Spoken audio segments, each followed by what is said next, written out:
Nope. Okay. All right. So we're live. We got Thorzak's here, Ozark's here, and Dr. Zink. Dr. Zink. You guys surprised me. I went out and took a pee and come back, and you guys are already on here. And I think we're supposed to, yeah, it's the right time. Okay. Oh, and let's see. Hobbies is here in the side chat. Canada. Yeah. Well, they're going to house that sucker out. Canada's pissed, so that's good. Oh, Kyle is here. He's at work. He'll be on the rickshaw in a couple hours. Hey, Kyle. Hey, Hobbies. Hey, Mike. Jag1 is here. Hey, Jag1. No Vanessa Kitty yet. Oh, and Leon's locked in downstairs. I thought I locked you out, you bastard. You lying kitty. Anyway, good to see you guys. What's up?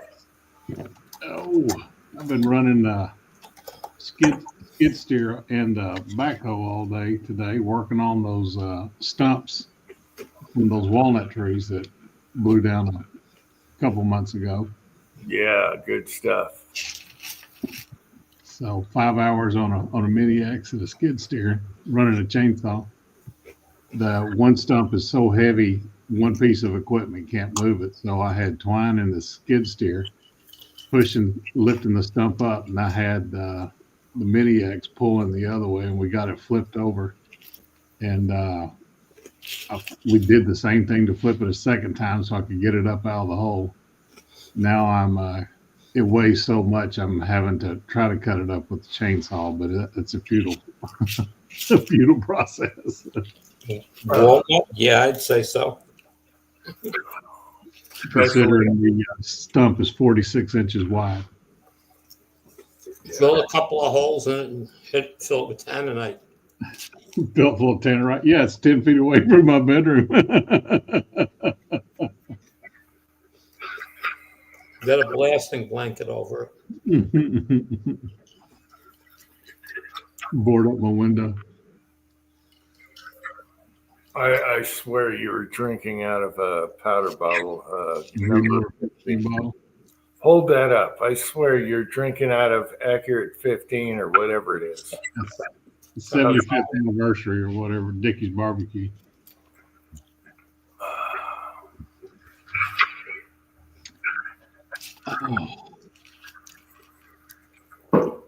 Hey, Andy, you do any shooting this week? Nah, too cold. Windy as hell over here. 30-mile-an-hour winds ain't gonna go shooting. I mean, I was off Wednesday, but it was just blowing, rain, the whole 9 yards here. So I finished fixing my zinc pot. Things passing better than ever. And I probably put about 2,000, made about 2,000 bullets so far. Oh, wow. You busy beaver. 9mm, 2-cavity mode. That's a few castings in a 2-cavity. So what do you do? I've been doing brass prep. Yeah, all the stuff I shot, all the brass has been prepped already. That took care of. And I'm just putting off fixing that Seiko pot. There's actually nothing wrong with the pot. It was the thermocouple. It was reading the temperature I wanted, but it wasn't at that temperature. Okay, I was going to ask you what you did to fix it. Wasn't a thermocouple. There you go. She's hot to trot now.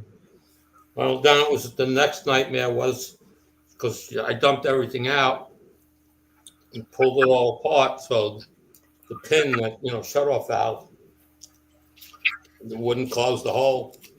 I couldn't get it down in the hole. I heated the damn thing with a torch and everything else, and finally got an awl through the hole. Nice pointed awl. Got it through the hole. Then it went in. It's okay. Now And I started throwing in some zinc, and sure enough, we're good to go. Well, who's that young man up there? Okay. Sporting no facial hair. You look about 20 years younger. What? Oh yeah, I got. Well, I don't know. I took time out to wash my petite little body this morning, and I went ahead and shaved and got all fixed up. And I got some good news. I grabbed the old 303, threw it up to my arm, and I was, laying my head down on the stock and everything like that. Got my stock weld, so my shoulder is coming back. It's little by little, but it is making progress, and I'm really happy. I'm really happy about that.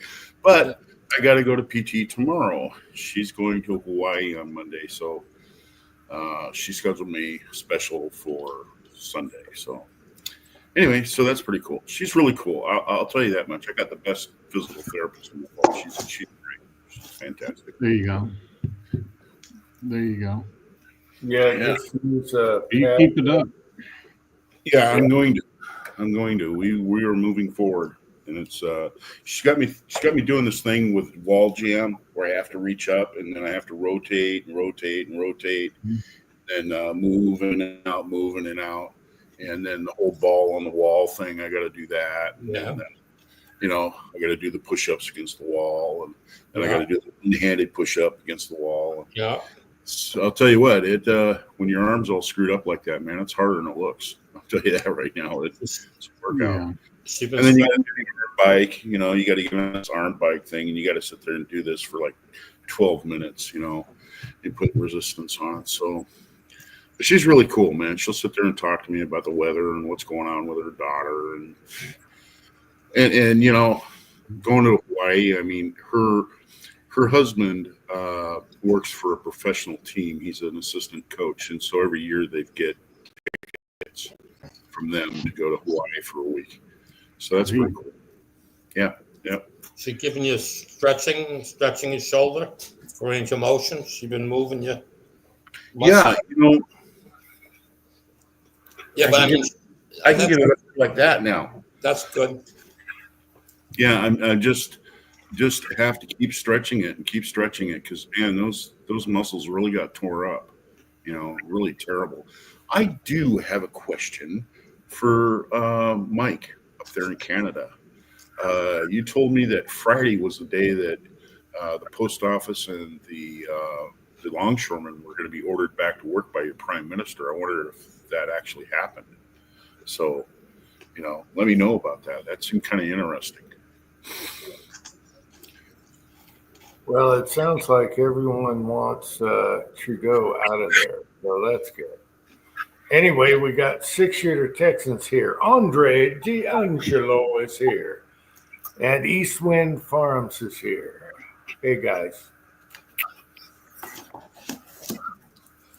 Tacos and French fries is here. Well, we got all the deer meat processed this week. Twine shot a dandy. Beautiful 9-point. I shot one and lost it. That was no fun. But let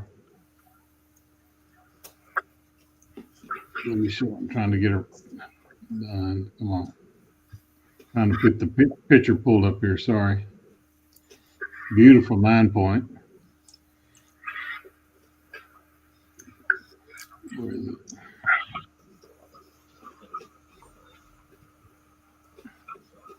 So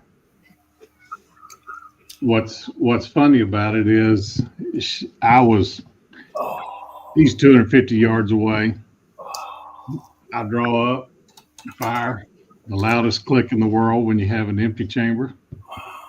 And she was my backup, but she popped him twice with a 30-30 at 250 yards. Oh, wow. And put him down. So that 30-30 just at 250 yards doesn't hit real hard. So when she hit him, he just kind of seized up a little bit. He walked about 40 feet. By the time she racked another one, got back on the scope and popped him again. He kind of seized up a little bit. Walked about 15 feet into the woods and laid down. But beautiful 9-point. He scored out 137.5 inches. Hey, Tin Man. How you doing, Tin Man? Friday, dude. Are you working both days? You working Saturdays and Sundays overtime, Kurt? A little Christmas money ad. I think he's doing it to have Thanksgiving off. Yeah, it was kind of hard to concentrate. I mean, you were talking about the deer thing, and then Rollins came up, and man, I got a hand. Somebody's whispering in his ear. I was like, "What? What were you saying?" Everybody in the chat was like, "What was Ozark saying?" Yeah. Well, that's cool, man. You got meat in the freezer, got it all cut up and processed through, and We got meat in the freezer and got about 15 pounds worth in the Corning marinade. What's up, Mario? And so next Wednesday, I'll be rolling that in black pepper and smoking it and having pastrami. Preacher's pastrami. Oh, I love the pastrami, and yes. I'll post the link here. Preacher's recipe. Yeah, it's good stuff. Yep. Let's see. Mario is here and Tin Man is here. Yeah, I love the pastrami and the salami. Anything with salami. Oh. Can I say something about the recent news and not everybody get all pissed off and just all upset about it and everybody's sharing their opinion and whatever. I mean, I've been doing some thinking about it. And granted, the whole thing with Yugoslavia, the Ukraine. I mean, yeah, I don't think business being over there. I mean, it's going to be political. I mean, Trump's going to have to go over there and set them down, talk to them. That's what's going to happen. Hopefully, before they start pressing buttons. But the thing is, though, is that all these people are upset that we're giving support to the Ukraine. And they're afraid, they're afraid that the former Soviet Union, Russia is going to get upset about it. They're going to get mad about it. Well, you know what? In 1950, over the skies of North Korea, with our F-86 jets were flying around, what jet showed up? The MiG-15. Where'd they come from? They weren't manufactured in North Korea, were they? No, they came from Russia, and they had Russian pilots. The Ho Chi Minh Trail. You ever heard of that? You ever heard of the Ho Chi Minh Trail? What came through on the Ho Chi Minh Trail? Weapons and munitions for the for the Vietnamese. So you know what? If people are sitting there calling, the pot and kettle black here is what's going on. And I don't want to hear about it because, the Russians have supplied, thousands around. I mean, all those anti-aircraft guns in Iraq, when they were firing up in the air 24 hours a day for over a year while we were doing our airstrike, where do you think that ammunition came from? Do you think that Baghdad had a year's worth of ammunition stored in the basement? No. Came from Russia. Yeah, well, the big freaking James Fuller's here. Hey, James. The big story is we're giving permission to use U.S. missiles now against Russia. We have been using missiles. That's the big story. They're not long range; they're medium range, but they've had them the whole time. Yeah, they've had them the whole time, and with everybody being upset that Russia is going to get all mad at us and everything, you know what? That's the pot calling the kettle black. Come on. Well, he's allowed his storm to be stirred up, and he's leaving Trump a big old turd to have to deal with. That's what he's doing. He ran by the front door with a bag, and he threw it right in Trump's lap. And the dust settled and everything, and he looked at it, and here's a big old bag of bullshit, for Trump to sort out. And he's like, see you later. Here's the. I'm out, bitches. Okay. Biden doesn't think for himself. He's a puppet.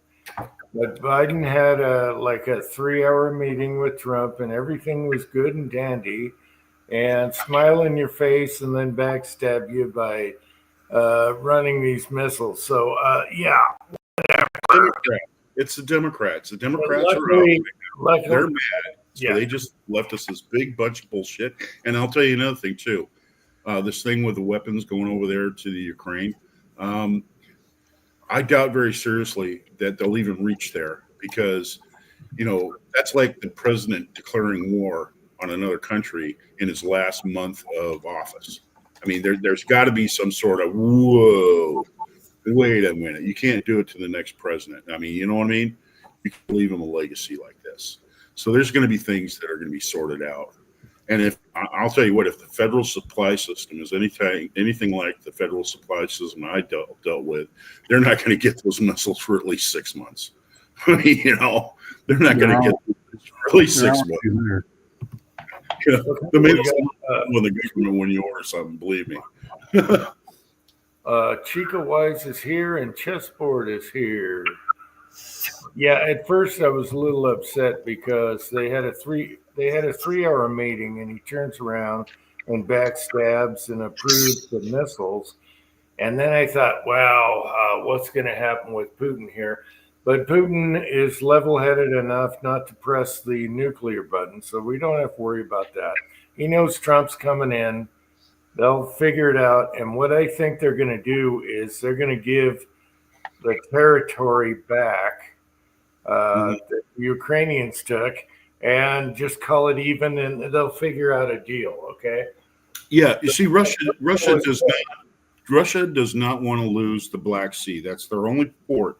Yeah, Crimea is what they want. Yeah, they don't want to lose that. Okay. And another thing too, through history, Napoleon, the Nazis, when they attacked and they had to cross the Ukraine, when winter set in, that was they were lucky to make it back to their home countries, not freezing to death.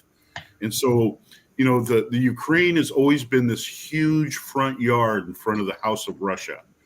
And Russia wants to keep it that way. They want to stand on their front porch and cheer. That's basically it. Ukraine is their front yard. If they come into the front yard, we're going to start shooting at them. And that's the way they want to do it. And that is the way it's set up with Putin. Putin comes from the old Soviet way, and they made him swear. They made him swear on a Bible never to give up the Ukraine. That's what they made him do. And he navigated from being the director of the KGB and navigated his way through the Kremlin, and he's at where he's at right now. And he took that oath never to give up the Ukraine. That is the number one thing that they said. Put your hand on the Bible. You're not going to give up the Ukraine. Yep. He's a hardliner. He comes from old Russia. He comes from the Soviet Union, the USSR, and he's level-headed. At least he's listening. At least Trump can go over there and Putin doesn't do it for the politics. He does it for the money. Yeah, and that's the way they are over there, though. I mean, that's the way they are. Okay, Lead Mining's here. Hey, Lead Mining. And I think we have Mario on the side. I can't see. I'll keep my finger on the button. And just, hey, Chico, we didn't say anything earlier. Good to see you. Hey! And Chico is here. Hey, Mario. Hey, Mario. Mario. I think it'll be fine, even though they're trying to pull some crap. Biden puppet, whoever's running him, they get the kickbacks. That's what the war's all about. Kickbacks.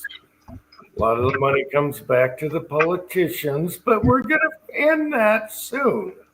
Jim, now I'm going to tell you something. Now, we just had a big storm up here, and they called it a cyclone bomb, blah, blah, blah, blah, blah. And Tacoma, Spanaway, down there through Lacey up to Seattle, they got hit pretty hard, and they had some down trees, and the power went out. And you know what?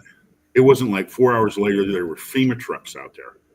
Oh my God! Yeah, and there was food trucks and North Carolina. And you know what? I think to myself, Well, what about the county I live in or our neighboring counties? I mean, we go without power for like 6 days over here. You know that. Or North Carolina. Anything for us. It's all about their voting power, where their voting power is, and that's where they're going to spend the money when it comes to quote unquote emergencies. You know, as far as the outskirts, you guys are on. Yeah. You know, 6 states got half the COVID money: Massachusetts, California, New York, Illinois. Yep. What was the other? But yeah. Yep. And which, by the way, I was thinking about something in the car. I was driving along and some commercial came on for some appliance thing, and I thought, I bet Jim remembers this.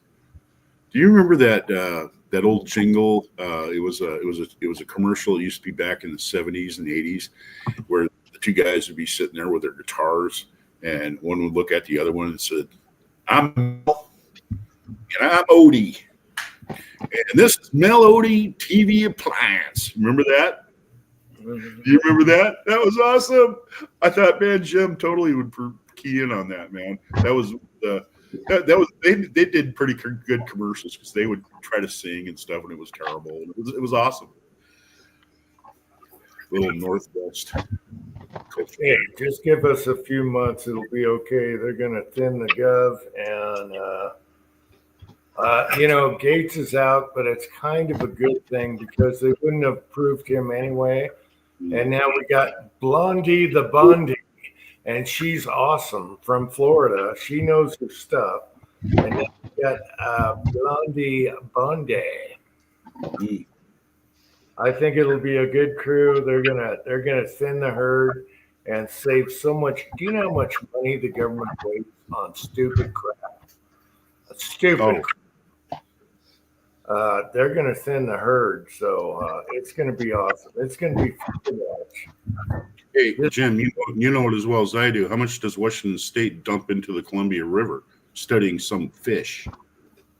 Just millions of dollars.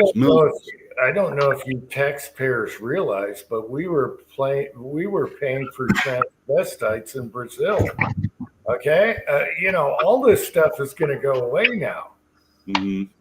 Yeah, there's a lot of waste, and throw it against the deficit and fix the deficit. Get that fixed up. Bring it up and fill it up. It's going to be good. We just got to keep certain people alive for a couple months here. Mm-hmm. Keep them alive. That's all I got to say. I always thought it'd be funny if Kamala was to come out in a nervous breakdown and then go to a real conservative news source and just start telling them everything. I mean, everything. Who's doing what to who and how they did this and how much money they wasted and gave away to so-and-so and blah, blah, blah. And she just had to break down.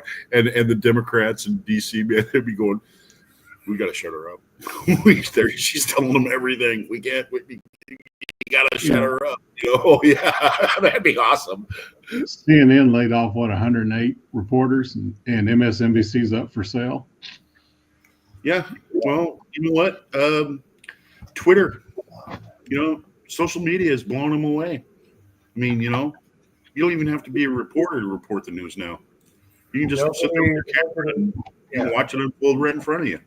Nobody watches the news anymore. They can go online and watch their real news. So Sure. they know it's garbage. It's going away, and the ratings suck, and it's all good. This is the most interesting, best thing I've seen in my lifetime. What's going on? It's a movement, and hopefully, everything will go good. I'm excited about it. Mario, what do you got to think? Mario, he's popping in and out. I don't know if it's connection or he's busy or whatever, but good to see him. Anyway, we'll get over this. Just give me a couple months and I'll be happy, and then let the games begin. From what I understand, I guess Kamala is going to try to run for governor of California now. So I heard that, but they're not gonna. They're not. No, even them won't buy it. Even the Californians are gonna say no. yeah, Well, Gavin's out. This is his last term, so Hello. I You guys hear know. me? Kamala doesn't have a chance. Even they can't. They can't. Costanza. They can't stand her. Especially the east coast of California. No way. Yeah. We lost Mario again. yeah. Cranky is here. Hey, Cranky. One thing I really, really, really appreciate about Pat is when you start on the road of California, he can tell you, he can culture you about what California is all about. And I really appreciate Pat's commentary when he comes into California and he starts, saying, well, this is what's going to happen. That's what's going to happen. I mean, he is up on all that stuff. And he's right about a lot of that. I mean, he'll predict something from happening in California, and sooner or later, boom, there it is. So, yeah, Pat is very well versed about California politics. Believe me. And he hates it.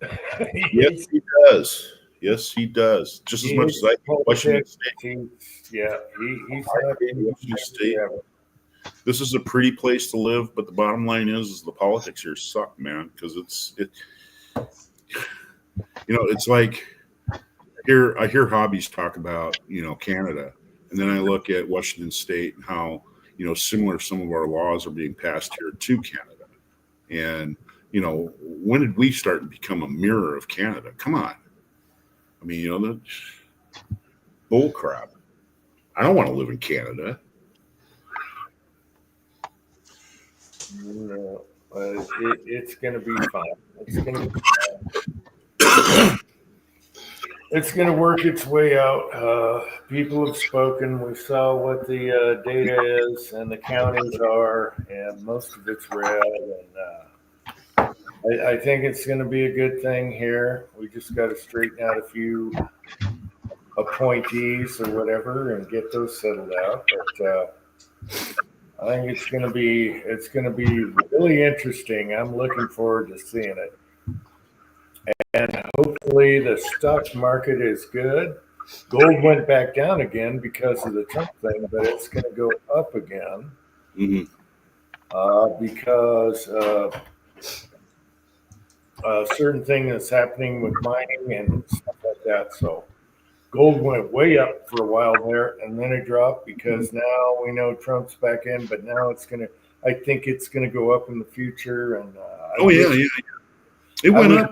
The day that standard again, the gold the day the stock market went up. I mean, the day he was elected, the day afterwards, man, the stock market went up. So 1456, I think, points. I watch it all the time because that's what we live off of. All right. Well, Mario? Are you still there? he's muted. Okay. Well, he'll figure it out. Gold was at 27.58, I think it was. Well, every time there's a transition in the Oval Office, people go to cash and go to gold. They want to see what's going on. Hey, can you guys hear me? There you are, Mario. Yeah, I hear you. What's It's going going on, to guys? move for a while, but in the long term, if you can buy it low, it's a good thing to do. But it went high, so it's not a good time to buy. You always buy low, so, sell high. When if silver gets back down to especially below 20, but if it gets below 25, I'm going to start buying again. But that's going to be months, if not a couple years yet. Yeah. So it's all going to depend, but I think gold's going to go back up. It went to an all-time high. You guys could have made tons of money the last month, but now it went back down, but it's going to go back up in the long run. Anyway, that's a long story. It's complicated. It's always good to have some in the house, though. I tell you that. Gold and silver and old coins. I just tried to stick to scrap or just like maples or silver eagles. I don't even play with gold that much. Yeah, everything I do is just in silver. And because if you are to the point where you're trading, You can play with brass. Hmm? You can play with brass. There you go. I'm good on brass. 22 arc is rocking. I'm thinking about converting my 6 arc over to 22 arc. That I got to get a different barrel. The Faxon barrel I got just sucks. Okay. I have one of the Utah Precision AR uppers, and I'm only up to 140 rounds on it, but it's looking like it's going to be a shooter if I can do my part. So, but I mean, Mine's supposed to be a DMR barrel, and I can do about a 4-inch group and 100 yards. Yeah. Yeah, hate to hear that. Yeah, I built it to be a coyote gun, so I'm going to the 22 arc. That it's going to cost me the same either way. It's a barrel. Yeah. Well, you might as well get the extra. I'm pushing 55 grain V maxes at like 30. What? Yesterday I was pushing 55 grain V maxes at 33.19, 33.71, and 34.25. That's smoking. Yeah, and that's out of an AR. Well, AR 5, instead of a 22.250. So yeah, I mean they did what they said they were going to do. They built a 22.250 that will fit in the AR-15 platform. Right. So I'd just like to see what that thing would do with like a 22 or a 24-inch barrel instead of the 20. Garage guy is here. I just picked up one with a 24-inch barrel. It's the 7 PRC. Okay. Still got 2,000 foot-pounds at 500 yards. That'll knock a deer down. Yeah, I would hope so. Yeah, the only ark I know of is Noah's Ark. Oh, that's the only ark I know. All right. I just keep it simple. 308, 30-06, blah, blah, blah. Yeah. This is a special, I literally have 6. I have 5 ARs, 2 bolt guns, one's a AR bolt gun, a Unitah Precision 223. I have a 223 Howa. The 22 arc is just for shits and giggles and extreme long range for fat stuff. I have the 308. I have a bunch of 308s. I have 130-06, which I've taken out to 1,000 yards, and have the 300 rum that runs occasionally. It's a problem child. Well, that's the parent case of these 7 PRCs. Yeah. So the 7 PRCs are shooting that 175 ELDX at 200 yards. It passes the 300 Win Mag in speed because the 300 Win Mag can't shoot that 175 ELDX, so it has to shoot that. That 162 or whatever, and I mean people load 175s in them all day long. Put 220 grains in them, but that 10 twist, they're going to start tumbling after about 300 yards. Okay, Yeah. very, very funny, Cranky. That wasn't my doing. That was my son's doing. And old one guy is here. Old one guy. I didn't buy a 5.7. My son did. And you've enjoyed it. Well, realistically, I would like the TCM instead. Easier to load, but whatever. There's Yeah. Paul. Patriot Paul is here. Hey, Patriot Paul. Hey, Cranky. And old one guy. For Susan, I'd have no trouble having her use a 5.7 for Yeah. And a rifle. I Yeah. mean, a pistol might as well just use a 9. Yeah. But either a 5.7 or the TCM, both of them look like they're, for that. Yeah, the TCM would be easier to reload for. The 5.7, you got to be careful, but it's fun. I'll agree, it's fun and light 223 bullets. So there And you go. loud. It's loud, but so is the TCM. It's loud. Hey, anything bottlenecked in a pistol is loud. Well, if I went 5.7, it'd be a carbine for Susan. Just something without a lot of recoil, and she can just, whoever's coming through the bedroom door, she can just pump lots and lots of holes into them. Yeah, That's why I have a shotgun. TCM doesn't kick at all. So, or the 5.7 doesn't kick at all. I've only shot Taco's TCM. 30 Super, Chico. You're in Willie's world right there. He loved 30 Super. No, he liked 38 Super. The 30 Super. That is right. The 30 Super's the new Wambadyne cartridge that I'm not interested in whatsoever.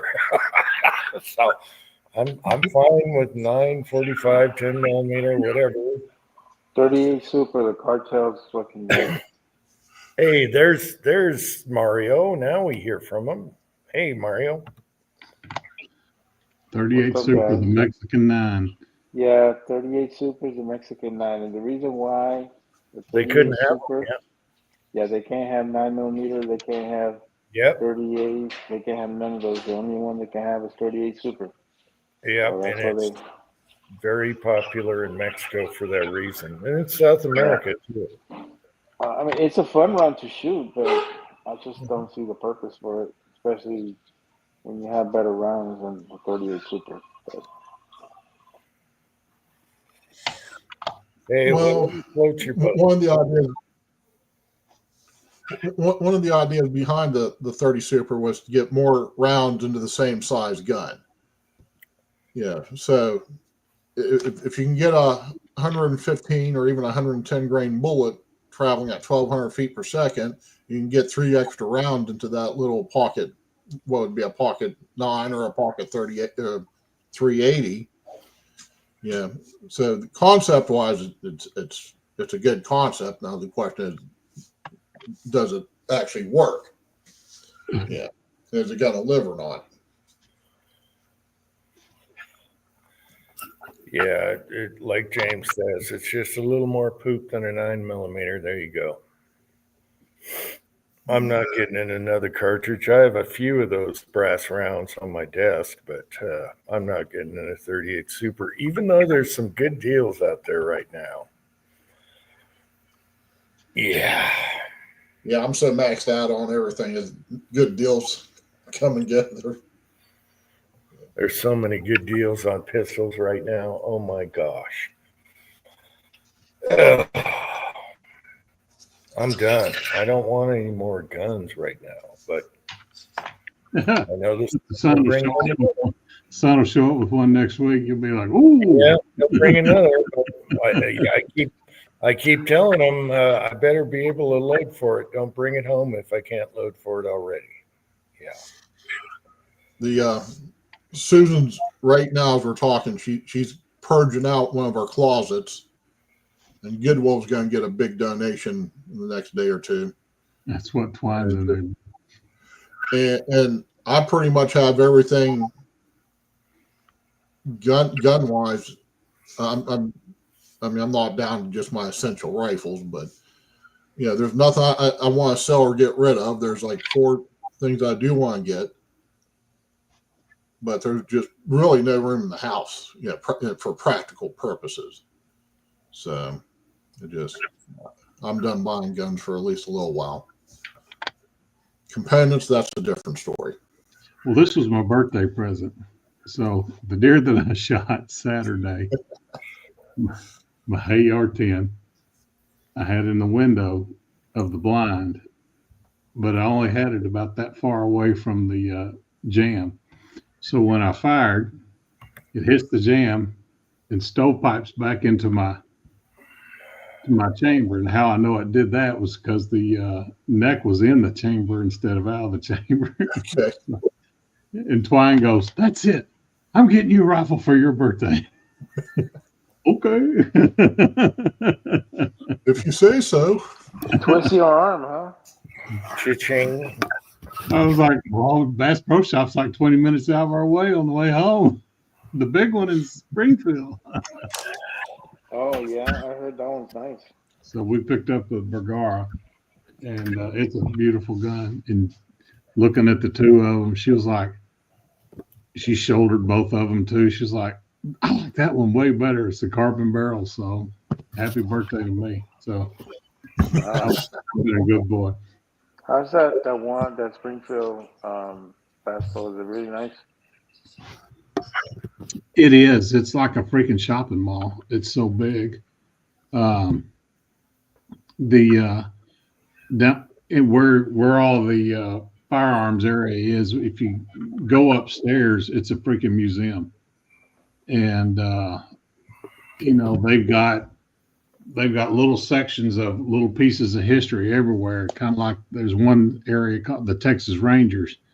Well, guess what revolver they have sitting in the glass up there? The old Texas Ranger Mossberg shotguns with the barrel that was 2 inches shorter than all the rest of them. But just some absolutely beautiful guns to look at there. So I mean, it's like a museum. I heard that they even have a freaking hotel room inside that thing. Oh yeah, it's across the street. Yeah, but they've got the largest aquarium in the United States in there now, and I think it's like $50, but it takes like 5.5 hours to go through the whole thing. So it's really a neat place. They just redid all the ceilings in there. You look up at the ceilings and it's like you're under the water. So there's like, you see like the bottom of a duck and its legs are hanging down. Here's a John boat with the oars and the bobbers and all that. That's all hanging. You look up on the ceiling, they had some artists do the whole place that way. That sounds like an amazing place, man. Mm-hmm. And then the giant fish tanks where they got the bass and the catfish and all that. Well, the divers go in there and they feed them, put on a show. So it's a neat place. You can spend a lot of money and a lot of time in there. You can just knock around in there and spend a day. They've got a whole section that's nothing but knives, and then of course clothes everywhere. And every time you turn a corner, they're roasting, cashews here, and then you go around the corner and they're doing fresh roasted peanuts there, and it smells so good. And then you hit the candy counter, they're making fresh fudge, and it's a new place. Picture any Bass Pro Shops you've ever been to and make it 10 times bigger. I've never been to any of the Bass Pro Shops, a couple Cabela's, but never Bass Pro.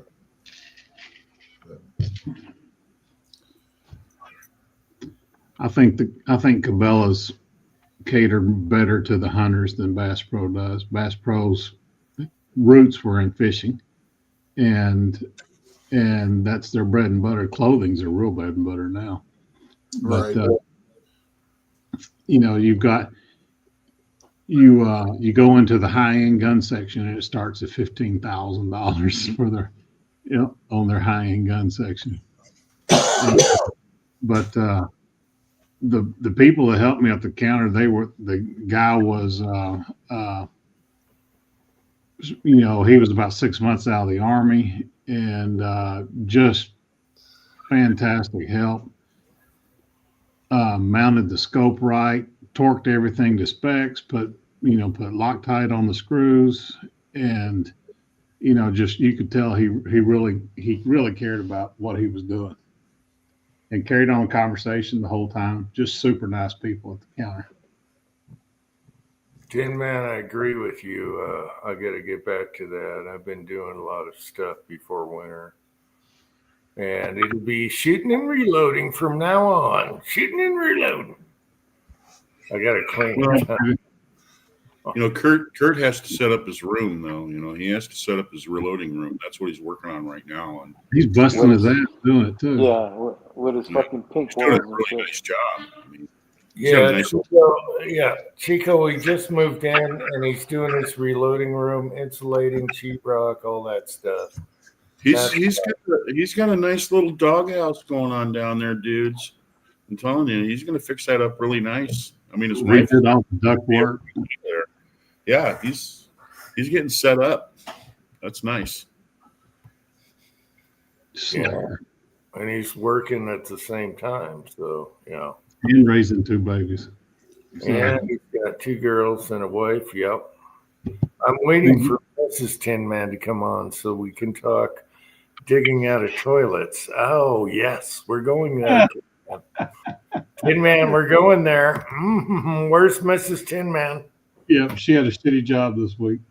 I want to put some heat on him.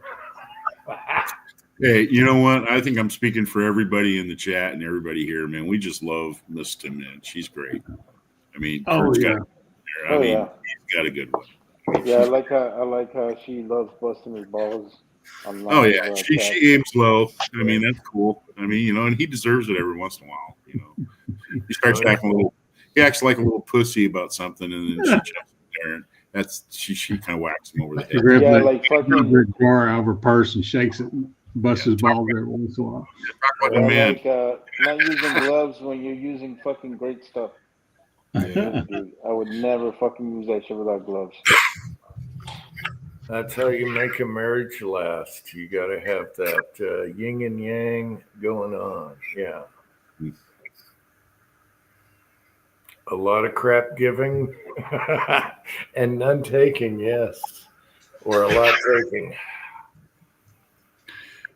You know, I got something kind of laid on my heart this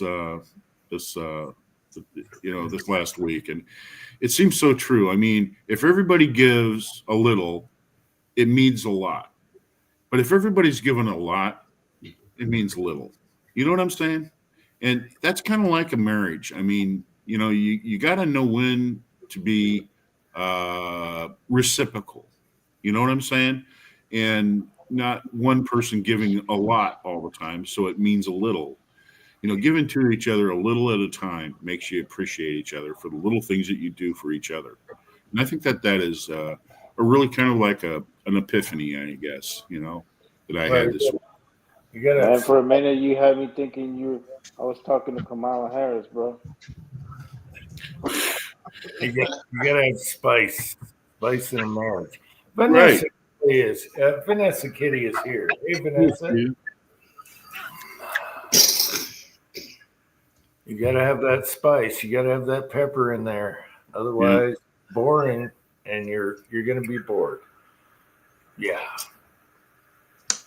Twine's mom loves how we banter back and forth and give each other smack. She was like, none of my other kids and their spouses do that. Y'all have so much fun, you know.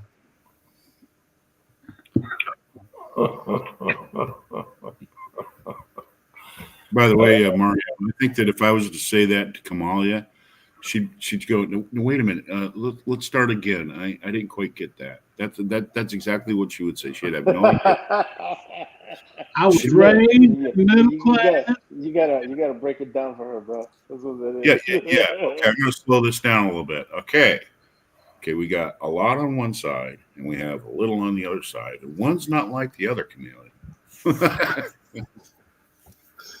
Dude, there's times I swear to God, I was like, I felt stupid because the way she explains things. I'm like, are you talking to me like I'm a fucking 5-year-old? Like, what the fuck are you doing?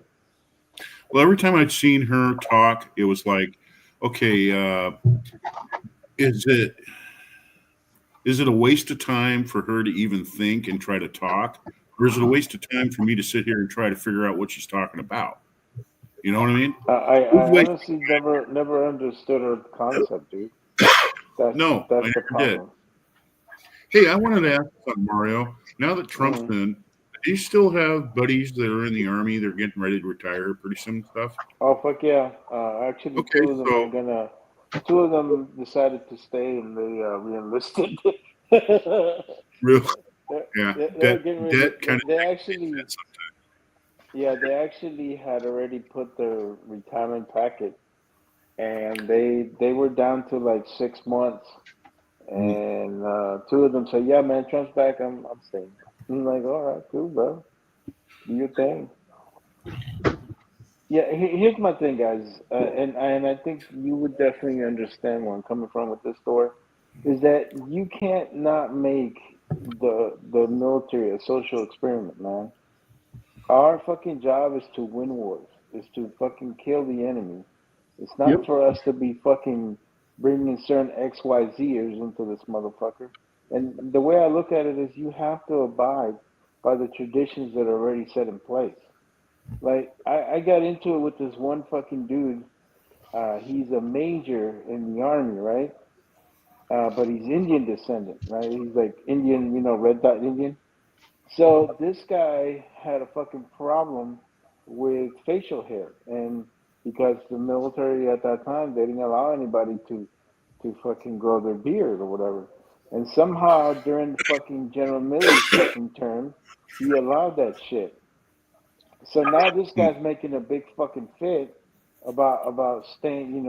Is he going to be able to keep his beard because he's Sikh? And I'm like, here's my thing, man.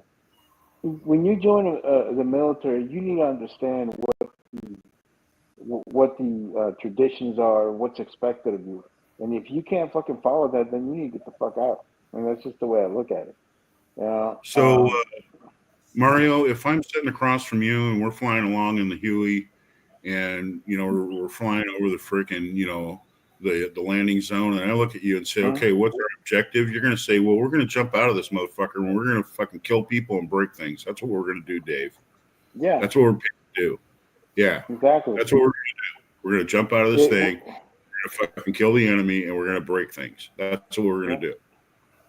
Yeah. Not sit there and say, what about their feelings? We're not going to win hearts and minds and shit. Your feelings about it. Yeah, that's right. Yeah. Yeah, you're We're right. not going to win You're right. hearts You and can't minds. have Fuck a that social shit. experiment in the military. No, you can't. It doesn't work that well. Here's my thing. If there are those people that are kind of that way and they're still in the military, they're going to have a hell of a time because General Milley is going to fucking put his resignation as soon as Trump comes in. And, Oh, sure. And I'll be honest with you, the couple of generals that are going to be coming in, they're going to have the old school mentality.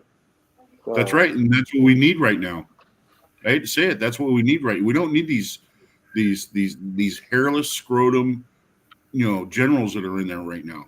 We don't need those guys. Those guys are all kiss ass on the Biden administration, and they just roll over and die and just do whatever that the administration wants instead of being advisors the way that they should be advisors. Well, what a about lot of retirements in the next few months. what about a cross-dressing admiral? There you go. Hello, I'm. Oh my God, really? Admiral? what are you talking about? I never heard of an admiral. Admiral. Admiral? Admiral? I have not heard of that. Yeah, The I Army heard of. I heard has of. Stretchler in there. Yeah, I heard of this lieutenant colonel that's in the Space Force trying to come up with No. crazy ass fucking wig bullshit. I'll That's tell just you gonna one go thing, away. man. The Navy I know and the Navy guys that I know, if they find out that some dude's a cross-dresser, yeah, they're going to beat the shit out of that dude. Oh yeah, that's exactly what's going to happen. They're going to have a little. They're going to have a little talk in some, equipment locker down there in the boat. Oh yeah. Yeah. well, the worst part is his sexy time went away a very long time ago. So just like now it's just a clown show. Yeah, but a lot of that bullshit mentality is gonna go away, man. That's good. And I'm looking forward to that. I think in reality, we're too good of a military to be a fucking social experiment. It's not Mario, I can't agree with you more. Yeah, I can't agree with you more. I cannot agree with you more. The degradation and the deterioration in our military is you can if you were just to go ahead and part, just go ahead and part the curtains and take a look at it. What it is, it's exactly that. What you say. They're treating it like a social experiment, that everybody has rights. They have the right to do this and they have a right to do that. And they can be their individual selves and blah, blah, blah. And, I'm going to tell you what, that tears down the military. It stops using, it stops working as a unit. You know what I mean? Yeah, I mean, honestly, that was one of the reasons why I got the fuck out, man. I just got tired of the bullshit. And I'm not trying to sound misogynistic or anything like this. I think women that want to be in combat, let them be in combat, but they should have the same standards as every combat soldier out there. Don't lower the standards just so you can get more ladies in there. I totally agree with you. If they meet the standards, then absolutely, I have no problem with it. But I'll tell you what, that horse has been whipped to death about women being in the military. That horse has been whipped to death. If you can't keep up with the standards, then what's the sense of lowering the standard? You know what I mean? Yeah, you're not fit for the military. Yeah. Well, there's a job somewhere for you, just not as an infantry, soldier. Well, and going back to that, there is a lot of them in the infantry, but do they really meet the criteria? And most likely the answer is no. I mean, we had 3 female officers that somehow, some way, fucking passed Ranger School.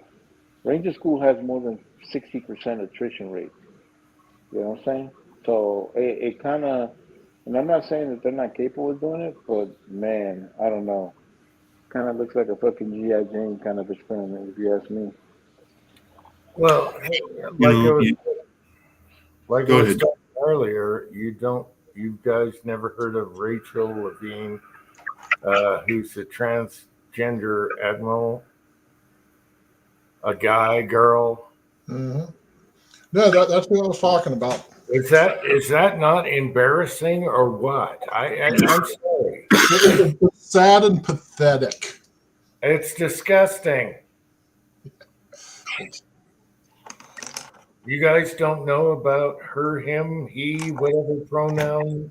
Yeah, I think I know who you're talking about. Huh? You don't? Okay, look up Rachel Levine. Okay, I will. On YouTube, whatever you want, and you're gonna go, oh my God, this is a guy that looks like a guy, that's dressing like a girl, it's running the admiral. Are you talking about the one who's the Surgeon General? No, she's in charge of. Gosh darn it. Anyway, just look her name up. You'll get it. Mm-hmm. If you guys want to watch something that's going to make you sick, okay, the Australian Navy, okay, went and lost one of their ships on a storm. And the boat. I saw that. I was laughing my ass off. Oh yeah, and you know what? What did the Australian Navy do? They took her in. They gave her Pinder medals. They gave her all these honors for saving the crew and all that other stuff. And this dude, man, got in there and he was like, "That's bull crap. I can give you lists and lists of stuff like that where the boat got ran up on the reef and everything, and they lost the boat. But the captain, he went down with the ship. They took him and they absolutely dragged him through the knothole backwards over every little thing that happened and how it got there and how he lost the ship. He was held accountable. But these females that are in the Australian Navy, they're the command, right? And they're handed the command of a ship. Oh no, they're praised for getting the crew off the boat and making sure. Actually, I thought that was bull crap, man. No, but the most recent is that she got relieved, and I think she was asked to retire from the Navy. Because there's too many people that got upset. You got to understand, Australian Navy is not as big as our Navy, so when they lose a ship, it's like a huge loss for that Navy, especially with all the crap they're doing with China right now. So Yes. and it was a very strategic ship too. So you know, when you lose a multi-million-dollar plane, like I mean, ship like that, that's a huge loss for that country. So Yeah. yeah, after they did further investigation, I did see a report where she did got relieved of command, and she was asked to retire. So, Well, but she was one of many that were standing there, and they had all their token medals on their uniforms and everything, and that just made me sick. You know, you lost the ship, and then you gave up the ship. That is one thing that you do not do when you are at sea. You never give up the ship, ever. West Covina Dodge is here. Hey, Pat. Jag1, if I didn't mention it earlier. Patriot Paul, I think I mentioned you. I went brain dead. Uh, We love anyway, you, Jim. We love well, you. We support you. You know, you can take a minute if you need it. Okay. I'm just done for the day. I'm tired. Got a driveway to plow tomorrow. It'll probably snow, and of course, people have to get out Monday. So yeah, I'm beat. Put a fork in me. But this week it's nothing but shooting. Shooting and reloading this week. I'm all done. We're winterized pretty much. hey, Uncle Jim, got a question. When you do most of your reloads, which press are the one you use the most? What? You know, when you reload, I notice you reload a lot, but I'm just curious as to which press is the one that you use the most to reload. The 4-hole turret and the Dillon. So Yeah, that's pretty much all I got too, and that's pretty much all I use. I do use the turret press. I don't know what it is. I just like it. It's more user friendly for me. I don't know what it is. I do like the Dylan, but sometimes the Dylan just kind of get on my last fucking nerve. I don't know. But yeah, I bounce around a lot, so I use the 4-hole the most because I bounce and it takes 2 seconds to change caliber. So, but that's what I use the most. And it is loading the greatest 223. It's amazing. And anything, I swap it. I'm done. I don't bother doing anything. I load in trays. I don't put the stem in. I just load, fill the tray, put it back. It's just fast, easy. You know, I'll do 2 trays at a time, whatever, and skip on to something else. And it's just right now. I thought about, I need to load another caliber. I'll just do that real quick. That's why I use it. By the way, hi, Pat. I agree. Pat, I agree with what your statement is there. I mean, you know, that's what I agree with your statement, Pat. That makes total sense. This one? Yep. Pat, where are you? Are you getting burrito? Oh, someone's down below here. Where's Pat? We have Jackson Corvallis trying to get on. Wait a minute. okay, who the fuck is that? If they're Yeah, using my that's not- last name, there are 4 people Yeah. named Carvelis in the entire United States. Yeah, so All right, okay, so this might be one of those it's type of people, Uncle Jim. all right, Jackson Carvallis, if you're listening, I don't know who you are, and I don't want a crotch shot tonight. Okay. All right. Hey, Mario, you hit the nail on the head as far as like Australia, the UK, most of your Allies? NATO's, yeah, the allies. Like you said, you know, I mean, we replenish them at sea if they're going out on Westpac and stuff like that. You know, we give them things, and just like any of the the visiting navies when they come in, they're I mean, we're ambassadors to them, and they're given a van, and the command is given a car, and then the tour bus shows up, and they take them around and show them the different parts of town and different things here. Right. They bring them back, but you know what they do? They top off their fuel too. You know, I mean, they'll top off their fuel for their craft and say, "Yep, see you guys later. Come back again. You know, bring us back something good." Yeah. Yeah. So No, you and know, I mean, the Australian Navy right now is shorthanded as it is because they don't have the Navy that we have. So I know for the most part, a lot of the Atlantic and Pacific fleet are always over there, yes, supporting them because of all the yes, shit that's been going down there, yeah. Replenishing So them, giving them food, giving them, keeping them at yeah, sea. but by the way, they love our destroyers, and I love them too because every time I see those things, they're fucking amazing. And You there's know, times where we send a bunch of those and a couple of frigates is home, baby. not that I'm beating up on Canada again, but I looked up the total amount of aircraft that they have in their Air Force, and it's 470. They have 470 aircraft in their Air Force. Now, you Right. take 4 Nimitz aircraft carriers. Four of our aircraft carriers has the same complement of aircraft that Canada does. Just 4 Yeah, of our no. aircraft. And then there's Well, like how many of them are combat ready?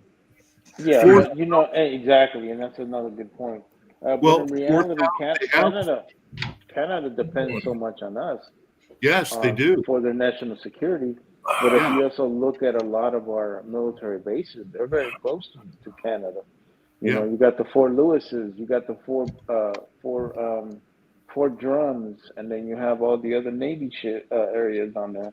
You have a Yeah. couple Air Force bases that are in Montana, and so there's a reason why they don't really depend that much on us. They actually invest their money in NORAD, and they make sure that they have all the satellites that they need in order for us to help us in that aspect. So there's still a collaboration there, Yeah. but for the most part, yeah, they do depend on the military for their national security. Well, like I said, our Navy alone has 4,000 aircraft, and that's not including our Air Force. So a lot of Oh, I countries. know, dude. Yeah, it's Our just Navy is huge. the biggest deterrent Yes. to anything. You put a battle. You put a what do they call that? Battle class group, or what do they call that thing? Um, that's amazing. I mean, that's a lot of firepower, man. You're talking aircraft carrier plus like maybe two attack subs, maybe an Ohio class sub. Um, on top of all the destroyers and frigates and all the other shit, and on top of that, maybe even an amphibious ship with a bunch of Marines. Like, yeah, I don't think you want to mess with that. The biggest warship that Canada has is a Corvette, and a Corvette is the smallest craft that can go to sea, and it's fair winds and calm seas for those. They can't go into stormy weather or anything like that. Oh, really? And, It's yeah, kind of like a Coast Guard cutter or something like that. yeah, it's smaller than a destroyer escort, and Smaller than a destroyer. yeah, it's smaller than a destroyer. Corvettes are small. We'd have them come in and tie up, and I'll tell you what, the Canadian Navy, those guys are really cool. I mean, I got along with them really good.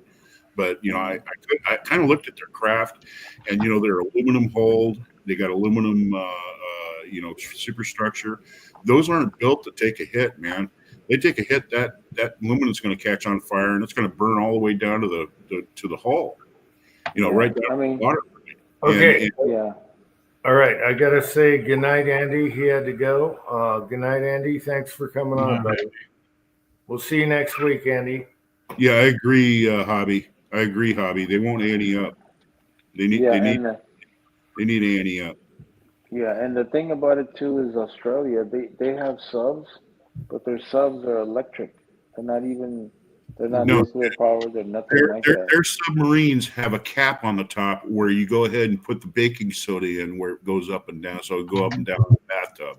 Their submarines are pretty poor in the way of performance, but they're battery powered, electric powered submarines are actually pretty quiet, so they do have an advantage there. But they're not long range, And we've had the Australian Navy come in with their submarines. We had the Chilean Navy come in with their submarines.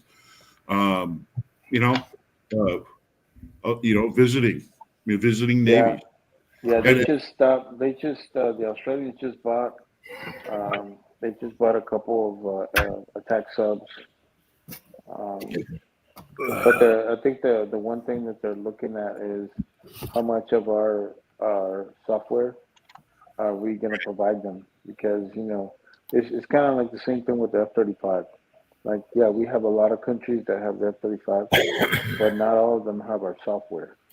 Not all That's of them right. have all the stuff that they need. And you know what? The United States is not going to give them that technology. The United States is going to. The United States is going to do all the heavy lifting if something happens. We're not going to sell our best stuff even to our allies. That's Yeah, why we don't even sell the F-22 to anybody. We're the only ones that use the F-22. We never sold that technology to anybody. Right now, I'm afraid of drones because the Ukrainians I knew that was coming up. the Ukrainians are using them so good.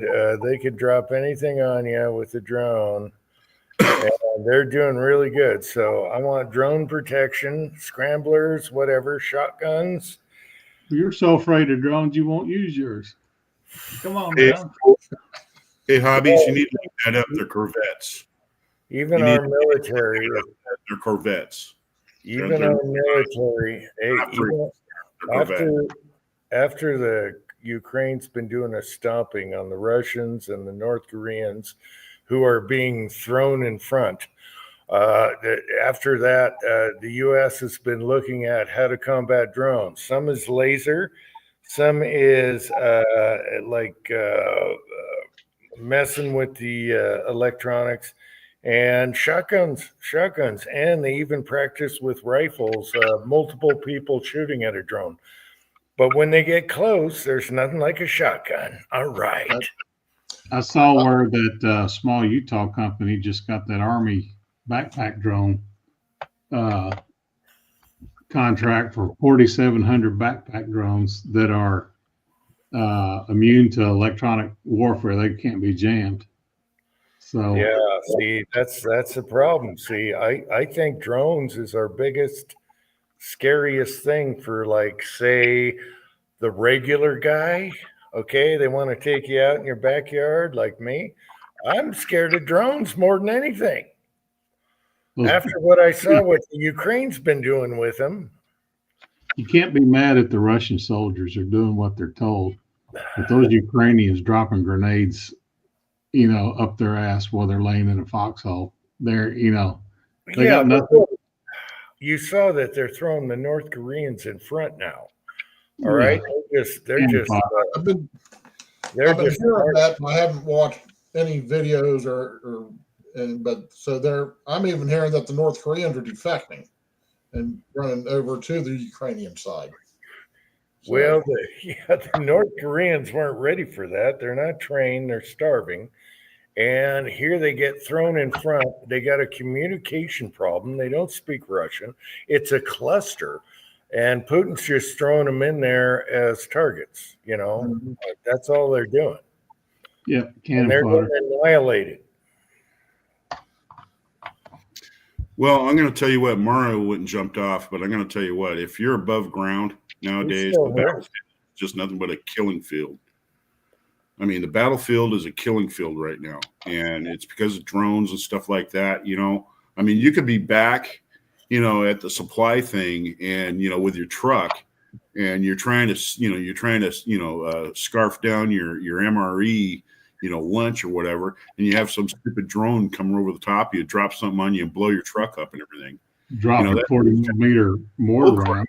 Yeah, if you're above ground nowadays, I mean, if you're not underground, you're screwed on the battlefield. I mean, it's not good. And another thing too, the Russians, most of your Russian, soldiers, their hearts aren't in it. I mean, they're 20 to 30 years old. They want to be home. They want to be playing video games and crap like that. Yeah, they're not interested in this whole thing that's going on. This is not a you? war that they signed up for. This is probably their Vietnam, because this is a war that they didn't sign up for. Yeah. So many Russian men that are leaving the country because they don't want to They don't want to be part of this. They don't want nothing to do with this war because they don't Yeah, believe in their it. hearts aren't in it. Yeah. Pat, See, another thing too, all right. like Putin. Putin, he was probably taken around as a kid and shown all these military vehicles that they've captured from the Nazis. And they said, and they told him, they said, it was the great, Ukraine battlefield, and that protected Russia, and all the battles took place in the Ukraine on the plains and stuff. So he grew up with the idea that the Ukraine is the place that they want to keep, and he remembers and seen what the Nazis did, and look at Napoleon. He did the same thing. Well, I tell you, I'm scared of drones. They're the worst enemy ever. I saw so much footage. They can drop them directly on your foxhole. There's nowhere to hide. Unless you're in a cave, and then they'll go in the cave and blow you up. It's just crazy. The Ukrainians exposed how good drones are. The little cheapo drones. Yeah, Yeah. we've been using the large drones for decades now, but like you said, using these small ones where they can just zip in there, and they got them to the point now. I mean, Chessboard's talking about them being jammed, and he's right. But they to defeat that, they just program them in, GPS it, and say Right. go here. They've got a GPS coordinate they fly back to if they're jammed. Yeah. So getting out of the jamming zone, but what they're immune to is the pulse or whatever that where it cooks the circuit boards. I watch where our military is trying to counter this because they're watching what's going on. Correct. And that's what our military even has a drone that throws a net on the other drone and knocks it to the ground. But yeah, we got guys being trained right now with shotguns, rifles, all kinds of things to combat the drones. They got lasers on mobile, like 4x4s. You go out mobile and you get a laser and you put it on the drone, but it takes a few seconds to knock it down and burn it out. Yeah, I'm scared of drones. Drones, where are you going to hide? You better be deep in a cave because they'll even follow you in there. If they got cameras, everything on the drone. What do you do? I'm not worried about. Obviously, I would be worried about any kind of drone that has explosives or firearms or flamethrowers, whatever the flavor is this week. It's the really small ones that can track you and send back your location to where they just drop mortars on your ass. Yeah. Well, it's the size of a hummingbird, something like that. Yeah, the Ukrainians figured it out. Super cheap drones. The U.S. were using these big, expensive drones. No, the little cheapo drones cause havoc on. Yeah, but you don't understand what we use our drones for. Our drones are set up for long time surveillance, like infantry. We had drones that would stay on the site for fucking 24 hours without a problem. I know, but the Ukrainians proved for infantry, for people, for men, these little tiny cheap drones are kicking everyone's ass. I get it, Uncle Jim. We discussed this last week, man. This scares the hell out of me. No one's going to put a heavy-duty military drone on my ass, but some little drone can come by and totally just drop a little plop and boom, there's my piss. All right. Well, I'll tell you what, and I'm speaking for Mario. You take one of those little drones and you start it up and get it flying around, and you try to fly it over one of our military bases because you're never going to see it again. Yeah, but they're going after guys on the ground, and they're super effective. Have you guys been watching the videos? What they've been doing in North Korea and the rest of them? 40 millimeter. They're buzzing them. They're having fun on their Nintendo. They're having fun buzzing these guys, and they're scared shitless. And then boom, they drop a little thing on them, and boom, they're gone. The ones where they got the two wires on the front that are the triggers. So when the wires touch, but they put the two wires like that, use them like a crosshair. Oh, it's and when they touch, they trigger the fuse. The air is too thin where I live, Cranky. No, bad, no. You're going to see a drone going after a Sasquatch soon this winter. All right. No, it's scary. It's the little cheap stuff that's scary. It's not the big expensive stuff. I'm talking the cheap little drones.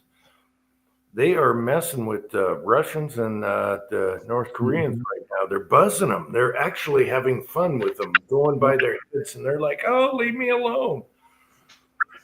It's scary. And it's cheap, and that's the whole purpose of it. It's The Russians are draping the if you got guerrilla warfare, these drones are that we should have had those in Afghanistan. These little tiny things. The Russians are draping that camo netting all over the vehicles to try to catch the drones before they actually hit them. And it doesn't work though. They got the drones down, and now that's the future. Is these little stinking drones drive you crazy? It's like birds. The birds, the movie The Birds. You're toast. They minimized it, and it was genius actually, because instead of spending all this money, and they're making them. They're making them in-house, and it's super easy. It's amazing what they're doing. So that scares the hell out of me.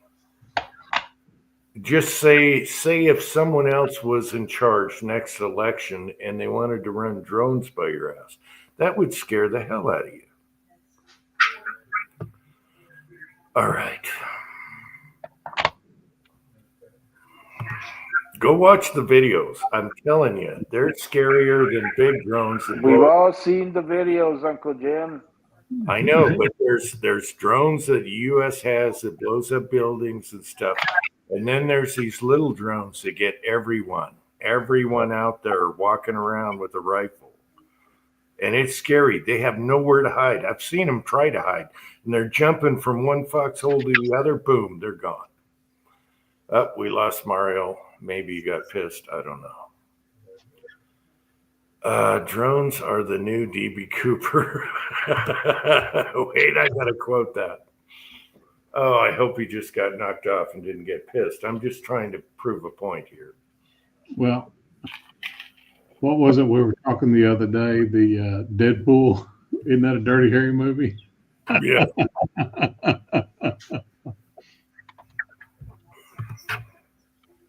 Yeah, Cranky, that's coming. It's just like the movie with Arnold Schwarzenegger. The robots are coming, yes. My business partner just had his foot replaced. They left his toes, the bones in his toes, and they took everything from his toes to above the ball of his ankle, and they have put a titanium foot in there. So not only is it knees and hips anymore, they're doing the whole feet. There's Mrs. Tin Man. Mrs. Tin Man is here. Oh, what is this pop-up? Get out. Okay. There's me. Okay, Mrs. Tin Man, can you explain the toilet story? We heard that you didn't want to go in there in the toilet to grab something. I want to cause trouble here with Tin Man. I'm sorry.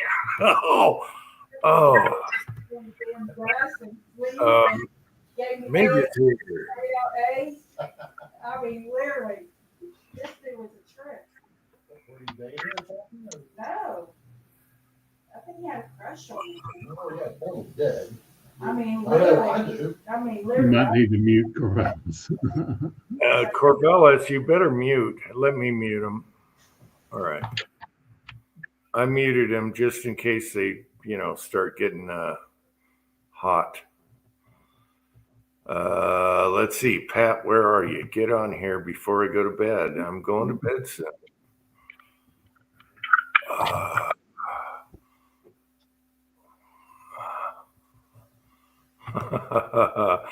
right. He meant Convo. All right. Trump has a new SS robot dog at Mar-a-Lago.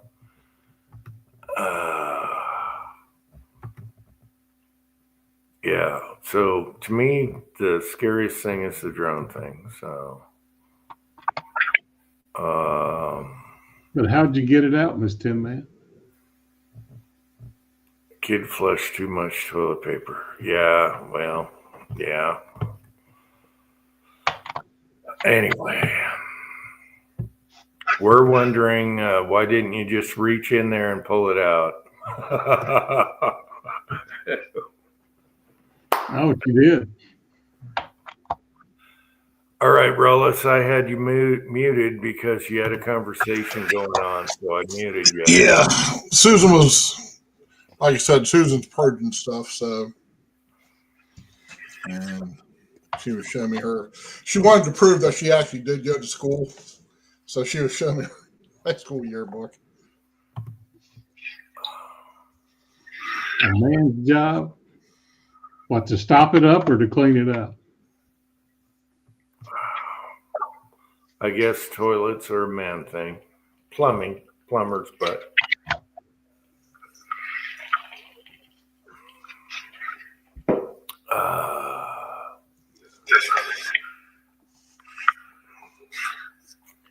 anyway, what else is going on here? I can't believe it's almost Thanksgiving. Oh my gosh, are you kidding me? It's We got a small crowd this year, 7. Christmas right around the corner. I can't believe it's this fast. Where does the time go? Where does the time go, man? I mean, geez, you get up here around 50 years old, and the next thing you know, you're 59. The next thing you know, you're 62. It's like, God, where's all the time going? October and November were a blink. Yeah. Yeah, we're going up to Mom's in West Virginia. We're going to leave Wednesday afternoon, fight all the traffic on 95 and up through on 77 and whatnot, and have Thanksgiving dinner, stay the night, have breakfast, and then head back down. Try to be back in Jacksonville early Saturday morning. So then just gonna be the 4 of us this year. Miss Kitty, what anniversary of your 29th birthday is it? Miss Kitty's gonna have a birthday in a week and a half. Happy birthday, Miss Kitty. Happy birthday. I just can't believe how fast it's been going. Christmas is around the corner. Are you kidding me? It seems like every year is going faster now. That's right. Yeah, we're starting to sound like those old guys that we used to make fun of. Yeah. We used to go watch my dad would take us to watch the Cardinals games and take a bunch of the old guys from our town up there too. Man, to hear them, it was like, yep, in 1947, they always quoted the year. Back in 1953. Yep. I was standing over at the console one time over, at work, and some guy came in and he needed to talk. I don't know what it was, so he needed to talk to me about that. Anyway, he asked one of the guys there, he said, "This is Dave. This is Dave." I went, "Old dude. Old dude. When did I graduate to old dude?" I mean, old dude. Dave, your internet's tweaking on you. Pat. Jim. What's up, Pat? All right. Wallace. Dave. How is everybody? Doing good. Well, now that Pat's here, I think I'm going to jump off, Jim.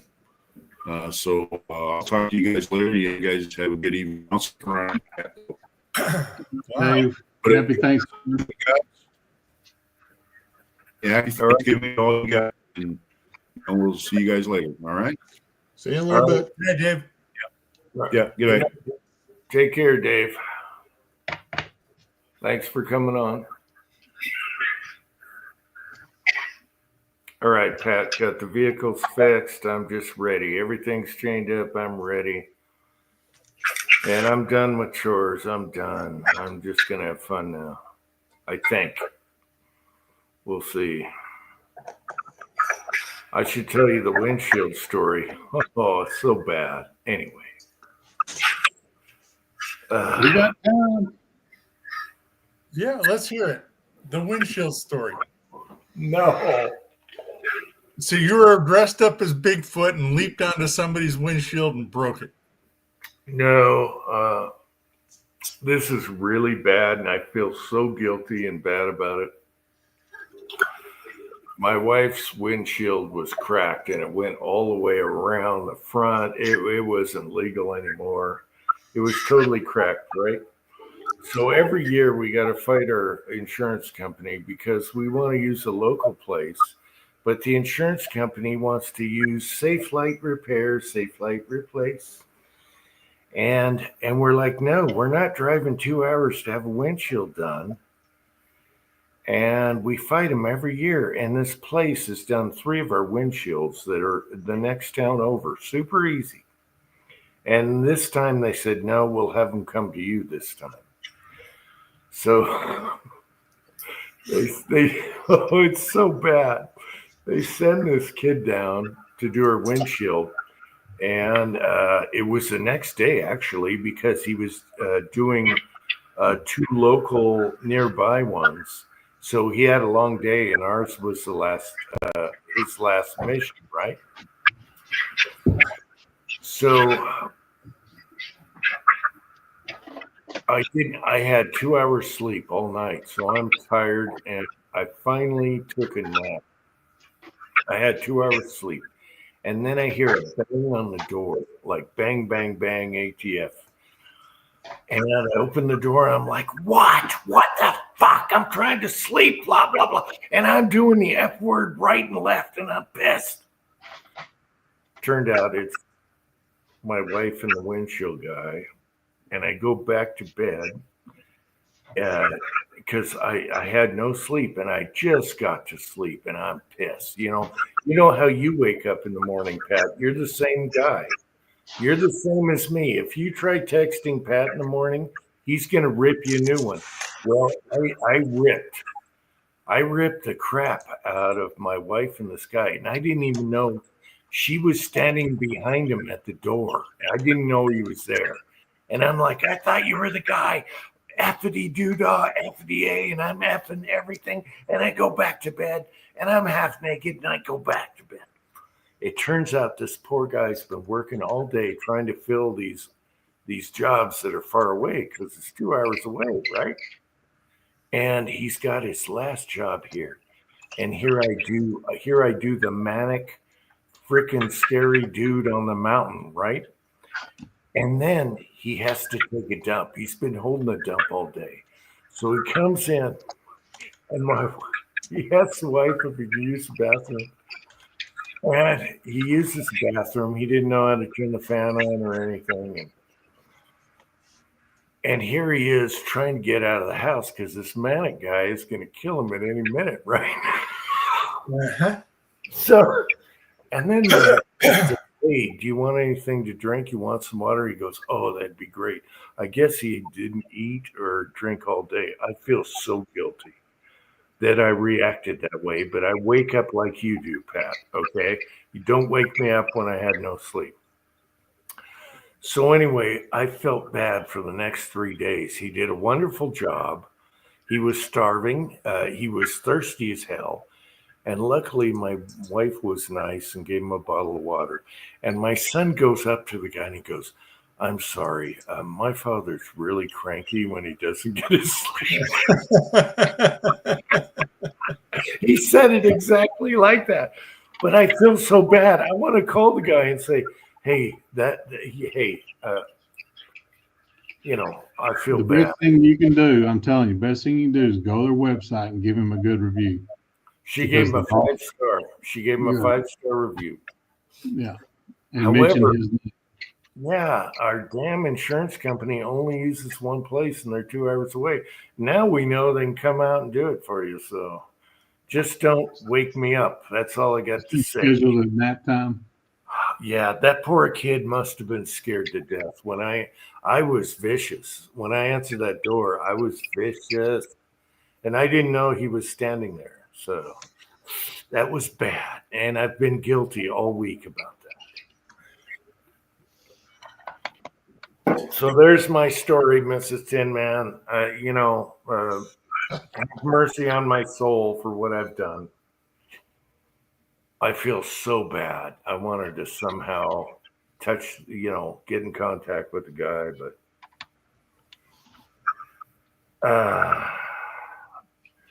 and he had a long day and he didn't deserve that whatsoever. He did not deserve that.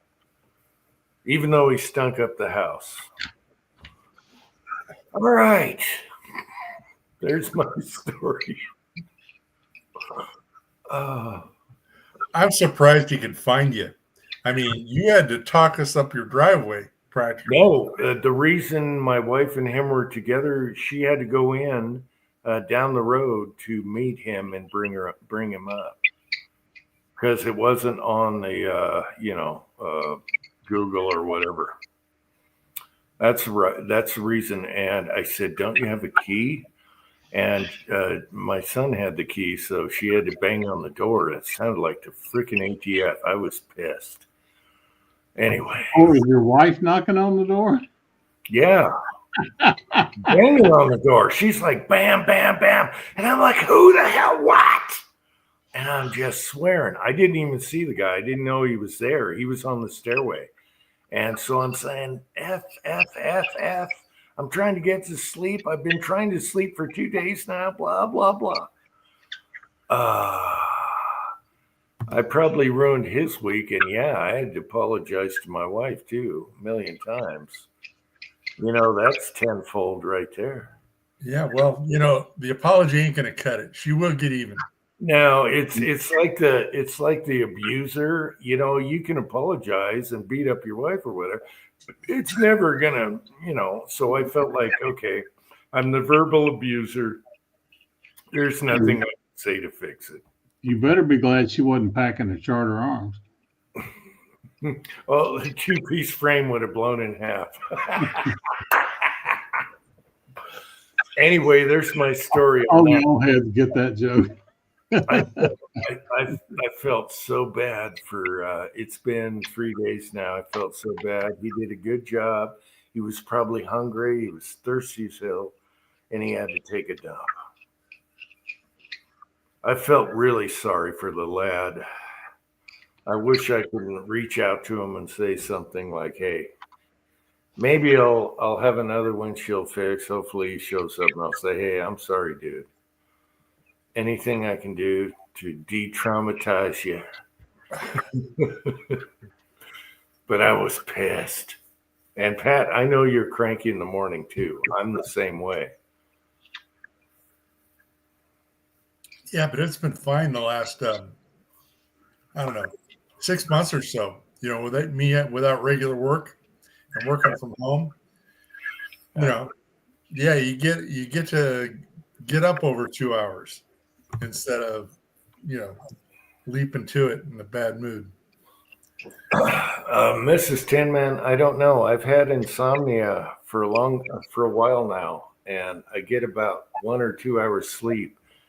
And once I finally get to sleep, I don't want to be woken up. That's what, made me explode. I've told you before, Jim, quantum chromodynamics will put you under in about 5 minutes. Dianetics have changed my life. What is it? What's quantum chromodynamics? Yeah. Yeah, the inside of a proton, there's 3 quarks and gluons, and it's all the hard math about how they interact. I know. Talk to a monkey now, please. Monkey talk. No, that's just it. It's going to whoosh over your head, and the guy's going to be droning on in a monotone, and there's going to be boring pictures on the screen, and poof, you're out. Yeah, Tin Man, good luck with that. I haven't smoked that stuff forever. Bottle of whiskey, sometimes I've tried that. I just have Gunswater is here. Hey, Gunswater. I just had insomnia lately and I can't sleep. So I watch movies all night. I can't sleep. And once, I'll get an hour maybe. Yeah. That's why I look like shit. Don't put on something interesting. Put on Kiss of the Spider Woman. Okay. Or some gummies. Yeah. Go to the doctor. That's very funny. I'm never going to a doctor. I haven't seen a doctor in 20 years. Are you kidding? Doctor's going to make me go all the time. Then I'll never sleep. No. Do a bong. Yeah, I don't do that stuff. I'll figure it out though. I'll figure it out. NyQuil and Humidor. NyQuil and Uncle Jim. Yeah. All right. That might work. Yeah. I don't know. Okay, Cranky has that problem. Wait, this quote. Cranky has that problem, and I bet you don't want to wake him up banging on the door. He'll do the same thing in his underwear. What the hell? I'll take your freaking head. Yeah. Anyway, there's my story. I shouldn't have revealed it. That's what's been going on lately. All month, I can't sleep. Isn't that weird? You'd think it'd sleep like a baby. Anyway. I've been watching a lot of weird movies, though. That's been fun. Drives the wife nuts. Even the cats don't like it. I keep them awake. I've been watching a lot of these space babes and spaceships. AI generated. Some of the stuff is really fun and interesting and sexy and all that. So if you can find one, just check it out. That's about it for me. Okay, Patriot Paul, I don't take any medication. I only take vitamins, and that's it. A vitamin a day and an aspirin. So I don't do any stuff like that. So that's not it. It's something weird. Oh my God. Thorsack got biblical on me.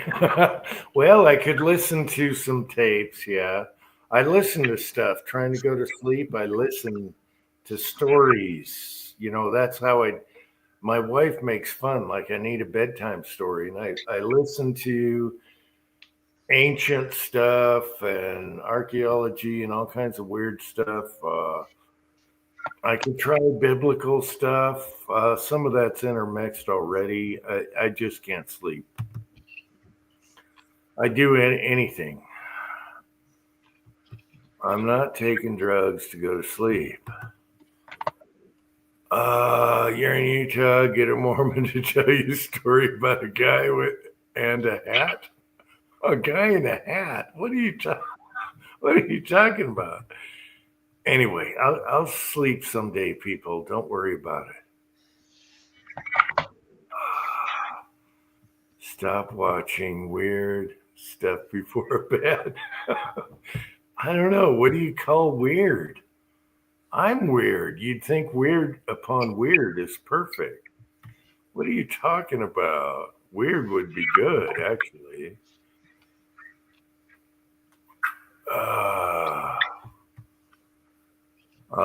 Dale is here. If you want to, hey Dale, if you want to watch, Ring and dick ring. Amazon Wii? What is that? Anyway, I try everything, okay? I try everything. We'll get her fixed. We'll get her fixed.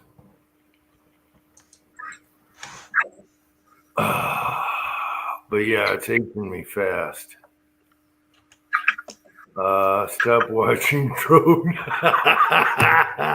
There's the number one quote. Stop watching drone documentaries. I can't defend myself. Yeah, exactly. Just like the movie, I can't defend myself. I got 3 machine guns. You poor bastards.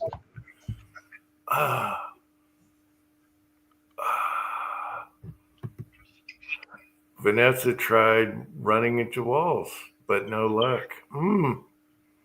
Haven't tried that one, but it doesn't sound friendly. I already have a broken foot and 1 broken toe right now. Yeah. I don't know. Maybe once it snows, I'll fall asleep and I'll be good. I don't know. Anyway, enough about that. Read a book before bed. Well, I read on my iPad and I listen to videos, and nothing puts me to sleep. A ball-peen hammer. Good old fashioned manual labor. I'll put your butt in the bed. Just ask your wife if you've gained, honey, have you gained weight? You'll be out in no time.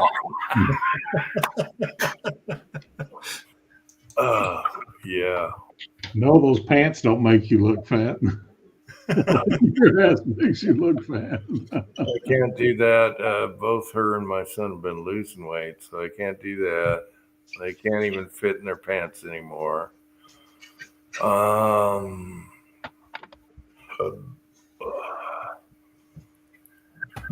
A ride to town as a sumo. Yeah. I don't know. Hey, it'll go away. It'll go away. We're going to be fine. All right. Enough about that. The poster for Amazon Women on the Moon looks interesting.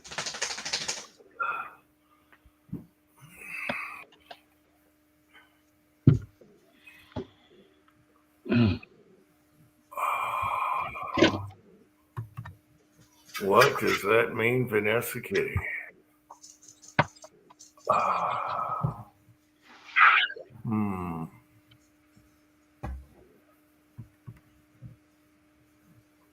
It'd be nice to get 8 hours nonstop, not waking up, none of that stuff. Get your realms or REMs. What do they call it? REMs?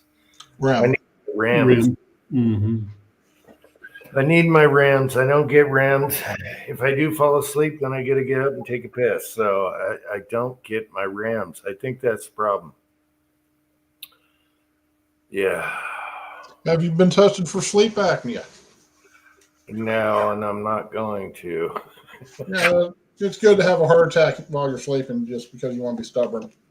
I'm not going to have them put me in a room and film me sleeping. And You don't have to do it. They send you a monitor. You put it on your finger actually, and you do it for a couple of days. No, I don't want anyone analyzing me. No, I feel like Okay. abducted by aliens. No, You spend 5 to 6 hours a week on a live broadcast. You make all these videos, then you bitch about being analyzed. Paul, I'm being patient. I'm using cash. I'm not going to put it on a card. no, I'm not going to be prodded or analyzed like an alien abduction type deal. No, not happening. Cranky says no probes involved. That's a good thing. No, it'll work out. It'll be fine. Maybe it's something I need to eat at night or whatever. We'll get her done. Hey, Scotsman's here. Crazy Scotsman's here. Watch this drive. What does that mean? The background, Jim. Anyway, there's so much good info out there. Maybe I'll find something to eat before bed that helps you sleep. I'm not taking drugs. I'm not going to do that. And I can drink a whole shit ton and I still can't sleep. I could be drunk off my ass. I'll wake up in 2 hours, no sleep all night. So that doesn't work. I've tried that. I'll try it again tonight. I hope your back's doing well, doing better. Yeah, Scotsman and Cranky. I hope both your backs are doing good. Yeah. They talk about not getting sleep. If you got a bad back, or ribs, you can't sleep. There ain't no way to lay down.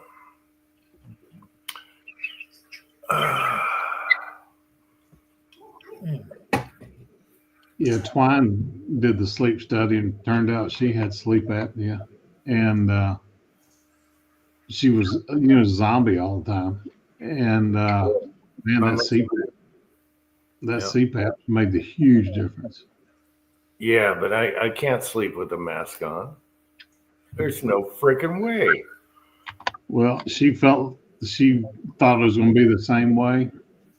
After a full night's sleep, she was like, I can sleep with this shit on. Yeah, I can't. No, I couldn't do that. I can't sleep on my back, and a mask will get in the way. I move around a lot. She sleeps on her side. I move around a lot also. Once you learn how to do it, and the fact that you're not waking up every hour and a half to go dribble out a little pee because your body's forcing you to wake up. Yeah, I gotta pee. Well, we instantly wake up almost, most people anyways. Yeah, you go pee, you dribble out a little bit of pee because you haven't produced any urine for a while. You go back to sleep for another hour or so, and then same thing happened again. Twine just goes on. 2 years ago, over the holiday, the Christmas, New Year's weekend or holiday season, my machine went down. It just stopped working. So couldn't make an appointment to go get they have to go in, you have to do your paperwork and all that bullshit to get the new one. In that 10 days, if you've ever seen that mattress commercial where the guy's playing football and he's holding a baseball glove and a basketball in one hand and he just doesn't know where he's at till he finally lays down at the end of the movie or the commercial. I walked around like that for 2 weeks just going, because I've been off the machine for that long. Yeah. There's no way I could wear a mask. I'm very picky. When I sleep, I don't want anything on me.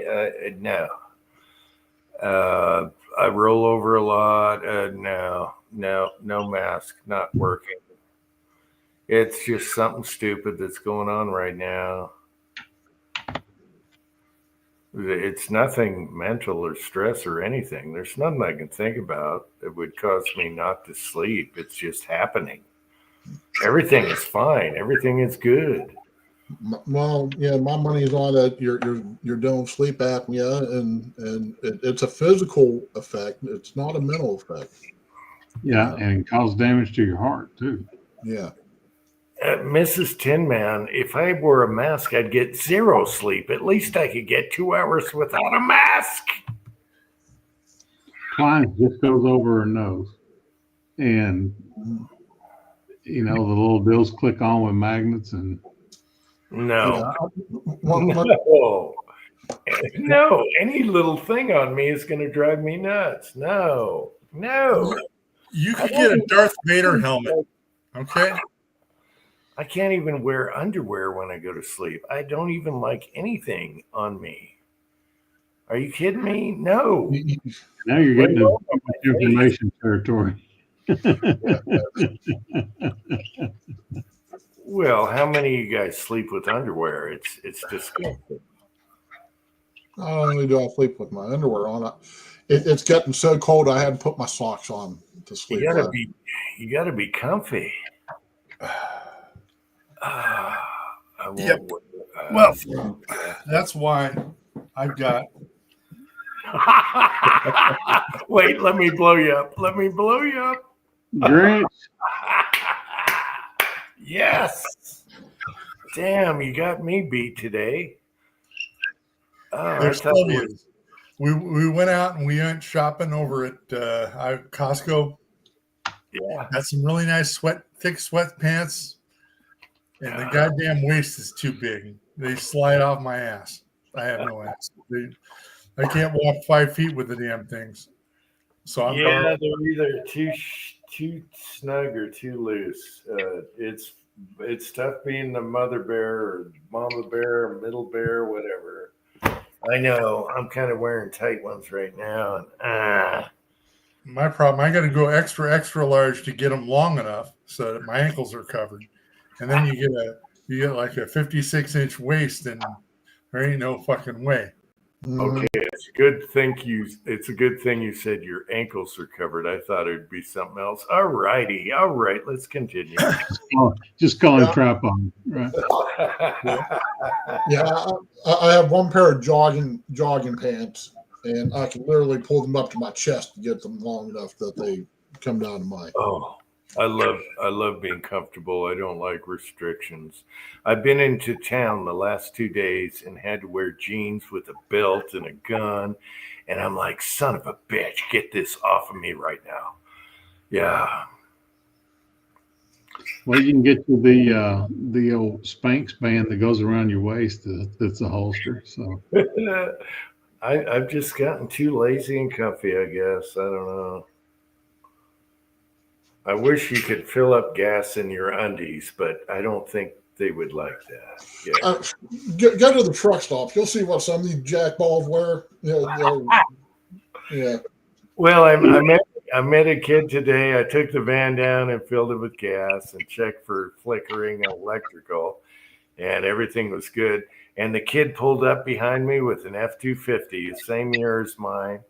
And he said some old guy bought a new truck and he gave it to him. And we talked a long time. He was a nice cowboy kid, 2 cowboys in the truck. It looked perfect. And he goes, Jim. it was a 4x4. Huh? They were hitting on you, Jim. No, I approached them. I said, hey, nice truck. I got the same thing. F-250 like they did, but his was his wasn't a 4x4. Anyway, yeah, his girlfriend bashed in the front door. Other than that, it would have been awesome. I just told him, hey, go to the junkyard, get a door and spray it camo. It's awesome. It'd be awesome. It's all faded paint, No, if someone gave me, they call it patina these days. yeah, it was cool. It was just faded red paint. And, I went up to him while I was filling the pump. The problem was I talked too much and filled the tank. And it cost me a fortune. Anyway, the thing was running. Yeah, I'll probably sleep over that. Thursday, Susan and I went to BJ's, and they have the cheapest gas in town. It's usually about 20 cents a gallon cheaper than everybody else. We filled up both her Jeep and my Gladiator, and it was like $95. And it just and prices have actually been kind of creeping down around here, but it just Hey, $2.39 here. Yeah. No, we're not that low right now. Plus, especially our little town. But I think it's Utah's like 270 right now because you have a street tax or whatever it is, which isn't. I would pay that all day long, but ours is a little more right now. It's a local little gas station, I'm fine with that as long as it's not freaking $4 anymore. Mm-hmm. Anyway, I'm talking to the kid, and I only wanted to put in half a tank. And I'm talking to him, and I go, whoa, wait a second. I got to go over and click the clicked the spout there, and I put $40 in it. Almost filled the tank completely. Oh, that's 5 gallons here. Oh, jeez. Go electric. That's what the governor wants. It was fun. I was driving down. I don't get out much. I was driving down. And I'm like, wow. I come down and everyone is keeping their streets and their yards like perfectly clean and mowed. And then I'm like, damn, this is really nice. I should get out more often. And the last 2 days I've been going into town to get gas for both vehicles because I've been working on both of them to make sure everything's good. And Vanessa, where do you live at where it's actually cheaper to go to Massachusetts to buy something? She lives in Connecticut. Okay. Well, okay. Yeah, I guess that makes sense. Anybody heard from Julio lately? Speaking of Connecticut. I haven't heard from Julio since the last chat he's been on, so I hope he's doing good. And yeah, Okay. What was funny was one of the states he lives in, there was the top 10 most vicious women in the states or whatever. What? No, top 10. What was it called? Most unfriendly women, top 10 states.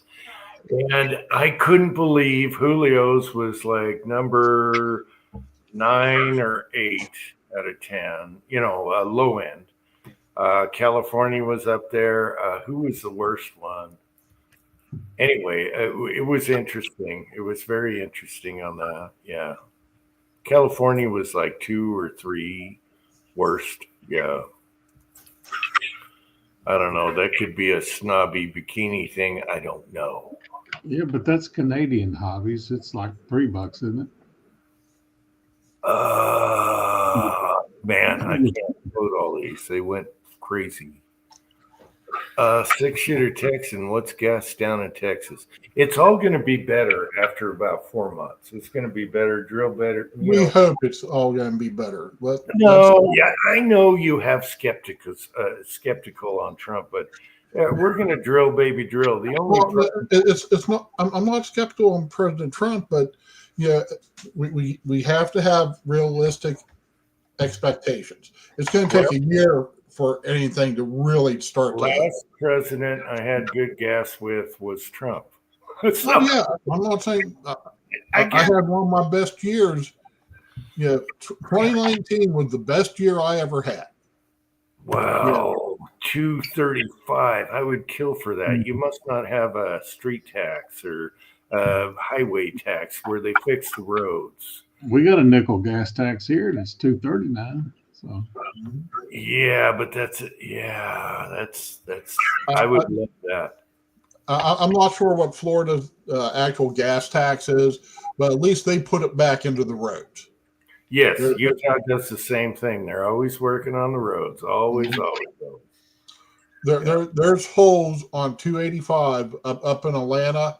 I've literally been bouncing through for the last 10 years since I've been with this company, and I go through Atlanta 2-3 times a week, sometimes more. Yeah, what got me is when I lived in Washington, they taxed the crap out of you for gas, and they never fixed the roads. They were the worst roads ever. At least here they do that, so that's good. Hobbies, I'm giving you shit.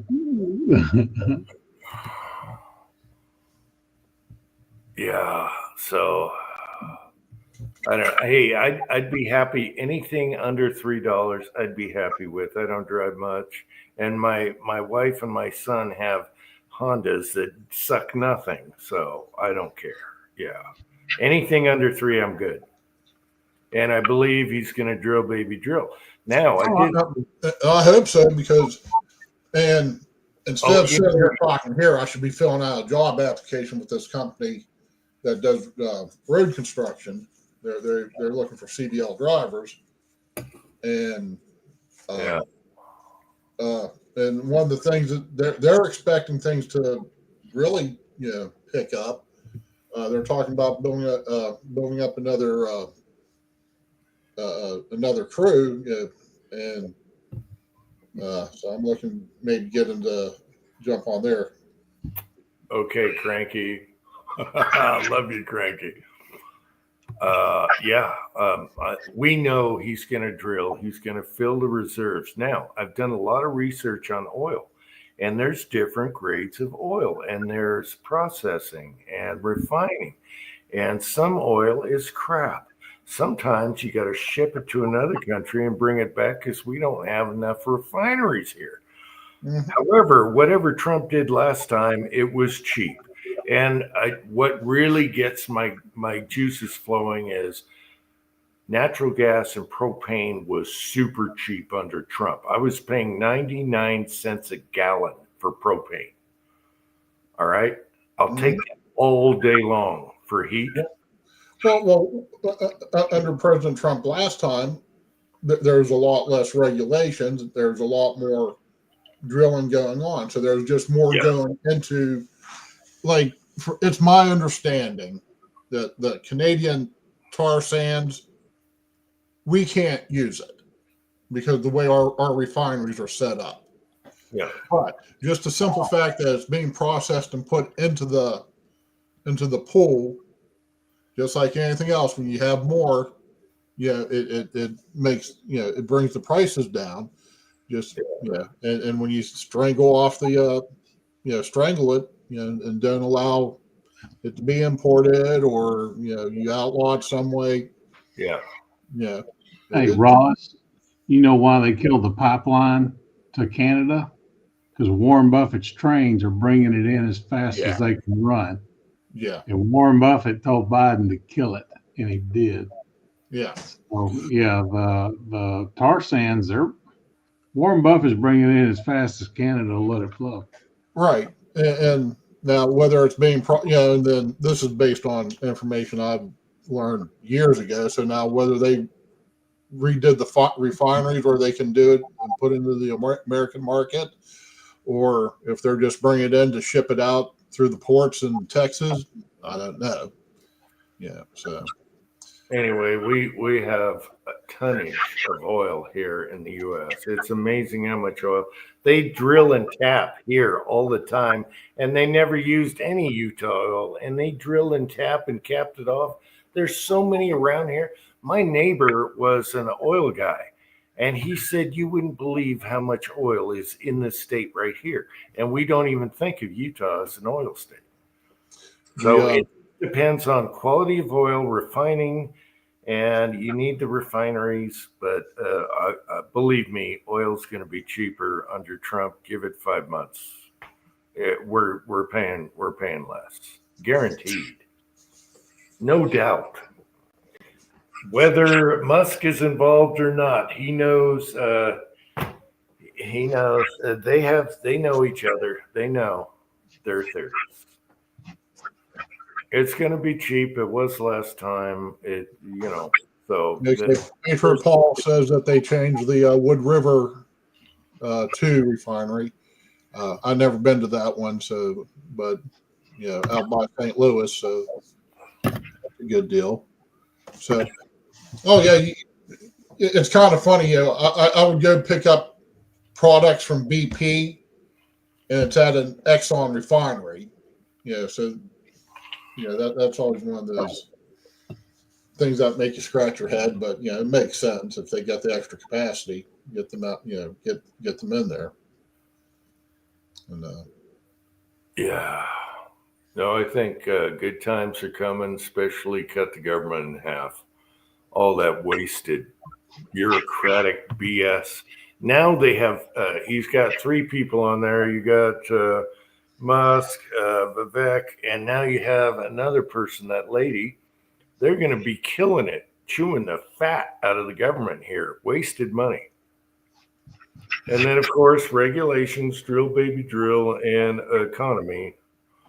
Don't worry about it. It's way better than what we had, I tell you that. That was the worst 4 years I ever went through trying to live off of stuff. So bring it. I'm ready.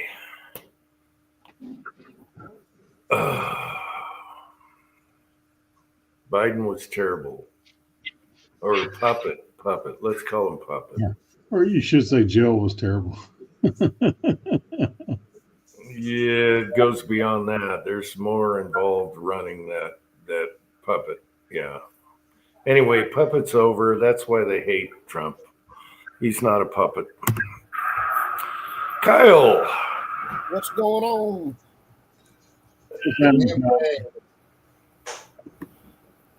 How's the rickshaw doing, Kyle? Oh, it's doing fine. I put a new turbocharger on it. All right. I'm glad you're home. I hope you're comfy. Yeah, I don't have my relaxo pants on yet. Oh, you got to do that. I'm wearing mine right now. Dude, man, I was at my local Bass Pro, and they had every primer you could need on the shelf from $79 to $99. Now all you need is glutton and for them to come down because it's available again. There were shotgun primers. There were large pistol magnums, the whole 9 yards. They were all there. Give it another year or two. They're back in stock. Now they're going to fight for prices. So let's get some decent prices here.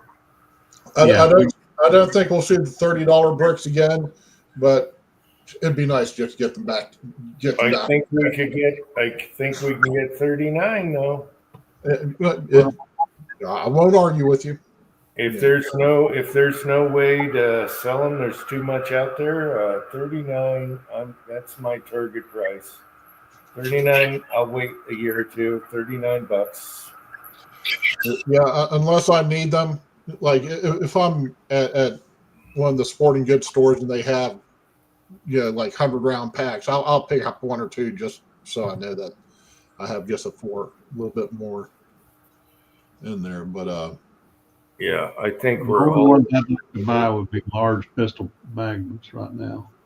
Yeah, I think all of us are in once it's under 50. But I really think you're going to see sales in the future for 39 a brick. oh yeah, I mean there'll be Black Friday sales or and stuff And that's like that. when you buy cases. That's when you do it. I did it during the first Obama thing. That's where my last pistol primers came from. Bought a few cases then. And they were 18 a brick. So Yeah, $18 for bullseye. Yeah. 18 bullseye. What about $18 primers? Yeah, for S&Bs, which are I actually, missed $8 bullseye. I was on the very tail end of that number, but yeah, it'll come back down. You got your regulations, you got your economy, blah blah blah, and once the thing gets filled, the prices come down. Look at all that. You get Ukraine over with, and you'll start seeing Alliant powder again. You'll see Shooter's World coming in. Those are made in Europe. You'll see them flowing again finally.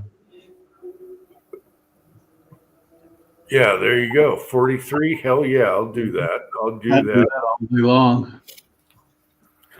I do 43. If I got to fill some spots.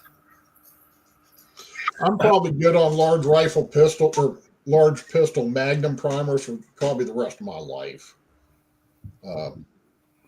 Small pistol magnum, I like to use that for everything 357 magnum. The rest of it, Cranky, I can't believe you don't like Varget. I tried it like on 223 for the first time, and it's like, damn, this is awesome. Yeah, I love Varget 223. Yeah, 308. Yep, But and it smells. Yeah. Just I fill it don't all the know. way to the top. Yeah, I don't know why you don't like the cruncher. Varget's great, and I didn't even crunch them, and they were good. Everyone likes their own stuff, whatever. How many grains of Varget? I don't know. Just fill it to the shoulder and go. Yeah. maybe that's my problem because the 1 pound of Varget I used, it just was nothing impressive. I didn't see what the big deal was. Reloader 15. Huh. I don't know. I use 4064 on what? 6. Anyway. I haven't tried 15. Hesaw is here. Hey, Hesaw. 38.95 is my go-to for 30-06. What's that? 48.95. Okay. Yep. I think I said 38.95. My bad. Yeah. Another mail car load in World War II. Yeah, 4064 is awesome in 308. That's my go-to. That's Yeah. I got a rusty can I got to burn because it's full of rust. Coke and bourbon. I got the old 4064 and 308. Yeah, the old steel can rusted out on me. I love Benchmark 308 for the 150 grainers. Cold, hot, same speed. It's back on the shelf.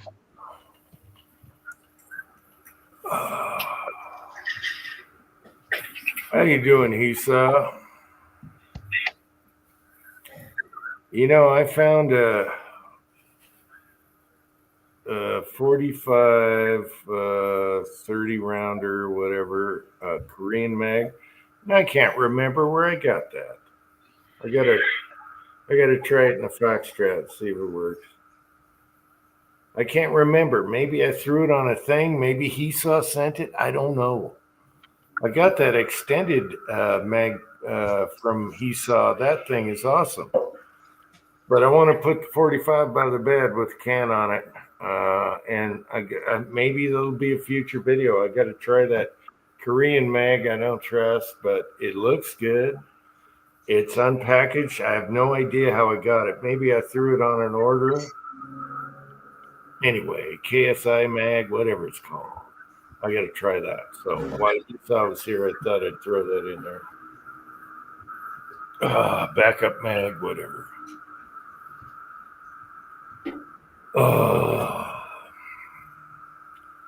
New plastic jugs of powder. What? Have no soul. Well, yeah, metal ones rust. I'm sorry, Genswater, but they rust. I can show you right now. We'll go out and burn some on the lawn. Remember, I did a video and I'm checking the powder measure and I'm like, wait a minute, why is this brown? It had rust in it. It was rusty and it was 4064 powder. My uncle had it in the garage. Who knows what happened there? Yeah.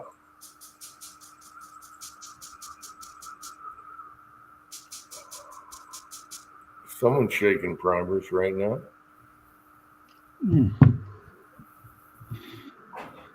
I had a bad electric range controller this week. What does that mean? The motherboard, the electric board. Yeah.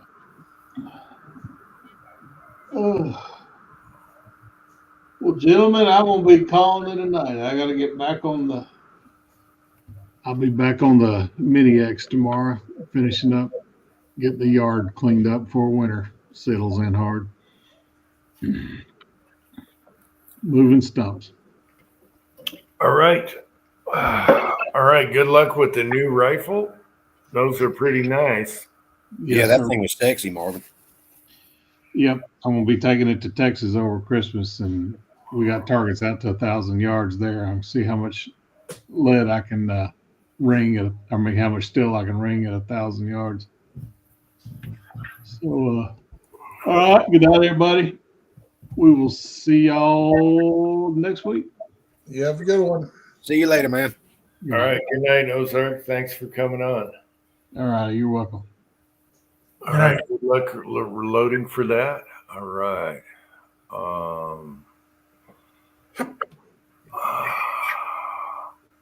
What are we talking about on the side here? Benefits of nobody. Yeah, I'll definitely take plastic bottles now, especially black plastic bottles. over steel cans. I got a lot of old steel cans for looking at, but you know, rust never sleeps. All right.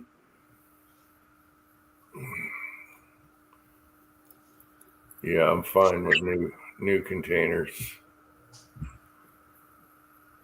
Oh, so Pat, when are you going back to Vegas? Thanksgiving. Gonna be in Vegas for Thanksgiving. All right, awesome.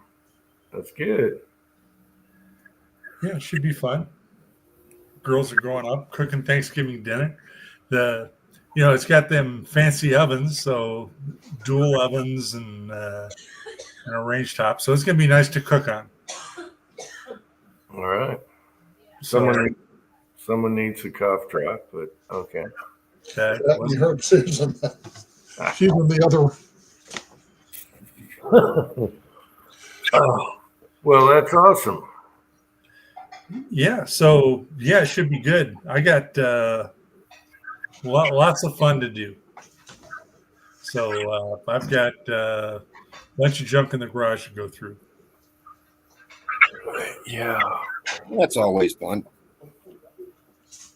Well, it's okay. It's my buddy Pat passed away, and he had a pallet stacked 8 foot high in the garage for storage. I got to go through that shit.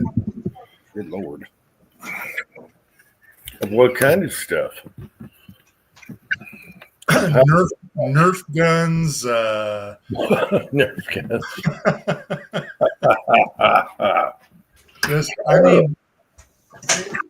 Interesting. Yeah, Nerf guns were paired with duct tape. So there's just some stuff that I'm not going to want to pass on to his son. But, that needs cleared up.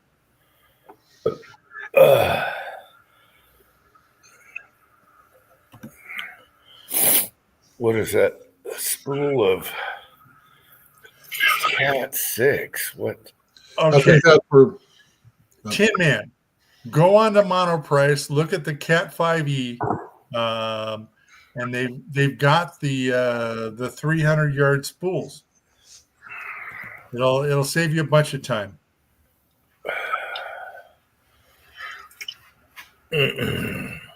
So just get a bunch of little ones, because otherwise you're going to be doing the same run 2-3 times for the main runs.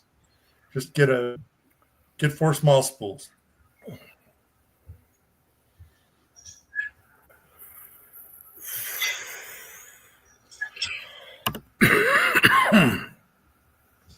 All right, Pat. Van is fixed. Truck door noise is fixed. I'm done. Yeah, until it gets really cold and all those plugs you put in the tires start leaking. No, there's no plugs in any tires. There's no plugs and no tires right now. We're good. We're ready. Well, all right. Yeah, plowing video coming shortly, but I gotta put a different mount because the phone's bigger. I don't know how I strapped that to my chest now. Anyway, all right, maybe I'll wait for the tractor for the big stuff. Supposed to get a little snow tomorrow. We'll see how that goes. 40%, 50%. All right. Looking forward to the plowing videos. That's one thing I'm grateful for, that we don't have snow like y'all do. Hey, if it never got sunny out, I'd be pissed and wouldn't like it. But sun comes out, it melts it. It's fine. I'm getting a suntan while I'm plowing, so I don't mind it. It's as long as we got Utah sun, and we usually do. So you plow, you get a sunburn. So there you go. I need a burn barrel. I can't find a burn barrel right now. I looked everywhere. I'm trying to get a $10 burn barrel, a 55-gallon drum. Mine disintegrated.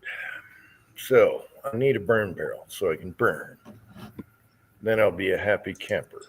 Man must have fire. Oh, yes. Maybe we do another caveman video. Yeah. I do want to do this winter, I want to do the Jeskimo video, the Jeskimo, and you'll have to wait for that. All right. That's an Eskimo. That's Uncle Jim, Jeskimo, if people didn't get it. All right.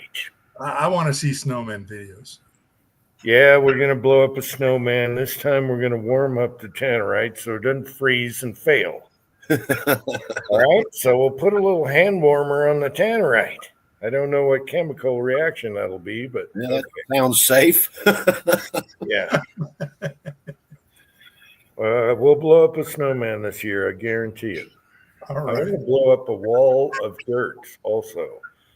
I want to drill and blow up the wall in the turnaround spot. So I don't know if the neighbors would like that, but we got plenty of tannerite.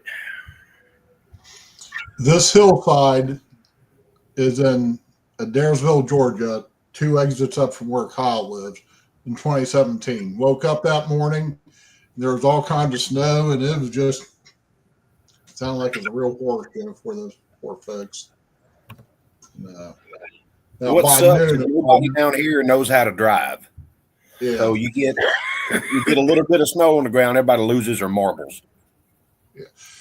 now by like noon, it was all melted off, and it was actually a pretty decent day, but it was just really cute back there. Yeah, you guys don't deal with footage. All right. Yeah, baby. William Ganley is here. Yeah. But yeah, I agree with you. If people don't know how to drive in the snow, stay the hell off the roads. If you go to places that snows a lot, okay, they get it. They can drive in it. You know what, Jim? You should build an igloo. Don't ruin my video. That's what Jeskimo's about. Oh, The okay. Jeskimo, okay? Shush. She's even going to chew my mucklucks, okay? So shush. I threw out my old boots and I was going to do chew marks in it. And I'm like, son of a bitch, I threw them out. Anyway, now I ruined the whole thing. All right. Yes, that's what it was about. Okay. I need Sorry. a foot or two to saw the chunks, okay? All right. And then we'll light a fire and we'll do all the Jeskimo stuff. All right.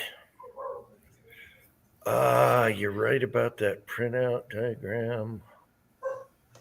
What are guys talking about now? Twisted pairs, a friend of mine did. Diagram.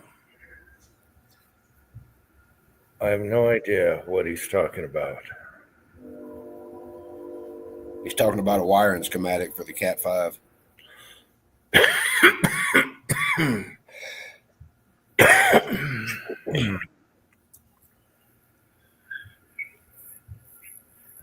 You know, I haven't done any videos for a week or so. I got so many on the phone, and it's like, no, don't like it. No, don't like it. No, don't like it. I've been checking them faster than I've been recording them, or slower than I've been recording. Anyway, I just want to do shooting vids. Type B, what are people talking about? Type V, Cat 5. What are we talking about? Printers, computers, what? Cables. Oh, cables. All right.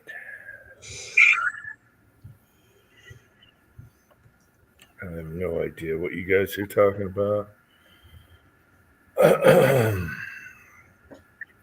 No, don't buy it pre-made. It's really easy to punch down Cat 5 Keystone jacks.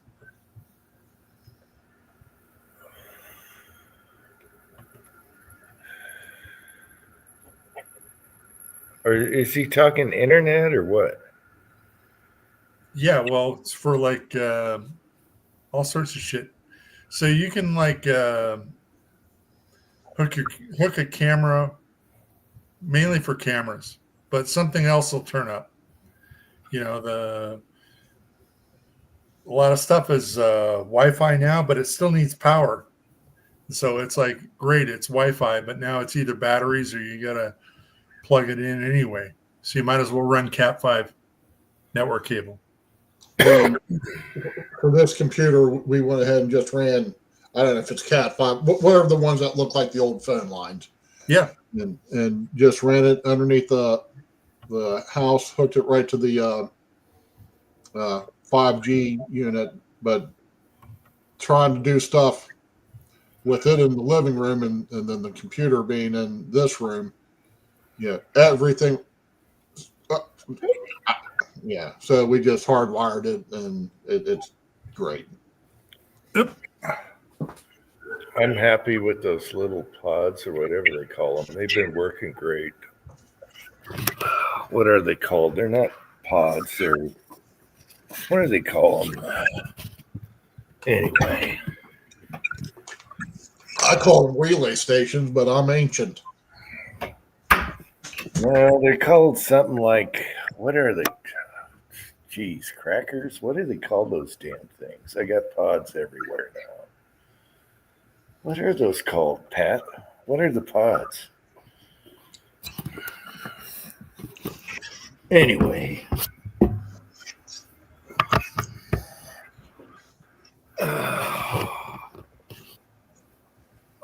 You talking about cameras, Jim? No, what are the little modem pods called, Pat? They call them something in a set. Access points. No, they have a name for them, like crackers or gingerbread. I don't know what they're called.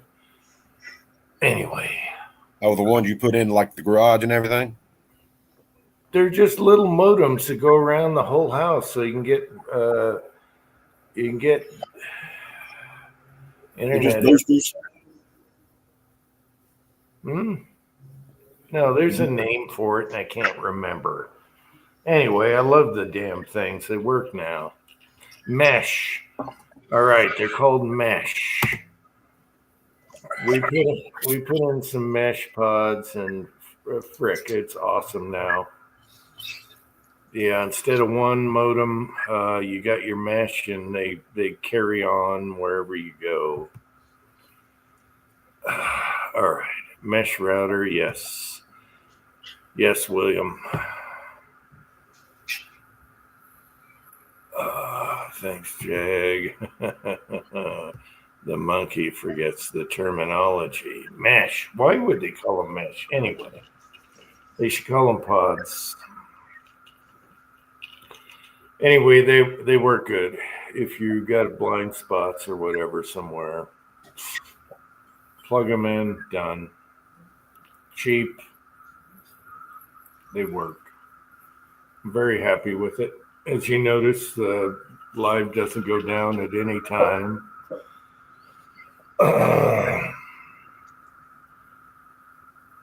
Even though our new internet company that bought my favorite company, we had to get on their ass for billing 3 months in a row. They were wrong. Now they got it down, so we're good. All right. They mesh together. Because they mesh together and act as one big, yeah, it's like the Borg, the cyborg. Yes. And you can look on your phone and see what each one is doing. Yeah. Oh.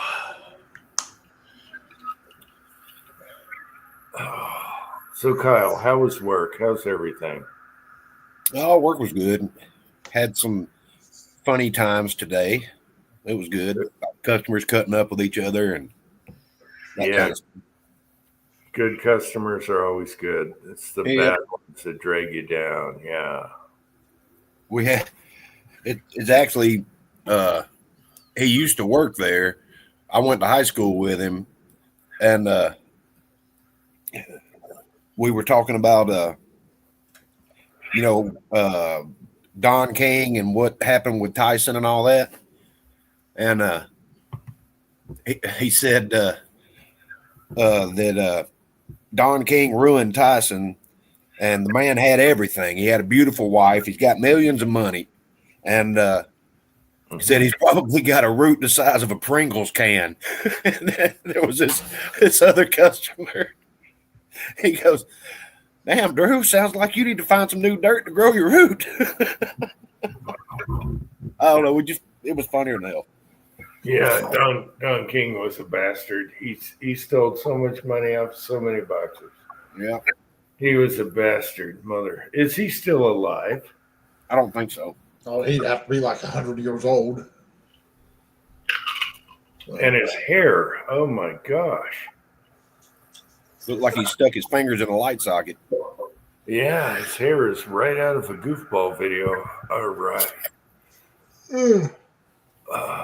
Speaking of Don King hair, anybody seen the Jaguar ad? Oh my gosh.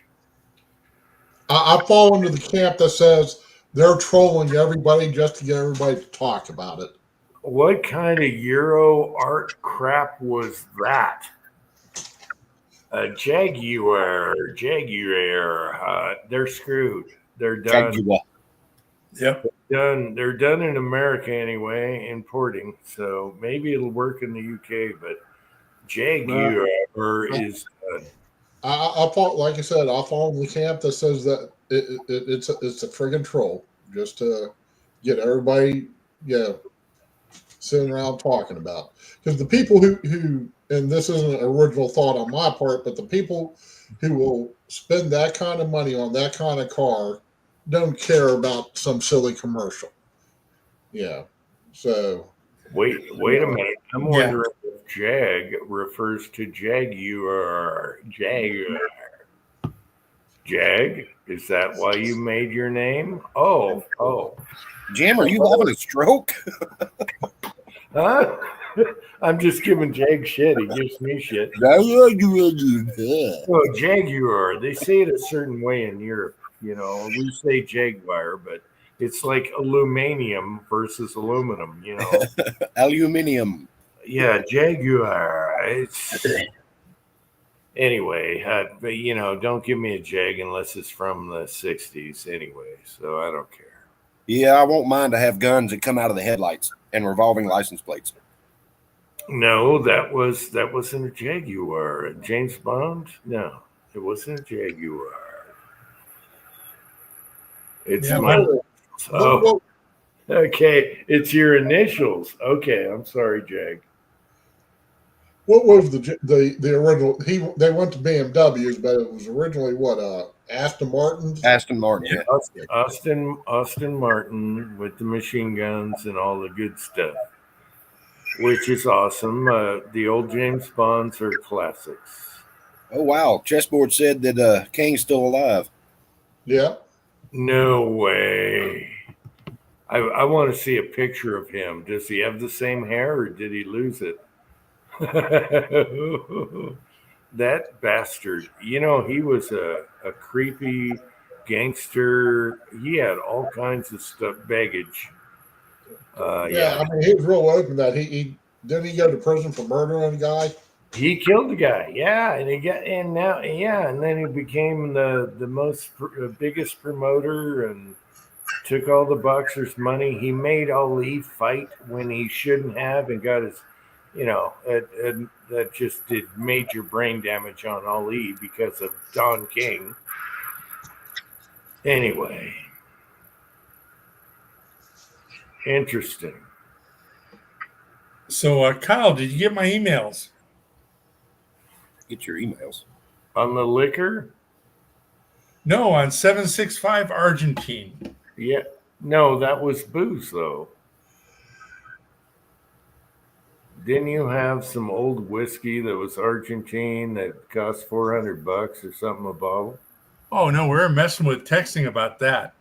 But no, Kyle showed me some Mausers after the chat. And, I was looking them up, and they're 765 Argentine, and I've got a bunch of brass for you, Kyle. Oh, Lord. Yeah, that's one I load for. So, I sent you it. Hopefully, it's in your email box. You should have some load data. Let's see. Hang on.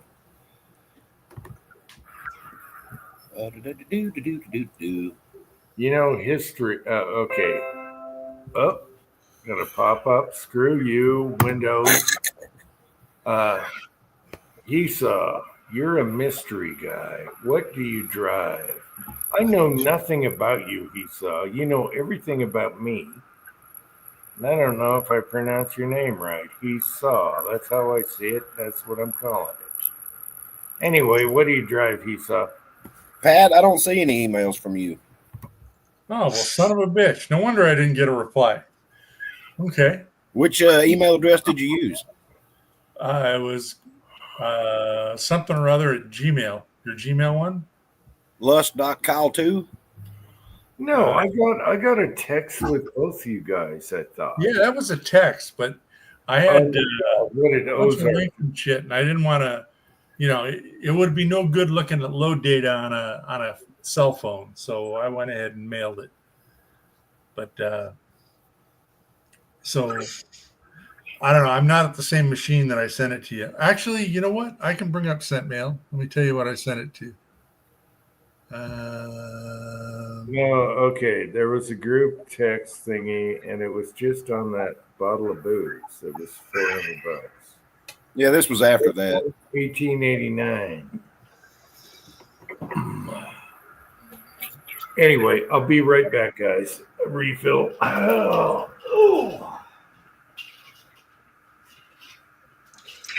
Talking about cars, Susan and I are going to take her girlfriend, go look at, she wants to get a new car, and she wants a Camaro, and apparently they're done with Camaros again. So I don't know if that's a smart move on her part or not.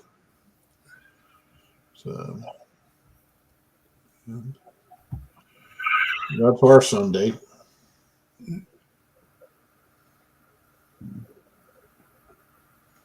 I sent it to LustKyle3. Okay, lust.kyle2. All right.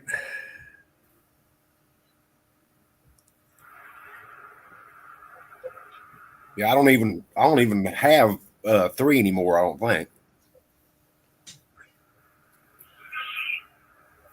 I just used that because I had to make a new YouTube account, and I couldn't use the other one. I couldn't remember the password or something, so I had to just make a whole new email account.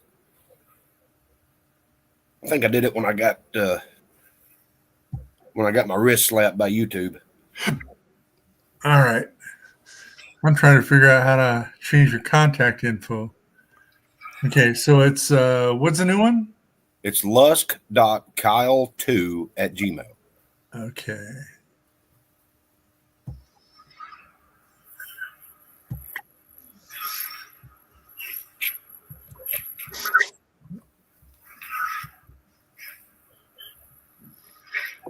Yeah, Paper Paul says GM's giving up on the Camaros, and of course the V8s are gone with Chrysler apparently. Yep.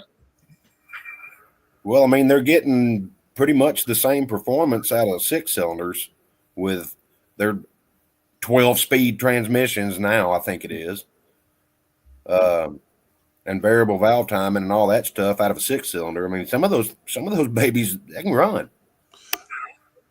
Yeah, but there's just something like a muscle car without a V8 in it, and my thinking, anyways, is all this stuff you can do to the 6s and the 4s. Why don't you do it to the 8? You know, and so, and just having a muscle car without a V8 in it is like, dating a chick with a dick bigger than yours. Yep. Whoa. Ain't right. Sex with a rubber doll. Yep. Mm-hmm. You leave the Pringles can out of it. So yeah, it's a shame, really. It's like my SS sedan that I bought. That's it. End of the dinosaurs. No more, 6-speed manual front engine V8 rear wheel drive family sedans anymore. you can't buy a stick anymore. That's one reason why I like sticking with 4-wheel drive stuff, because in the back of the magazine, you'll probably be able to find that part that the factory has stopped making years ago. I mean, you might pay an arm and a leg for it, but you will probably be able to keep it running. So, same thing with most of your sports cars. If you just go out and buy a soccer mom car, just like what Chessboard says, after 7 years, you're not going to be able to find new parts, most likely. Yeah, it's ridiculous. When I was in the Peterbilt realm, you got people in there that want to fix up all these older trucks, and they're wanting all these replacement parts. I'm like, they hadn't even built that truck in 30 years. Right. And you expect you're mad because I don't have the part on the shelf. I said, shit, Peterbilt don't even have the part. But at least the nice thing with trucks, if you got a good body, you can do a glider and put get a new engine, transmission, rear ends, and as long as your frame's in good shape and your body, or vice versa. Right. So they got a gorgeous orange classic Peterbilt at a dealership go by on a pretty regular basis. It's just like it's at the fuel stop. It's right across the street from the fuel stop I go into, and it's just like it's taking everything for me not to go in there and just buy the fucker and go to the boss and say, "Hey, I'm an owner operator now." From what I was hearing, the glider kits were on their way out. They only had, let's see, you could, for some reason, 7 years came to mind. But like the Fitzgerald glider kits where they put Detroits and them huge cats and all that stuff in there. Yeah. They're not even allowed in California. Yeah. I remember you had last years ago, you had to have a, this was just to go onto the docks at that time in California, but you had to have a transponder that said that your engine was built after a certain period of time. Yeah. And that since has, changed, because that was 15 years ago. But yes, I mean, just the frustrating thing is my Kenworth, the PTO switch has never worked properly from the factory. Yeah, and it's a new truck. It only has 114,000 miles on, and the PTO switch literally shut the truck down numerous times on the interstate where we had to be towed to the shop for them to put the computer on it and say, "Oh, it's fixed," and then get 50 miles down the road and you get towed again. Yeah. Yeah, it's finally to the point now where it does work.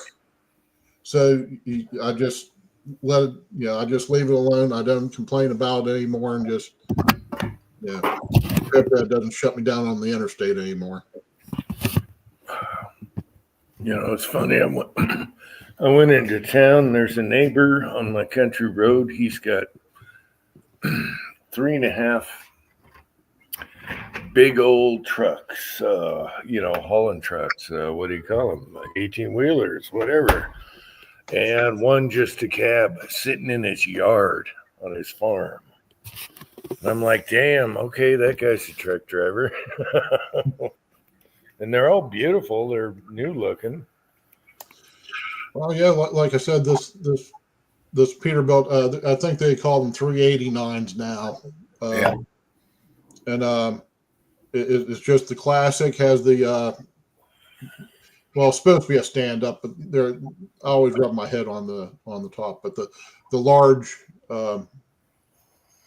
single bunk cab, but it has it's the 72-inch sleeper, and it just that Harley Davidson / chicken truck orange, Snyder orange, which I just love. Hemi orange, and just a touch of chrome on it, and it's just like I look at it, it's like save me from myself. But Susan says she doesn't want me having a motorcycle or having another truck of my own.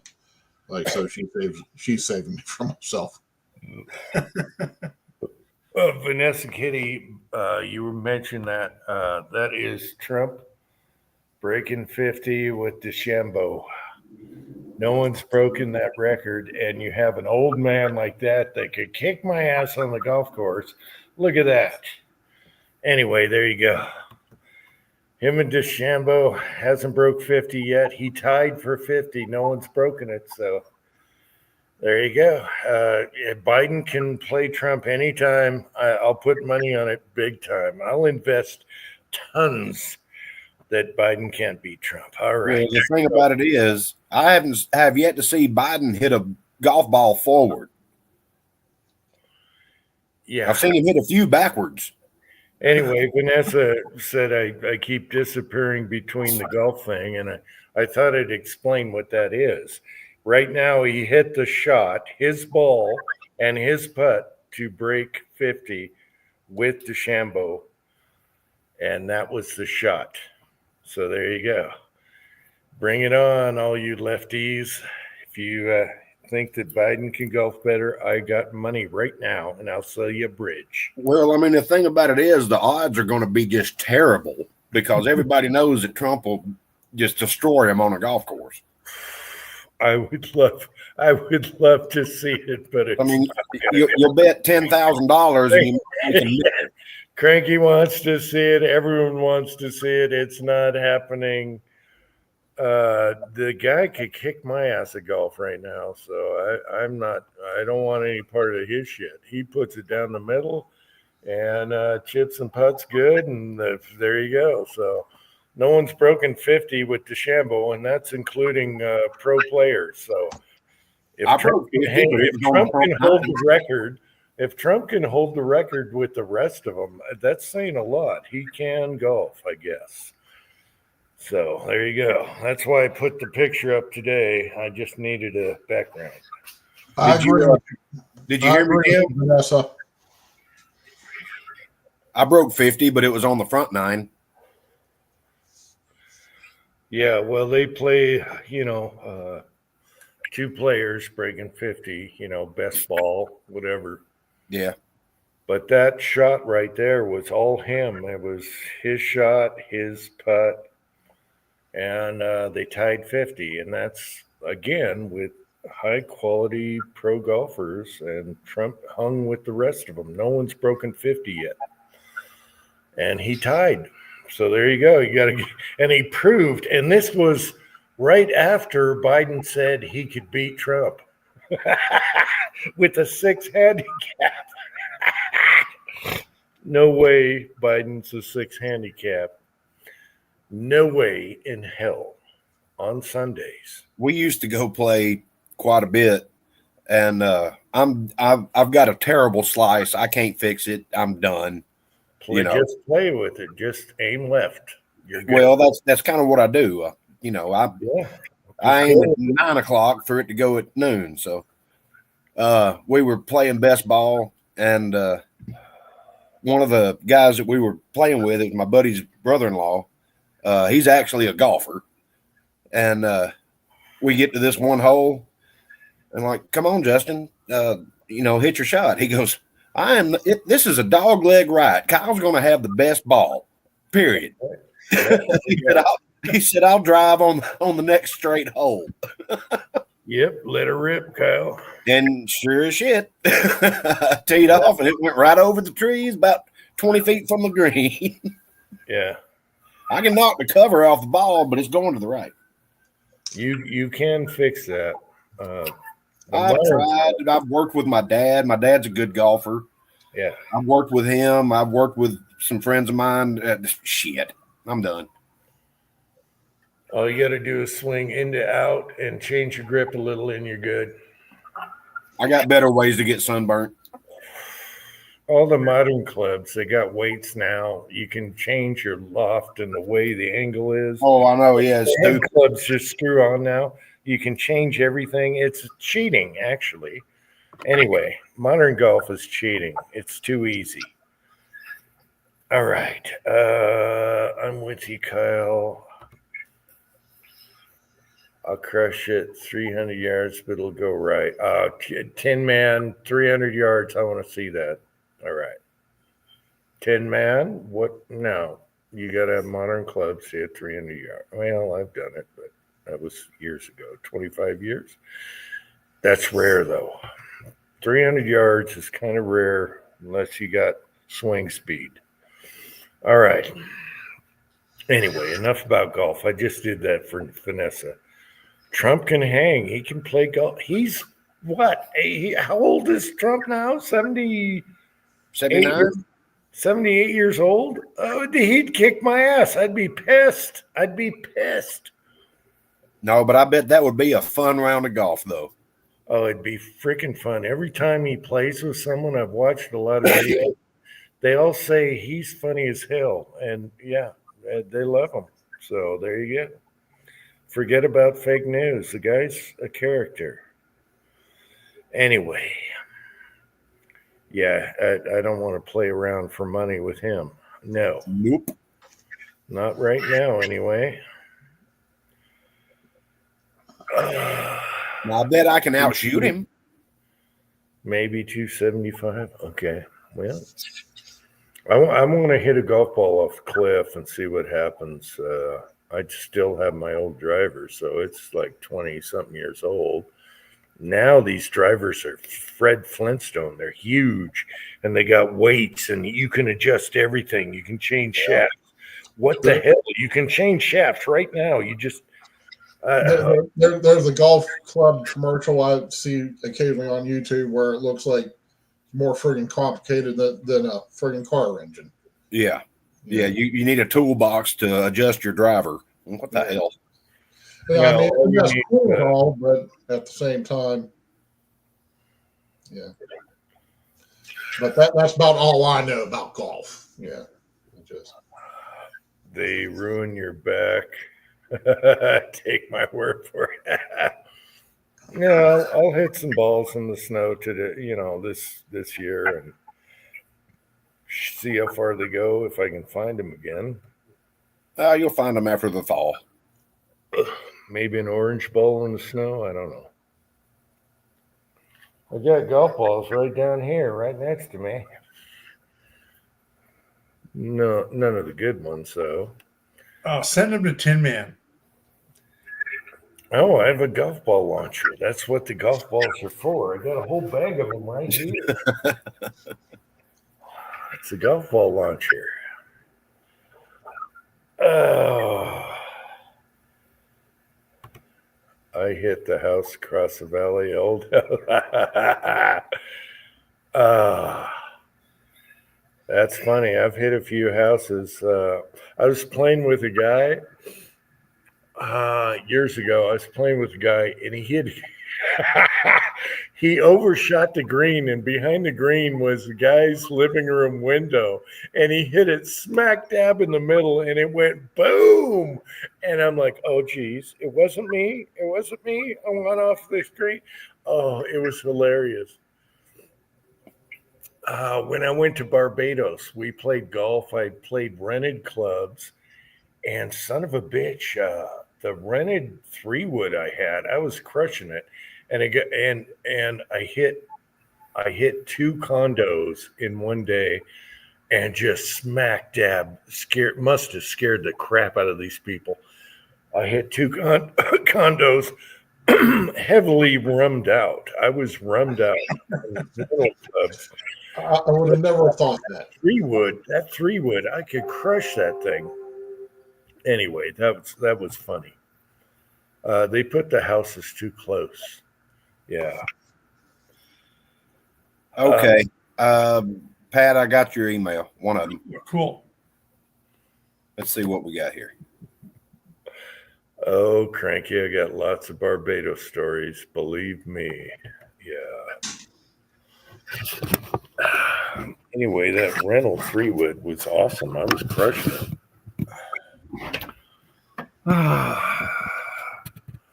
Just like 10 Men's Girls, I was breaking windows. Oh, yeah.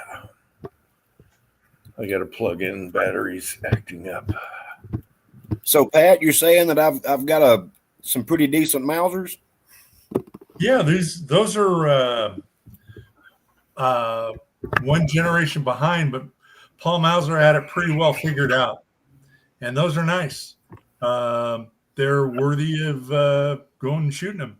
I've got a little bit of ammo I acquired from the guy I acquired the guns from.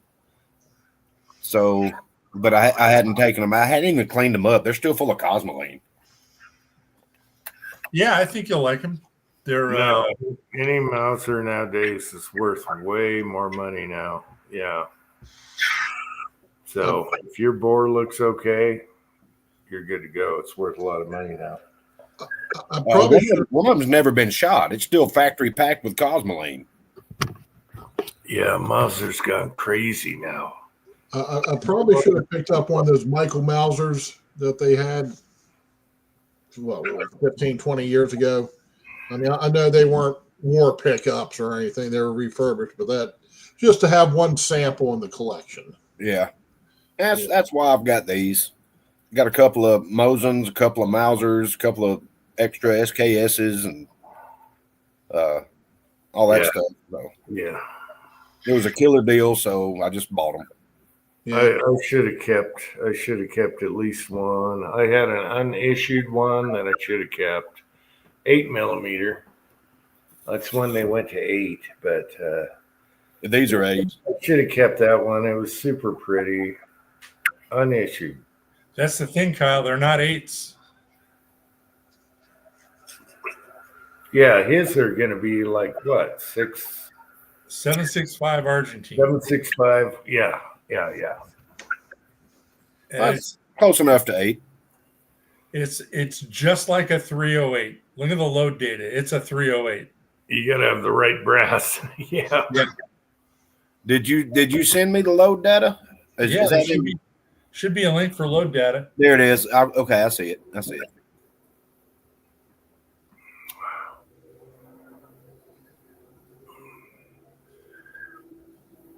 it. I'll look at that in the morning. All right. And I'll get you a care package sorted out for you. You are my hero. But you're going to need some 150 grain 312 projectiles. I've got them. You're set. Matter of fact, here's some right here, fresh out of the oven. Let's see. Not that one. I don't know. I got a couple of molds on loan from one of my buddies, and oh, come on, where are you? Jesus, it's cold out here. He saw you're such a mystery to me. There's no info on you whatsoever. You're a mystery. Now you're talking frisbee golf where you throw it in a basket or something. What the hell? Yep, they have that here. You throw a frisbee around, then you throw it in a basket like it's the whole weird. I used to play frisbee. You know, we all did it on the beach in the 70s. Everyone threw frisbees. Yep, those are nice, but it's going to like jacketed going 2,600 feet a second. Well, I've got some 150 grains. I think I've actually got some 312 Hornbies. I was playing along with 300 blackout with. We'll figure it out. Shit. Yeah. Gosh darn it. He saw such a mystery. He doesn't. Yeah, there's not much info on Hisa. That's why he's tough. He's tough. To get even with.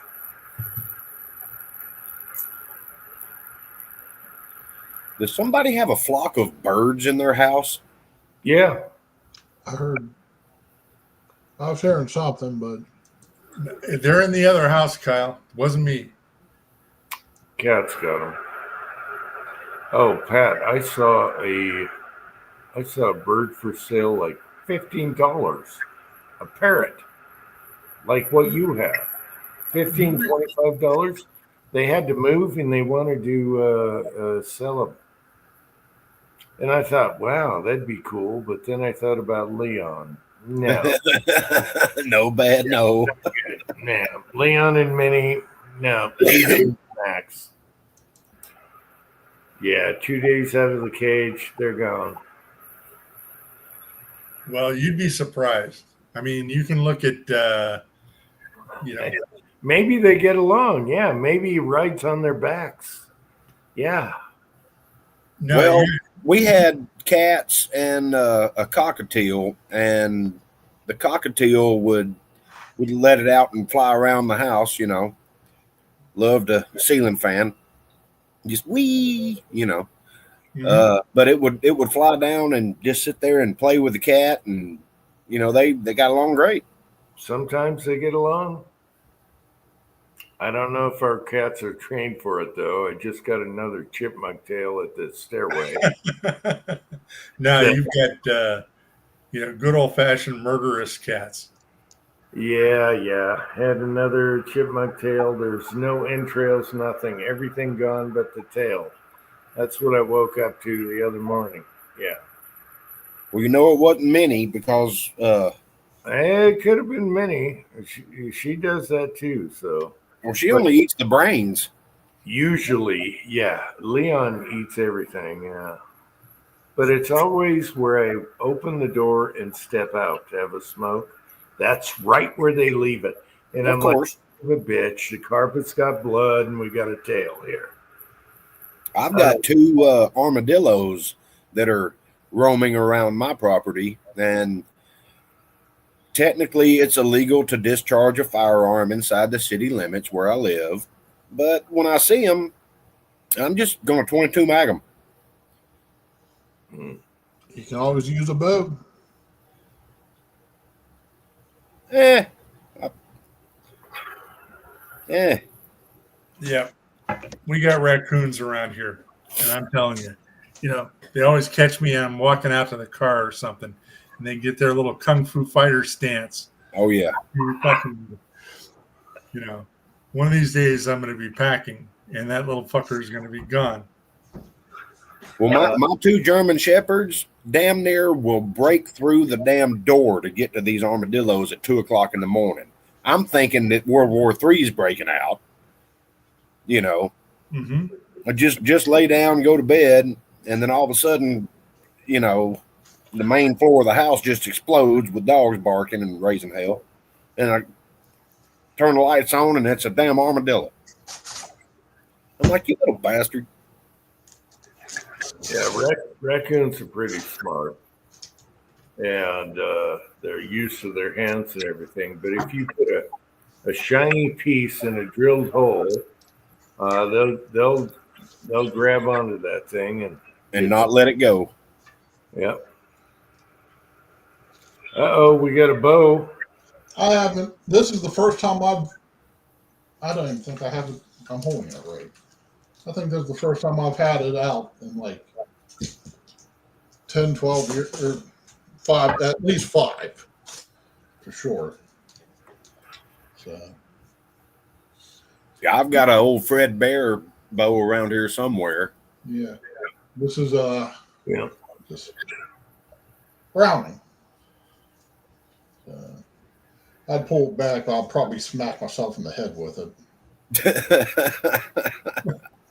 But yeah, I don't know I mean, I know armadillos are destructive. I don't know if I'd actually want to kill any though, because I find them to be kind of cute in a mangy or ugly sort of way. Armadillos are weird. I mean, they go from, you know, nice little docile scavengers to maniacs in a heartbeat. We were down at the shooting property, and we all loaded back up in the van to drive back to the cabin because we were shooting on the 300-yard range that we had out there. And just driving back to the cabin, and I'm sitting there in the very back of the van with my my feet are hanging over the back bumper, and the hatch is up and all that, and we're driving back down across the dam where the lake is, and this armadillo just comes running out of the woods and starts chasing me. I mean, just running right after the van. So I just pulled my 45 off my hip and shot it. There's a tip for you. Oh, yeah. I had, let's see. I don't know if I have any hunting tips on this one or not. But had my Dachshund with me on the truck with me for a while. And we're at a rest area. I'm doing my break. So I'm out there walking around. Well, there's a couple armadillos just running around doing their armadillo thing. Well, she's about as blind as armadillos are, but she smells them. So she starts to chase them. And they go running down along the fence line and duck through the fence, the chain link fence that they had up on the property there. Well, she doesn't see this, but she sees this branch, this fallen tree branch, and she just leaves and's like, yeah, she's, and she just lands on this branch full of leaves and stuff, and she's looking around trying to figure out what's going on. But like I said, poor girl, she was blind as a bat. But yeah, it was just amusing to watch her do that. And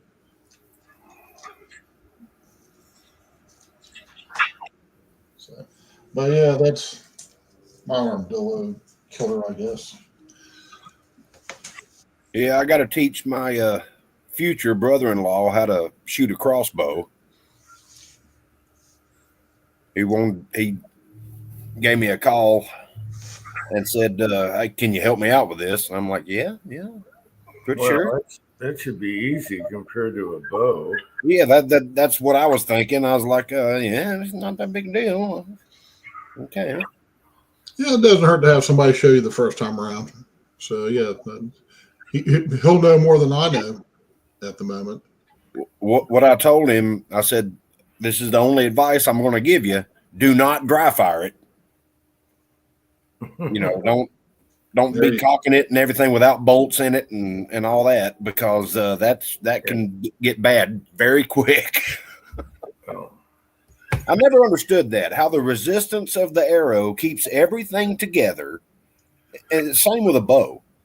It keeps everything together, just that little bit of resistance. But if you dry fire a bow, the limbs can explode. Right. I mean, what the hell? Guys, I'll be right back. I got to get some baked potatoes off the barbecue. Oh, well, don't let them burn. Yeah, that sounds good. All right. What the hell is this from Uncle John? He wants to send something to Kyle? What? An invoice? John, what are you doing? What? I don't know what he's thinking here.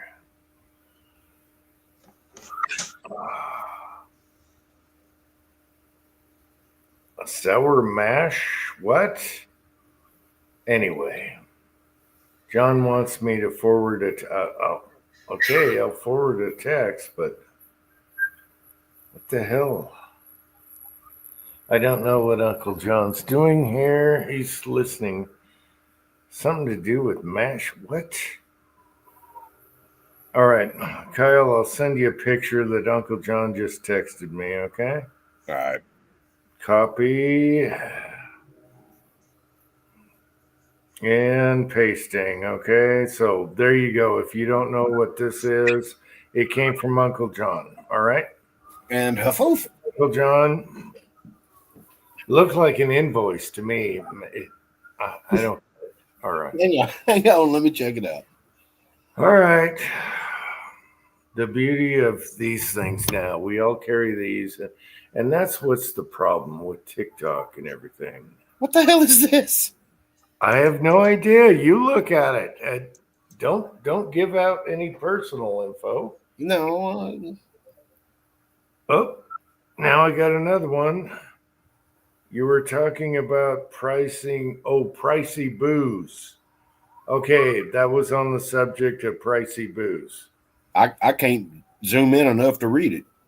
You can't. I just pasted what it Well, was. I know you did. Okay, Vanessa says, "Hi, Uncle John." Anyway, it was an invoice for expensive booze, I guess. I don't know. Yeah, it looks like it because there's not too many items on there, and there's some large amounts of money down there. Yeah, $4,000. Yeah. You know what? Yeah. Whether it's cheap ass $5 a bottle of bourbon or $500 bottle of bourbon, I've never spent that kind of money. I still get just as drunk, get just as stupid, and just get just as hungover at the end of the day. Yeah. So. Okay, we got a reply here from Guacamole. Thank you for your input there. Pee pee poo poo or poo poo pee pee. Yeah, well, either or, I guess. All right, thank you, Guacamole, for How many times a day? your input. Or your output. Yeah, Yeah. just stop trying to get on here. All right.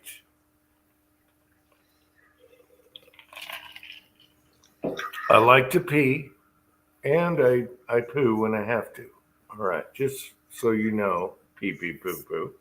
Or guacamole, I should have took a picture of it. Man, I laid a golden egg this morning. It was awesome. I mean, I wanted to get the measuring tape out because I think it was close to a record.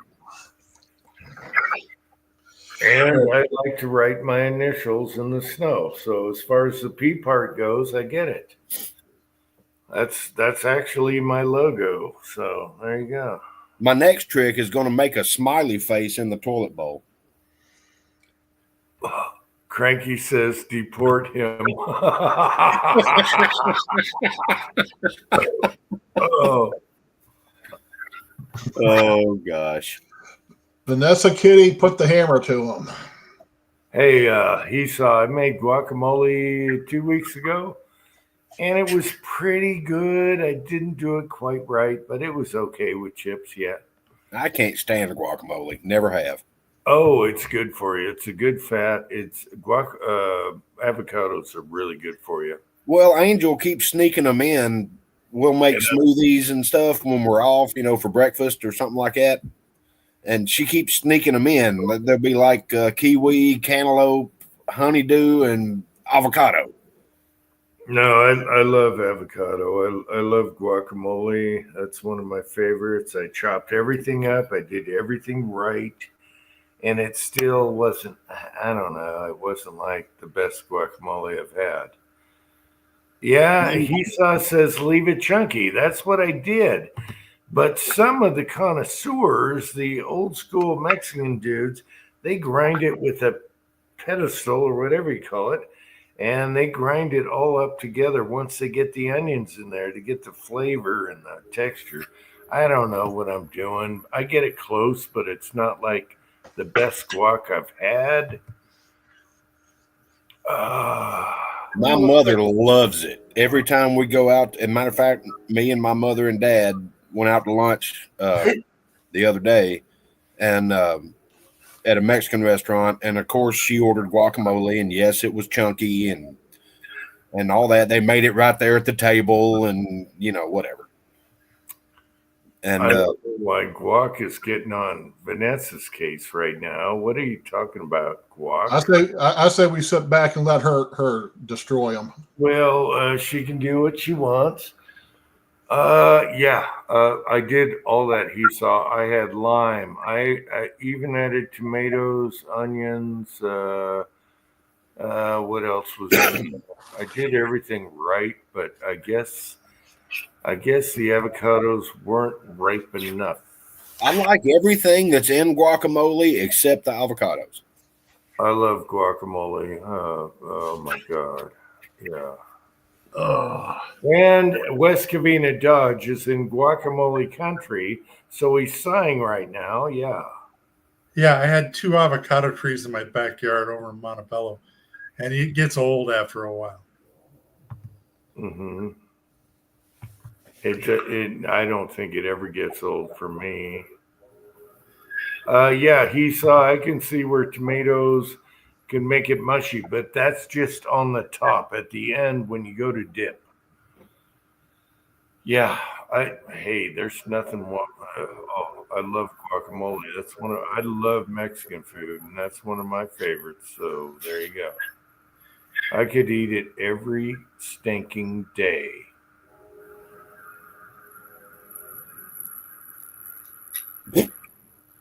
Wow. Yeah, Just Jeff is here. How long you been here, Just Jeff? Manufacturing Food Division.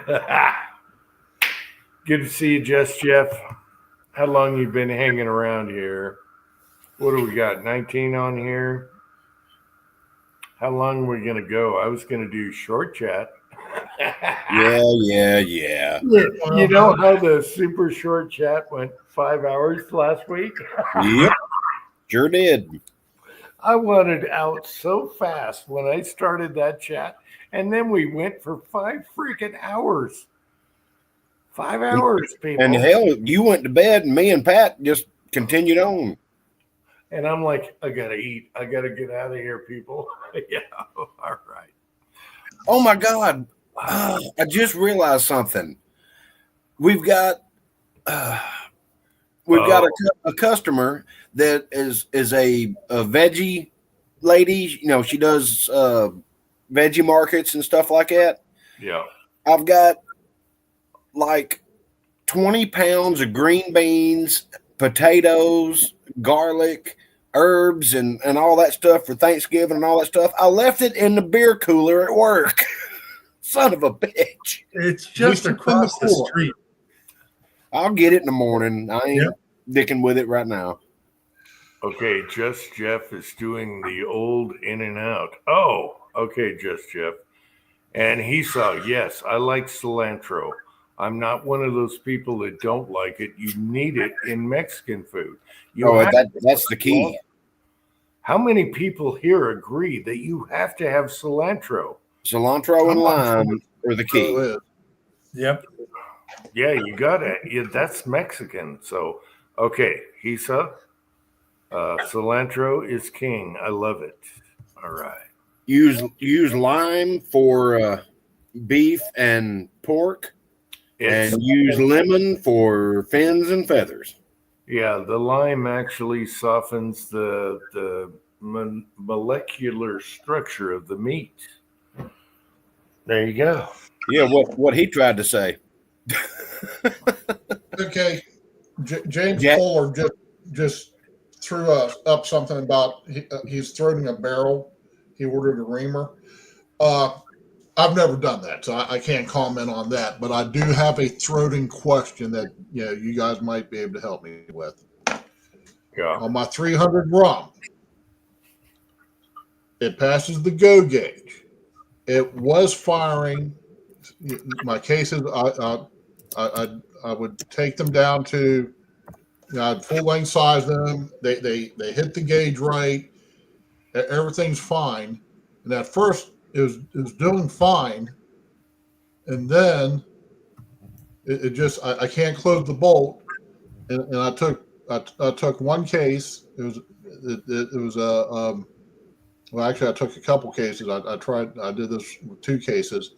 I had to bring the neck back like halfway down from the neck was already at minimum trim.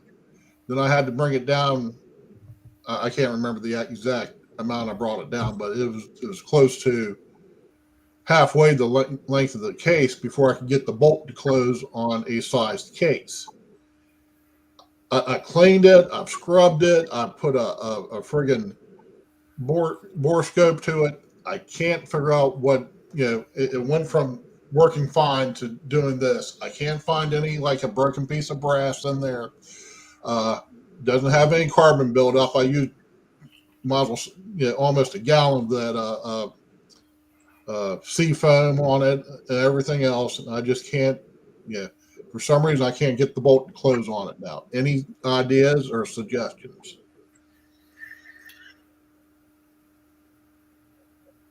Are you sure that the brass was Sized? sized correctly?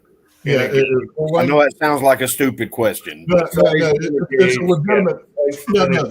That's a legitimate question. Yeah, it's full length sized.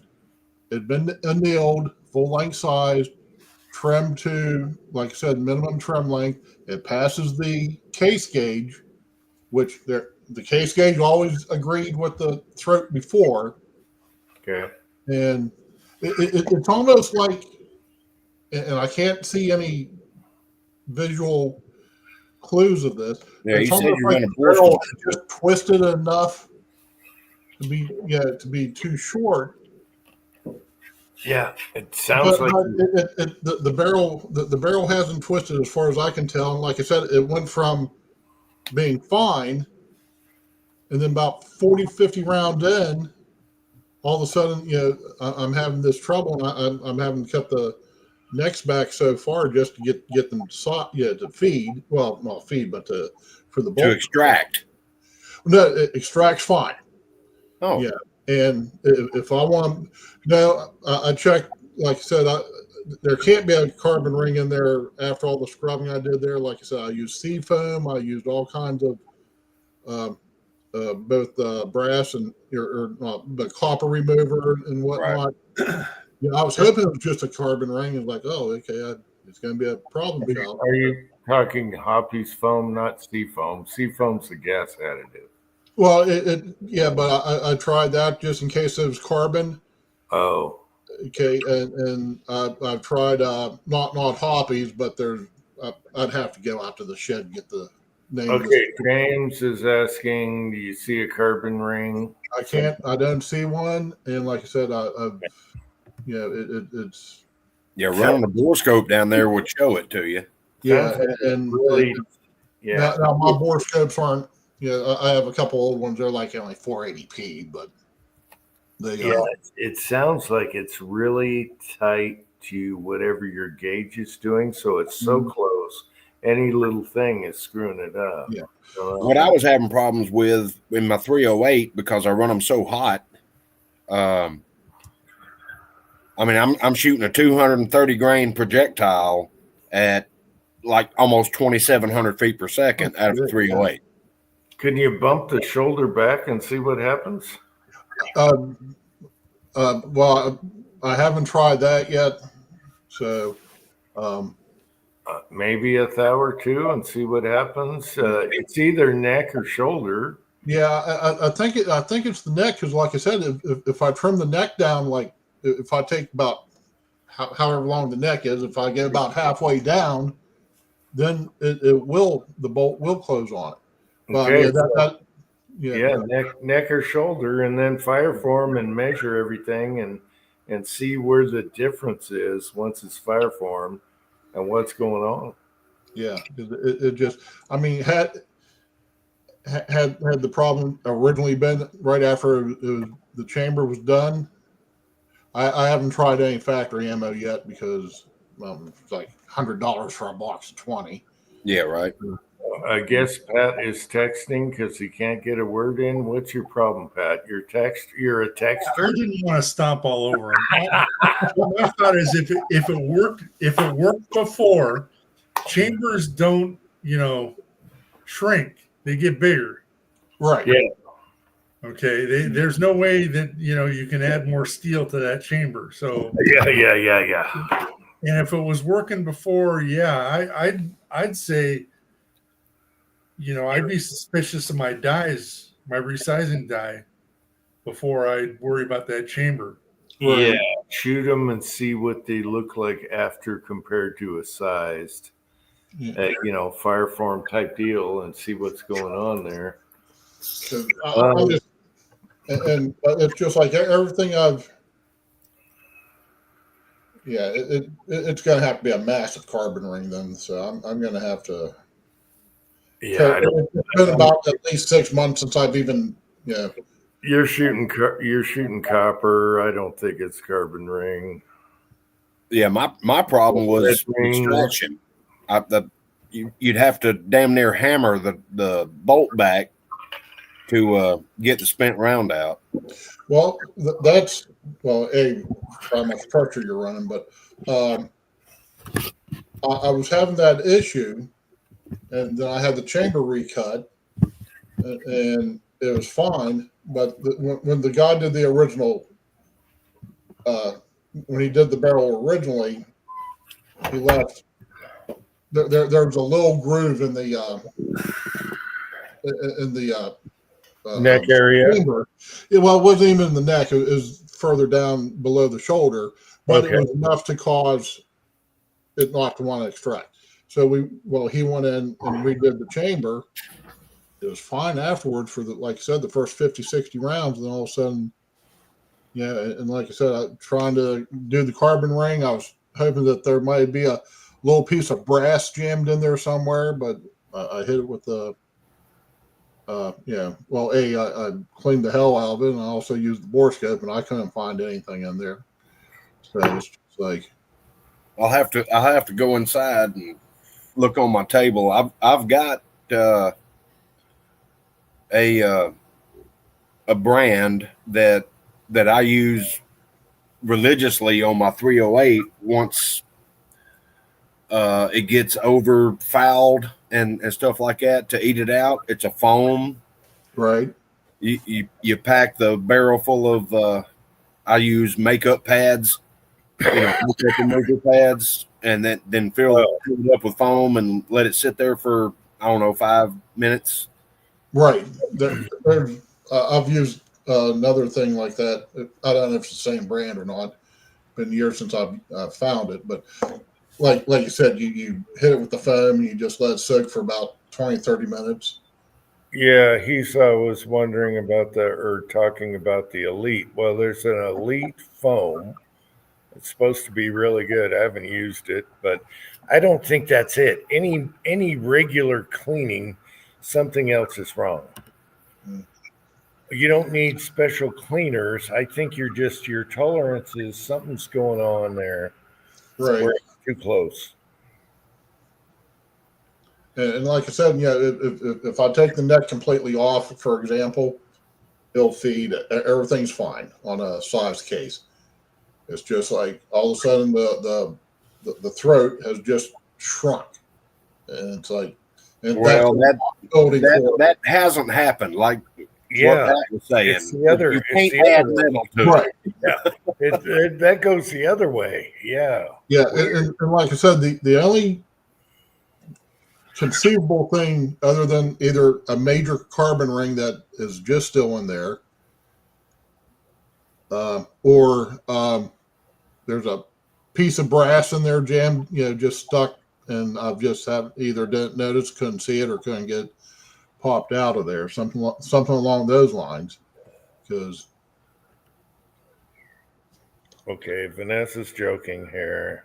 Yes. I don't know. I would back off, check your shoulder and neck length, and go from there. Well, I played around with my 308, and There's nothing wrong with the little jump. So just go from there and see what happens. No, I mean, it shoots fine with a little bit of jump. Yeah. I've shot with plenty of jump, and it still shot good. So I don't know. I've played around with my 308 and got that Hornady case comparator, and did all the measurements and all that stuff. And, you have these instructions with the die set that you get, no matter what brand it is. I don't care. Doesn't matter.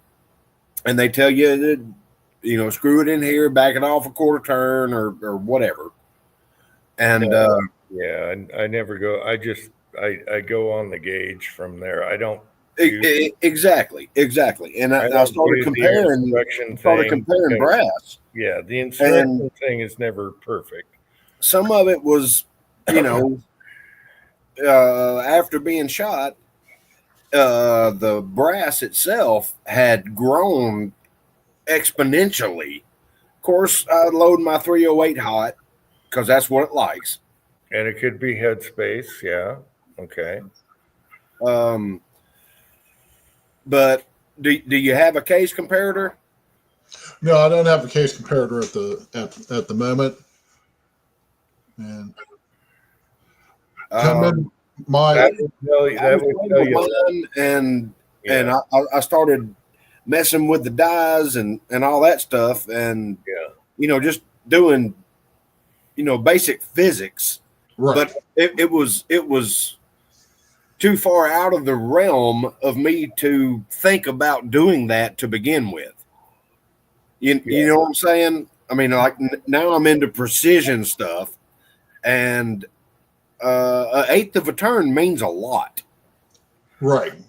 And So- that's not manual. That's all touchy feely. It's not die manual because they can be so off. Oh yeah, it is touchy feely. Yeah, I agree with that. Yeah, especially when you're doing 5.7. Yeah. I've heard that's a bastard to reload. No, it's not bad at all.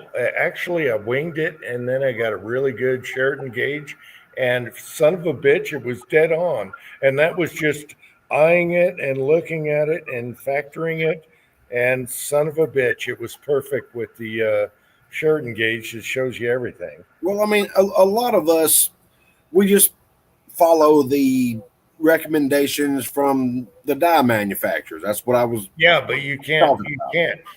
Yeah, I know that now. I know Yeah. that now. yeah. Don't go. Eighth of a turn means a lot. You might spend like 3 breaths figuring it out, but then you'll know. Doing it and adjusting and doing it, cam over all that stuff, and then you'll know. One thing I've never gotten into is neck turning. I've never gotten into that. Yep. Didn't want to. Willie got into that. I'd neck turn some stuff.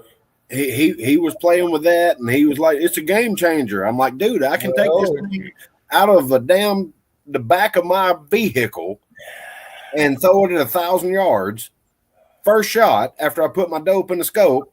Yeah, but neck turning is good for certain brass because it varies and you can make it consistent. Right. Well, And some I was brands very of brass- consistent with mine. Some brands of brass is thicker than others, so you got to factor that. It's all That is true. touchy-feely. It's That is touchy feely touchy. And it's not manual stuff. It's touchy feely. So Right. I have a carbon ring problem with my martinis. And GoX. So I get 10 rounds and I get a carbon ring. So I play a lot with carbon rings. There's a product called Wipeout that is really good for that. Let me go in here and look at. Let me go in here to the bench, and I know exactly where it is. I just got to get there. Oh Lord! I know. Don't get old, people. It sucks. You should be able to use any cleaner and figure it out. So I don't know. I don't go that depth. Well, it's I hate to like so I'm hoping it's a carbon ring, or if there's a piece of brass up in there and I just haven't been able to, because my 308 it needs a new barrel. I don't want to have to rebarrel a rifle that only has 500, maybe 500 rounds on it total. And it's a good barrel. I mean, it's it's very accurate. I mean, if it was in the hands of a really good. All right. It's from Safari Land. It's Safari Land brand, and it's break free bore cleaner. You pack it full of makeup remover things, and you fill it up, and it's very important. Do not let it sit for more than like 5 to 7 minutes. Right. So it's going to be pretty high in ammonia. Oh yeah. It'll eat anything that's in it. Yeah. Yeah. And then you spend the next hour flushing all that shit out. But right. That's fine, just as long as it's doing the job. And the nice thing about this barrel is it can run a little bit dirty. It's not a safe or a hanger queen. Yeah. You want that. Yeah. And You don't, yes, unless it's a bench rest where you don't have to worry about using it ever. Well, you have to get your copper and powder fouling equilibrium. Right. What I've noticed throughout many years is you run about 50 rounds through it, and then your groups just shrink, and that's your sweet spot. And then you just keep shooting it. Maybe every now and then just run a patch through there with oil or something down the bore. Don't clean it. Don't brush it and all that. Just, knock some stuff out of it and keep going. And then you'll notice your groups will start opening back up. Right. And when that happens, now it's time, which is usually like in my 308, it's about 1,200 rounds to 1,500 rounds. You want to completely strip everything down and use the heavy duty stuff. Right. But then you got to shoot another 50 rounds to get that equilibrium back up.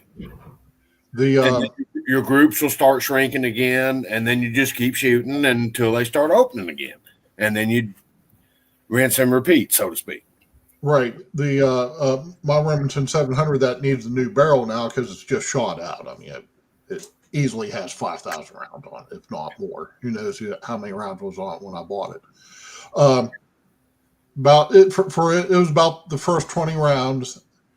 Yeah, you just watch it shrink down and do what it's supposed to do, and then I would go about 500 rounds. Then I'd just go ahead and give it a good clean. Yeah. I mean, I'm not saying it'd go all the way down to bare metal, but it would definitely, like that foam, the different foam cleaners or whatever the hottest, latest, greatest. Right.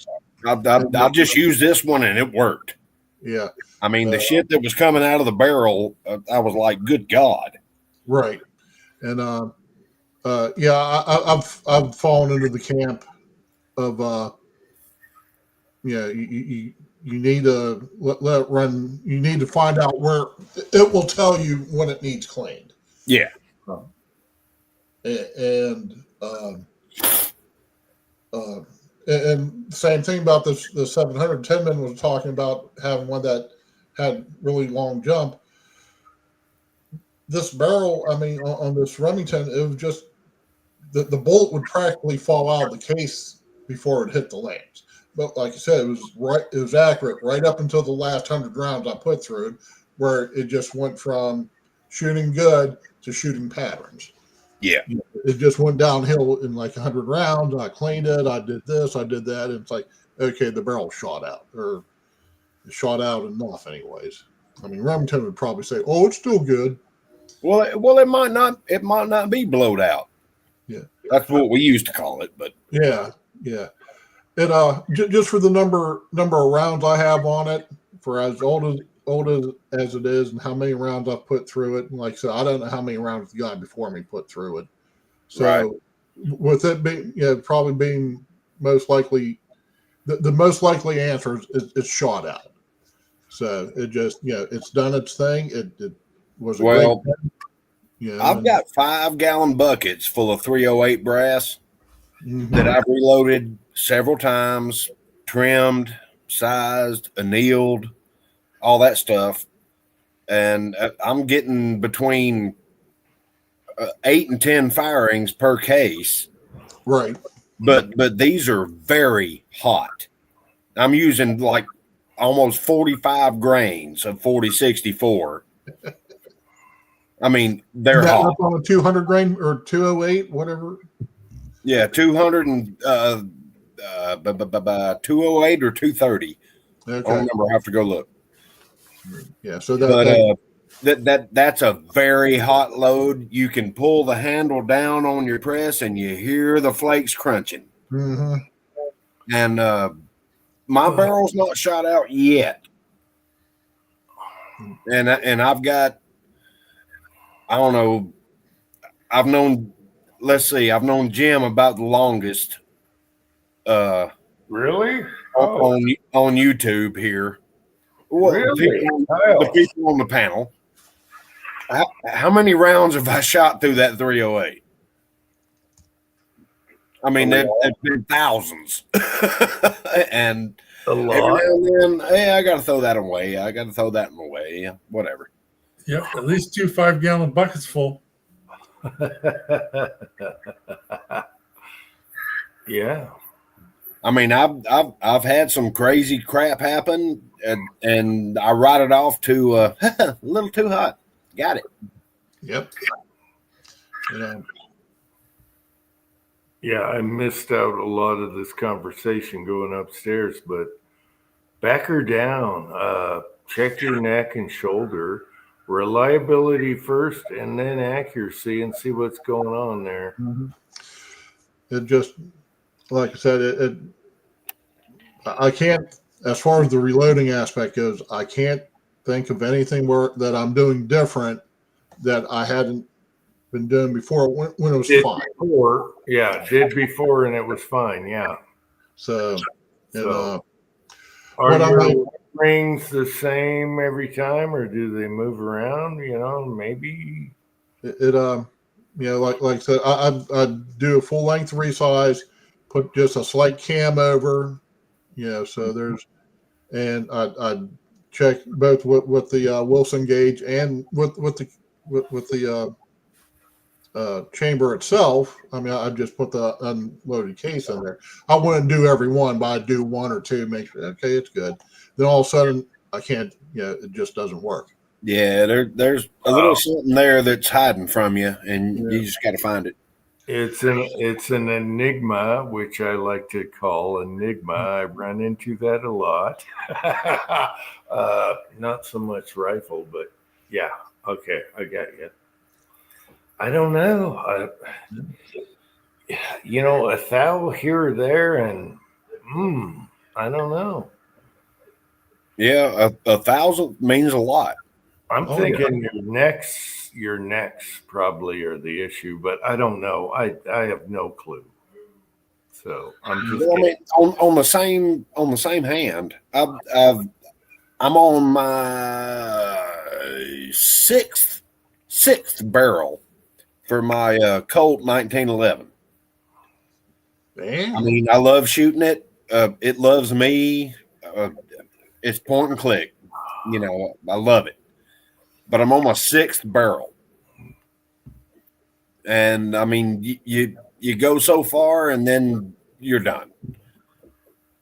Then it's like shooting a shotgun at that point. Right. Tin Man, Mrs. Tin Man hid your comment. Okay, so shush. Don't blame it on YouTube. It was. I was thinking the same thing. Don't blame it on YouTube. It was Mrs. Tin Man. Where is she when we need her? All right. Yeah, I think James. I'm hoping James is right. Just there's something there. Yeah, it just like I said. You're only talking about a few thousand. It's just so close. So play with it. Shrink it down. Reliability first, then accuracy. That's how I go. So yeah, I'll tell you this foam that I just told you about. Let it sit for 5 to 7 minutes. Don't go any more than 10, because it'll mess everything up. I was amazed at the colors of shit that was coming out of my barrel. I'm like, good God, there's red and black and blue, and what the hell? Yeah, but reliability first. Even a dirty, I don't clean my guns that much. Even a dirty barrel should feed and shoot properly. So I've got at least one AR in one of the safes that has 1,500 rounds without even a cleaning patch run through it. And it I might don't care about the bolt. I'm waiting until it fails. It might have shot better that way too. So I've got note cards on the gun as far as how many rounds have been fired through it. But between cleanings. I was trying to do a comparison. I've got a Daniel Defense. I've got the cheapest thing you can build yourself. I think I've got, including shipping, there's like $315 for everything. I mean, it was just the cheapest I could go, and it's running flawlessly. And I know there's more than 1,500 rounds to it without being clean. Well, every gun's different. Some I don't clean at all, and I'll run them until they don't shoot anymore. Others are more picky, so it depends. You know. Yeah, my Ruger Mark IV 22 pistol. It takes a beating and keeps on ticking, but you know, every now and then you actually got to take the time and tear that some bitch apart and clean it out. Just get it cleaned. Yep. You're talking 22 though. Well, yeah, buddy of mine's like, I cannot believe the amount of shit that just came out of that gun. Like, yeah, you don't know how much has been shot. 22s are dirty girls. Yeah. Yeah, but we love them. Dirty. Well, see, that's like with my PSA 308. I'm up to about 1,200 rounds now, and I've done a couple, deep cleans. Mostly, what I do is I pull the bolt, wipe it down, put a little bit, dab of oil here on it, and the thing is,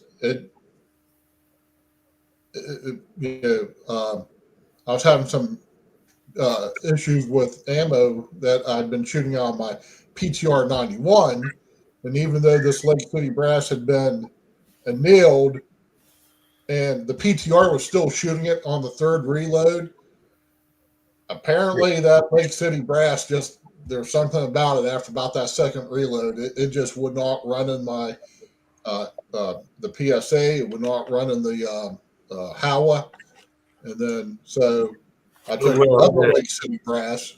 Didn't the brass expand along the whole side of it? But I'd full length resize it, and so I can usually get at least 2 reloads out of the ones I find that are still usable. And if you've ever played with PS, with the PTR, the HK91s, they're just horrifically hard on brass. Yeah, they ding the side and so but like I said, and that same ammo is still running through the PTR with no trouble. But any other of the guns, if I just take it out of their mags and put it into the PSA or in the Howa or one of them, it'll just jam the gun up, right now. But you take Lake City brass that hadn't been shot there, and just your normal reloading routine, anneal it, full length size it, the whole 9 yards, and it runs fine. So I just got to keep the brass separated. So I got several jars that say for this gun, and then when you go to tumble it and clean it, it's a pain in the ass. This is for this gun. This is for that gun. Mm-hmm. I got great. Matter of fact, that when I'm doing that PTR brass, that's the only brass that I actually wet tumble, because if you try to dry tumble it just takes days to get all the carbon off of it. Wet tumble, it still takes a while. So I know I got winter coming and I got a lot to wet tumble right now, and I'm like, oh my gosh, I got like a week, and then it's gonna get frozen out there when I use the garden hose. Mm-hmm. I'm impressed that you can find the brass after it comes out of a PDR.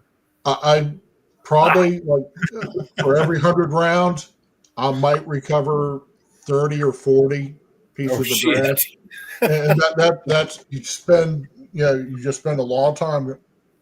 You need a pocket Chico. That's what you need, a pocket Chico. So they may be expanding the crap out of it, especially where you can't even size the whole thing all the way down. I don't know. We were at Dead Zero, and we got done shooting and all that stuff, and we're hanging out back at the hotel and all that, and Chico's there with like Dollar General bags full of brass.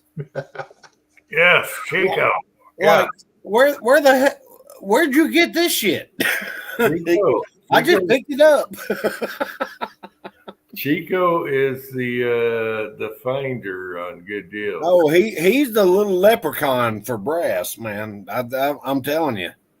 Yeah, anything. Chico's looking for a deal and he'll find them. Yeah. I'm Chico. telling you, he can find some deals, but I have beat him on a couple of things, like my 10-inch Dutch oven for melting lead down. I beat him by $3. Probably pissed him off too. Mm-hmm. And nothing rhymes with Chico except for nothing. Unless it's Pico, you're not rhyming with Chico. Did a video on that. You know. And he was on earlier. I'm surprised he didn't try to jump on the chat itself. He's probably asleep. Hell, I don't blame him. Oh, this was like around 8 when the chat first started. What are we? Oh, we're almost 4 hours. Oh my God. Okay. Well, yeah, about midnight. I'm gonna go snuggle up to. She's up Auburn now. Auburn. Wait. Auburn now. Yeah, Susan. She was blondish brown. Yeah, that dirty. Yeah, dark, dirty blonde. Now That's what I grew up as. Well, Yeah. we thought you was talking football. Shit. I was a dirty blonde all my life until I got older. So yeah. I know that. Here, I know about as much about football as I do golf. Matter of fact, I probably know more about golf than I do football. So Wow. All right. Never just. It's a par 5. Grab a 1-wood. Got it. Yeah. Yeah, you can send me to the football shop and say get a left-handed football, and I go okay. Mm-hmm. Well, left-handed people are in their right mind. So. This is true. Hey, I love old school football where you can actually hit a guy without a penalty. Now it's all pussy, so I don't watch it. And it's woke. So I don't watch that. Golf, on the other hand, is still, most of them are conservative. So even though the USGA sucks, golf is kind of conservative, but it's not a contact sport. So there you go. I do love old football. Old football. I love old football. I grew up on that stuff. You could hit a guy and get away with it. Yes. I miss the good old football plays. Oh. Where the defensive back could just annihilate the receiver and knock their helmet off. I mean, hell, they're getting paid good money. Shut up. And now you can't touch a guy and you make $20 million or whatever. Screw you. Yeah. Exactly. The other guys were just making a living back then. Yeah. Bring back Dick Butkus. That's what I want. Butkus was awesome. I want Refrigerator Perry. I want Dick Butkus. I want all them guys back. Oh, there's so many good ones. Butkus was a monster in his day, and he was only like 257 pounds. Now the guys on defense are way more than that. But Butkus, man, you did not want to go in his area. Your head's going to be spinning sideways when he gets done with you. Yeah. Well, man, isn't that the point? Yeah, that was the point. But now it's pussified football. I don't even watch it anymore. Well, I mean, think about it. In the Greek and Roman days, we used to watch people kill themselves. Well, we're going way back to Gladiator now. Yeah, Exactly. Gladiator. We would watch people fight to the death and cheer for it. And now we're worried because you hurt their feelings? Get out of here. Well, I don't. I'm not worried about hurting somebody's feelings, but the severe brain damage for these guys when they get older and they're drooling all over themselves when they're 40. Yeah, I can understand pussifying it just a little bit. I agree with Patriot Paul here. Well, okay, as All far right. as football goes, helmets actually are a weapon. Okay, helmet to helmet. Now, I'm going to say this officially. You have pussified the game. Yeah. Therefore, it is no longer, Yeah, valued to be watched. it's not a contact sport anymore. You No, can't- give How- them how does- twos and put a flag in their pocket, whatever. how is the defense supposed to annihilate a guy, and he only can hit him like from here to here, and Well, now you can only The how- way that I look at it is you're getting paid $70 million a year. They Take a hit, ruined bitch. they ruined the defense in the NFL because the defense can only hit from here to here, and you got to hug and gently let the guy down. Are you crazy? That's not what football. No, bring back the suplex. Yeah. And there's not too many football players that are, totally. I mean, don't get me wrong. I'm not going to line up to, sign up for whatever professional football team because I don't want to be thrown around like that. Okay. Okay. Well, I'll no, watch it. all right. Let's look at pretty boy Joe Namath. Joe Namath that wore the nylons. He was pretty boy Joe Namath. He took an ass kicking. The defense beat the crap out of that guy. They broke his legs. They beat you just watch footage of that. Mhm. And hey, he's fine. He's not drooling. He's not, got gum in his hair. He's fine. And that's the difference. Joe Namath, for a pretty boy, city boy, nylon wearing boy, he took the most beating I've ever seen out of quarterback. Both his knees were gone. Everything was gone. They hit him every time he threw the ball. And there he is. He's okay. So there you go. So there's a difference nowadays. You can't even touch a guy from here to here. And Well, I mean, you got all these players that refuse to wear knee pads, and then 2 years later they're bitching because their knees are fucked up. I don't want to watch soccer anymore. Football went to soccer. You can't touch a guy. Ruin the defense, ruin the whole game. Defense was most of the game, and now you can't even touch a guy. So there you go. The best offense is a strong defense. I do have to give Joe Namath a plus for being a city boy, just a fur coat wearing, whatever you want to call him. That guy took so much punishment. Go back in the archives and see what he took for punishment. And he was, obviously a press guy. Anyway, what am I going to say? He's not. Well, this goes along with Jag's statement. Yes, that was 4 hours of my life I'll never get back. Which one? This one? Yeah. Yep. That one right there. Oh gosh, yeah. I watched the highlights where the previous was the undercard. It was in the contract for the fight that Tyson could not perform an uppercut. Well, What's Tyson known for? No, Anybody? What's Tyson known for? I'll say by the questions it'll be the uppercut. I'm not the expert on Mike Tyson's. Typical. That's typical. Paul. He fights old guys, and now he fought a 58-year-old, and he looked good in the first round, and I thought, wow, he's ducking. He's doing the. Oh, that was all bullshit. It was all bullshit. And then he stopped. 40 million for you, 40 million for you. And what a sucker! What a sucker! If you paid for that and watched the seat and bought seats. Well, I didn't pay for it; it was free. But apparently, a lot of people had a problem with buffering. So, the people that went to the Coliseum there, and there you go. 78,000. Yep.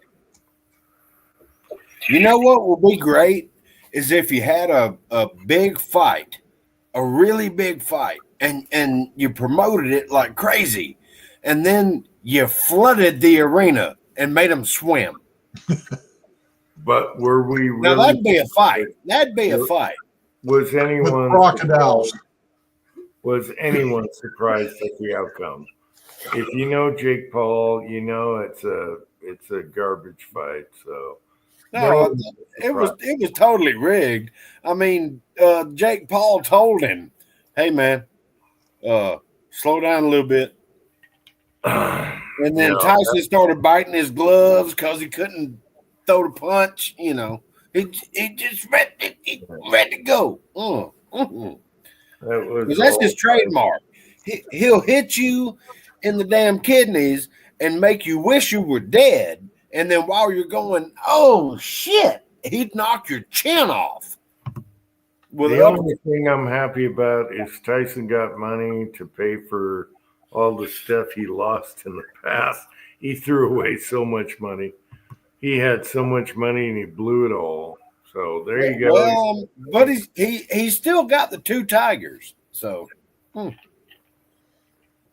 yeah, but he threw his money away. You know how Tyson went. He went bad. Well, we talked about this earlier. Mm-hmm. I know. At least he got his money, and there you go. But that's all garbage stuff. So, and the Pringles can. Mm-hmm. It's a circus. Anyway, I'm glad Tyson didn't get knocked out. That would have pissed me off because he was, for his era, he was the guy. So, yeah. Oh, I enjoyed watching Tyson fight when I was growing up. Until he got really bad because he got out of control. His managers didn't do him right and all that. Well, he got out of control. Yeah, exactly. He got out of control because he was too busy trying to find another check. Yeah. And every time that he got a check, somebody was taking half of it, How do you lose millions of dollars though? I don't care how your lifestyle is. Ask 94-year-old Don King. He'll tell you. Okay, say you have $40 million. How do you throw that away? How does that happen? You did not invest. If you invest 1/3 of that, you got it all back. But he threw everything away and actually became. Well, he was told that this is the way that you do it, and the only thing that made money was Don King. Mm-hmm. Well, there you go, Don King again. But how do you lose $40 million? Ask Kamala Harris. All you got to do is invest a tiny bit, and you got your $40 million back. But nobody's telling him to do the investments. They're just saying, "Oh, buy this new house, buy this car. Hey, you owe me 35%." All this stuff, and he's just an ignorant kid. I mean, he's a year older than I am. So when he made all his money, he was just a dumbass kid, just like I was a dumbass kid when he was making at that same age. And you don't. The next fight. Well, okay, I can spend like this. Plus, didn't he owe a bunch of taxes anyways? How do you throw away $40 million? I can't. I just. Well, I can't either. I don't think that anybody on this panel can. Even if you had 10% and saved it, you're okay. 10% and invested it. You're doubling, tripling, quadrupling. Especially during that time. You could have made huge bucks. Yeah, garage guy said his ex-wife got a lot of it too. This is true. Oh, that It is true. Oh, that interview was disgusting. Anyway, all right. Okay, guys, I'm gonna go to bed. Uh, I'll see you guys next week. okay, Rollis, thanks for coming on, and we'll see you next week. What's that? Thanksgiving, probably. Okay. Oh, we got a turkey chat. Hey, take care, Rollis. Yeah, we should do a turkey chat. I don't know what you do for Thanksgiving. What do you do? Put feathers in your hair? I could do the engine, I guess. What's Pat gonna do though? Thanksgiving. What are you gonna do? I'm going to be cooking. So, All right. You have a chef's hat. I'm talking about, I don't have a chef's hat. Hey, I'm talking hang on. We could have patatouille. yeah, I'm talking about what are you going to be for the live chat for Thanksgiving? I got a hat last week. I got a I got a hat. So Okay. it's just antlers, but Hey. it's the little dog from what do you call it? Grinch. The Grinch dog antlers. Got some of those. You got one antler. Yep. Okay. When is next Saturday? Are we gonna miss it? I gotta look at When the is calendar. next Saturday? It'll be the next Saturday that you see. Wait, let me check the calendar. Okay, Thanksgiving. It's Thursday. Ah, shit. So we're gonna have to do 2 days after. All right, 2 days after Thanksgiving, we'll do. No, hell, let's do it down Thanksgiving Day. Why not? Yeah, everyone's off. Okay, let's do Thanksgiving night. Okay, we'll do it Thursday or whatever it is. All right, so Yes, Thursday. Guys, don't bail yet. I'm going to go into the other house and get me a glass of eggnog. All this talk of Thanksgiving. Oh, you sucker! I got eggnog, but I ran out of rum. Pat, have you tried the screwball eggnog? No, I haven't. You see, I don't like peanutty whiskey. Yeah, I'm torn. I do like peanut whiskey and certain things, but not eggnog. Okay, Pat, there's a question. Do the parrots like turkey? They like chicken. They're little fucking carnivores. Like before I got on, they got steak. They each got a little piece of steak. Okay. There and nibbled on it like the best thing in the world. And you know, they talk when they eat. They're okay, I know they like chicken, so they're carnivores. They do. Yeah. Okay, so you're confirming they like turkey. Oh, they love turkey. Oh, hell yeah. So no, in let's see, your parrot menu is number one is red fucking hot meat. Salty red hot fucking meat is the best thing in the world for them. And then chicken's good, then turkey, and then pizza. They like pizza. Okay, we got Scotsman here. He hates eggnog just like Tin Man. All right, you bastards. You didn't fulfill it enough. It's not eggnog on its own. And you got to get the right brand or make it yourself. Some brands suck. I love eggnog. I really do. And my dad makes the best homemade eggnog. It's fantastic. Some brands are hideous. I can't stand it. I Eggnog. I do not buy it if it's in a bottle. Yeah, you got to have the right eggnog and the right rum, and then you're good. Not rum, bourbon. I will not take eggnog shit from a haggis eater. Oh, Scotsman, you better come on and defend yourself. We're going to bed soon here. Society. Mm-hmm. Oh, he better. Yeah, he eats haggis and doesn't like eggnog. Oh, righty. Mm-hmm. But for society, yes. I will say there's some bad eggnog out there. You got to get the right kind or make your own. Yeah, my dad always made his own, and it was great. Enough bourbon will fix any eggnog. Yeah.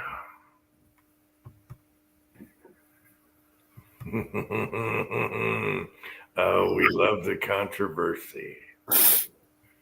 Anyway, all right. Dad used Evan Williams Blue Label. It's hard to find. I didn't know Evan Williams made a Blue Label. That's interesting. Yeah, Tin Man, you got to try another eggnog or whatever, but I don't know. You're not probably into rum either, so there you go. I never had it with rum. All right. Be right back. This is only going to take me 2 minutes. Oh, geez. Oh, I can take a shit. Okay, cool. I wanted to go to bed and roll around for 12 hours and not sleep. All right. Not enough bourbon in the world to make eggnog taste good. Well, I don't know. You guys got to try the right eggnog. It's just eggs, milk, and vanilla. That's all there is to it. And nutmeg. It's simple. If you can eat the guts out of a sheep with guts, how in the hell can you not drink eggnog? Well, let me tell you this. If my dad can make it and it's good, it can't be that hard. I know. I mean, hell, he was Air Force. I can understand Tin Man. He's been sheltered on taste, but crazy Scotsman, you've had haggis. How in the hell can you not suck down some eggnog? Oh God. Maybe eggnog with haggis. Yeah. Okay, Jag. That might be a guts much healthier. Wait a minute. We're talking milk and eggs. That's healthy, isn't it? Well, Scotsman, you can come right down here, right down the street. What is unhealthy about milk and eggs? Everyone should have eggs every day and drink a glass of milk. You can have Korean stomach with unlimited cheese. Well, the North Koreans will eat anything right now because they got worms in their belly. And they're skinnier than what's the word? Anyway, processed milk is not healthy. All right, well, go get your Amish milk, okay? Amish. We did Amish last week. What are you trying? It's Amish. What? Amish. There ain't a whole lot better than fresh cow juice. Oh, this cat is screwing with my Amish. Okay, Amish. There you go. I love me some fresh cow juice. All right. Anyway, everyone should enjoy a good eggnog. I know Timothy does. PC Bullet Impact. And that's how we started the live chats to begin with, was with an eggnog on Christmas. All right. So we'll wait for Pat to get back. What, we're 4.5 hours? Oh my God.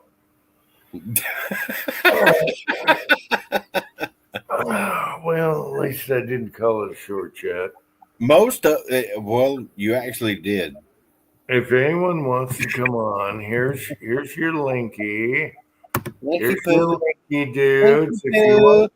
If you want to keep bitching, there's your link. You're not gonna sleep anyway. Bah humbug. Humbug. Oh God. Humbug. Oh, I'm not humbug. I'm sorry. I'm dumping the skillet ashtray. Okay. Oh, do you know what sucks? I was out in the garage having a smoke. I had an ashtray full of ash, and I went to dump it in a bag, and it got all over me. It blew all over me. I had to blow myself off. It was so bad. Oh, there's pot. Scotsman knows the ashtray. It's the 12-inch skillet. Use a skillet for an ashtray. Oh my gosh. A skillet. Well, hell, I use this one for I don't think 6-inch. I don't think Fuzzy would approve using it as an ashtray. Anyway. Shit, I We forgot. use this one for lead. Oh, yeah, I got one for lead too. Yeah. I've got plenty of skillets. I don't need any more.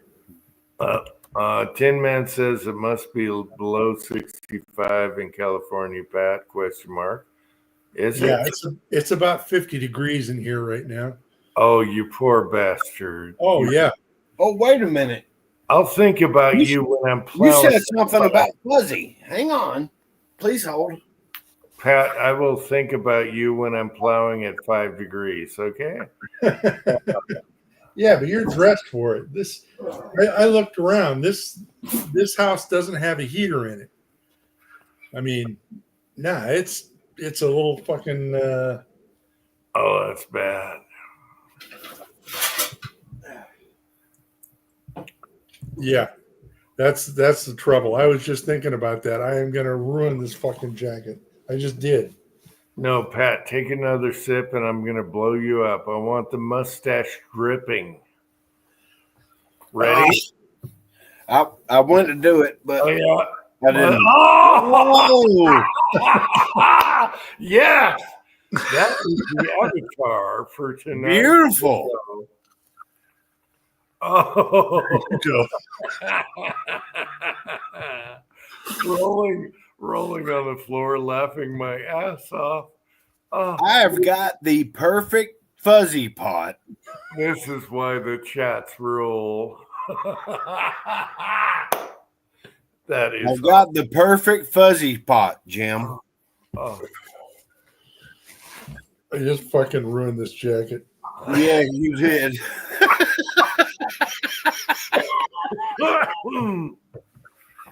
Oh God, this is quality I'll entertainment. use that in a video somewhere. Intro, anywhere, goofball.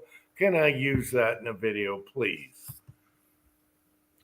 Yeah, go for it. Okay, good. Thank I'll you. allow it. All right, that's going in the goofball video in the future. Maybe before the holidays. All right. That's hilarious, Pat. I love you, bud. That was awesome. I wish I could do that, but I don't have the stash. I've don't got have the perfect fuzz pot right over here. And the crazy Scotsman said, I can't bring the mounting apparatus that it came with, but I can bring the pot. I'm like, bring the pot. I have a fuzzy pot right there. It's right there. But I can't get to it, and I just don't want to pick it up. I I love mean, it. just saying, I'm shit. Hey, Pat, you put a Santa hat on for Christmas and do the same eggnog drip. I'm gonna be with you, my friend. I will be with you. Oh yeah. We'll do I don't eggnog. have any eggnog yet. Wait a minute. I'm waiting on Dad to make his. I want to buy some store-bought stuff, but nah. Kyle, for Christmas, we're going to do eggnog drip night. Oh, Jesus. I'll Oh, throw Jesus. out my stash until Christmas, and we'll do eggnog drip night. Oh, yeah.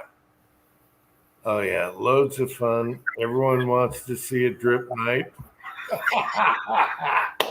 Oh, good God. Oh, my God, people. But we have to do it for society. What have we become? I don't know. I mean, where have we be gone? Oh, it's hilarious. That's what, yeah. I love goofball. I'm sorry, I'm a goofball guy, and that was hilarious. All right. I can also say we have had a lot of fun over the years.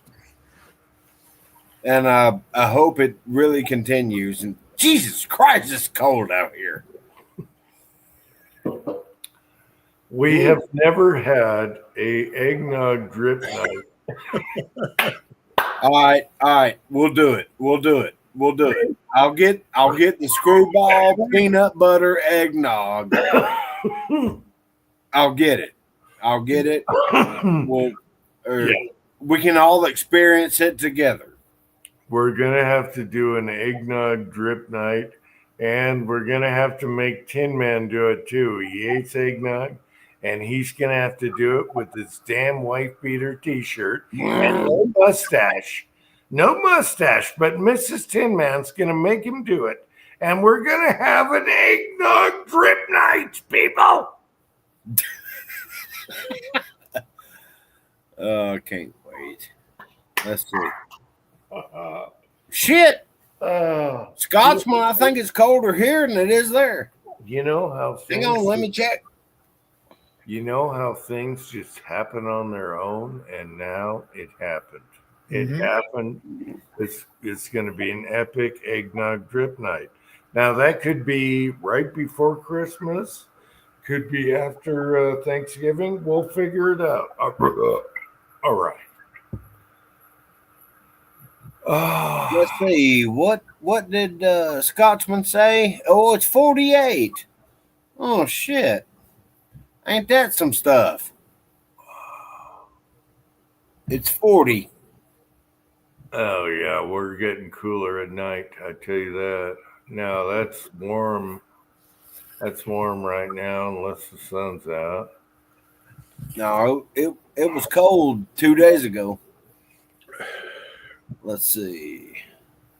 Eggnog drip night has a sound to it, almost like apartheid. Eggnog drip night. It almost sounds like apartheid. Whatever. Not that I'm a apartheid guy. Paul, I will get Dad's recipe. Because let me tell you, it's good. Peanut butter and eggnog? I don't know. I'll have to try it. Me and another guy at work are like, who's gonna buy it? Yeah, I'll try it, but yeah. Jag, I'm definitely gonna try and get Timothy PC Bullet Empire to get on eggnog drip night, because me and him started the whole thing on the live Christmas many years ago with Elvis ammo and all that crap. So we got to do eggnog drip night instead of playing the guitar and bullshit. Yes. Damn, Scotsman said it's 48 inside and it's 36 outside. Huh? Yeah. Well, let me look at my phone. I probably got him beat. I love eggnog. Yeah, a lot of people don't, but they don't. All right, tonight we're going to have snow, 34 degrees, so it's not that bad. But yeah, a lot of people don't like eggnog, but they don't try the right kind. It's not bad. Otherwise, you can make it yourself in a blender with milk and eggs and vanilla. And you can make it mild or hot. So there you go. I'll get the rest. Recipe. Reloader 762 is here. Hey, Reloader. We're talking about doing an eggnog drip night off the mustache. So We got a lot here. I love how things come to fruition. Things come to fruition just on these live chats. So Definitely doing an eggnog drip night. I'm gonna get a big old mustache. I'll make one and just drip. I could squeeze. I could almost milk the cow and do it that way. I think I'll milk the cow. Damn it. I just got the hiccups.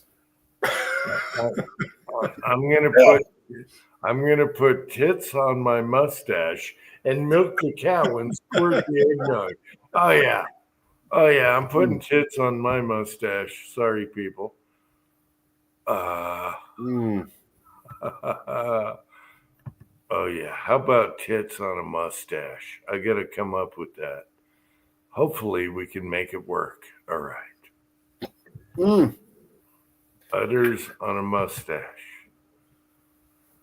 I'm sorry, I got the hiccups. Shit. Oh, you bastard. Yeah? Well, you gotta find take some Tums or something. All right. Nah, I'll be all right in a minute. All right, I'm caught up with the side chats. So, I got to look at the calendar, and we're going to have to find mustache eggnog night. What, drip night? Whatever. Mustache? Drip night. Well, hell, I got mustache covered. Jeez.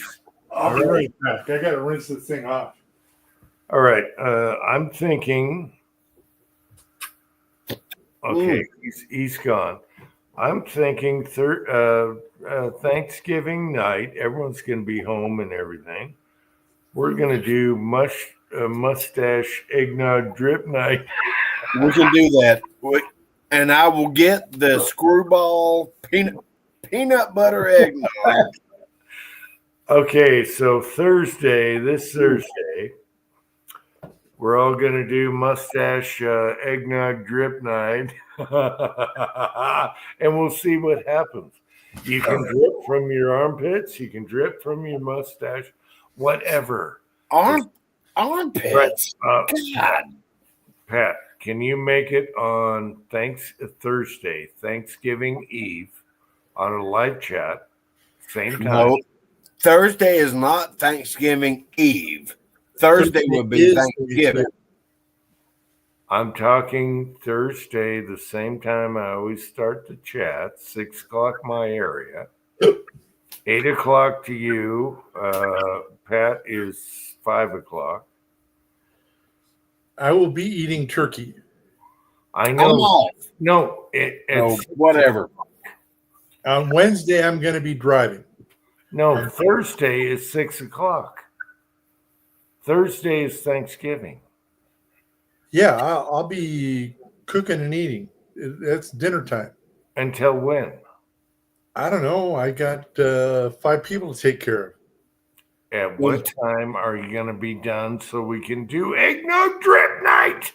Well, he's on the same time zone. So, you know. Pat, when are you going to be done so we can do eggnog drip night? Okay. 8 o'clock? I will come on to drink a glass of eggnog anytime you say, Jim. I know, but you have people over. When do I start the chat on Thursday? Look, I'm going to come on later, like usual. I know. Give me a freaking time. I don't know. You will have to get a turkey eggnog. All you need is drippage. Can you not schedule a drippage appointment?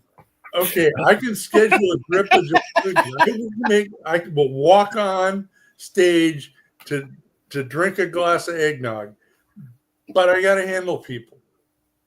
All right. How long are they going to be hanging around? And hey, I got to do a live chat. Oh, I'm sorry. Why don't you stand up at the dinner table and hold a glass of wine up and say, I'm sorry, I got to go to Uncle Jim's mustache strip night. Whoa. I don't know about that. No, you're not gonna look down. You're a married man, and you know that the woman is in charge of Thanksgiving. No, Pat, You stand up. You're at the head of the table. You stand up and you look everyone in the eye and said, "I'm sorry, I gotta go. It's Uncle Jim's eggnog mustache drip night. I'll see you later." No, he says, Aunt Bethany, they want you to say grace. I'm sorry, I got the hiccups. All right. When do we do this, Pat? Joking aside. Joking aside, I imagine 8 o'clock your time. Or we can go later. We can go later. 9? I'm taking my best guess for you. You're trying to pin me down, and I don't know.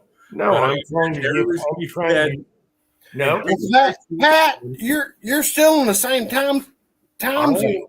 No, I'm an hour before Jim.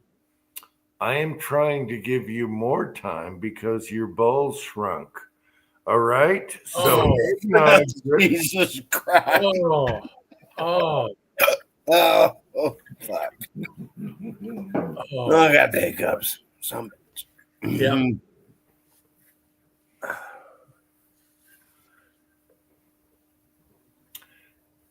All right, Pat.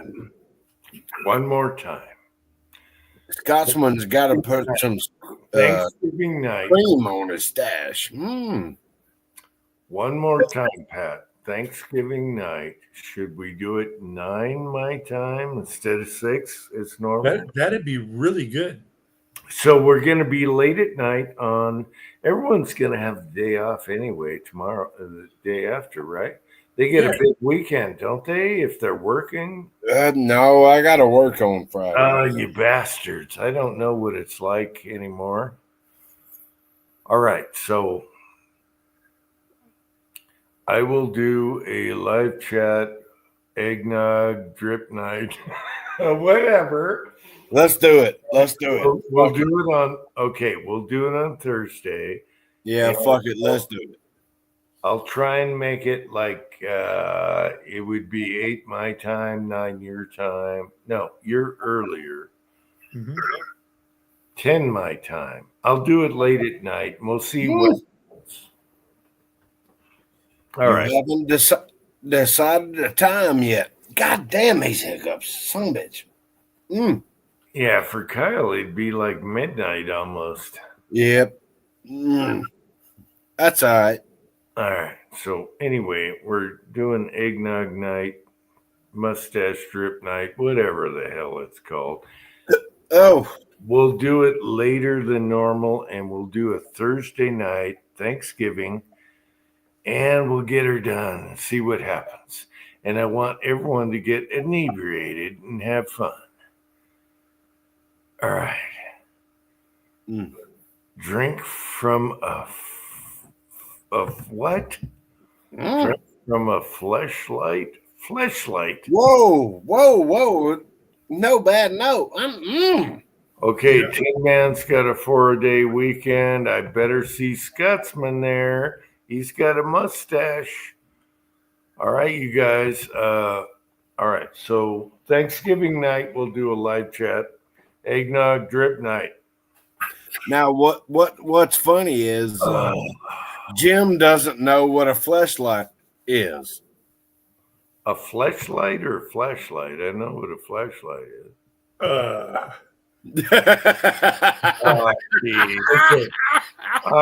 Geez. You guys got to teach the monkey something. Okay, monkey. What you want to do is look up fleshlight silencer. No, I don't. Oh my God. I'm afraid. Be very afraid. Don't try and teach the monkey something weird. Oh my God.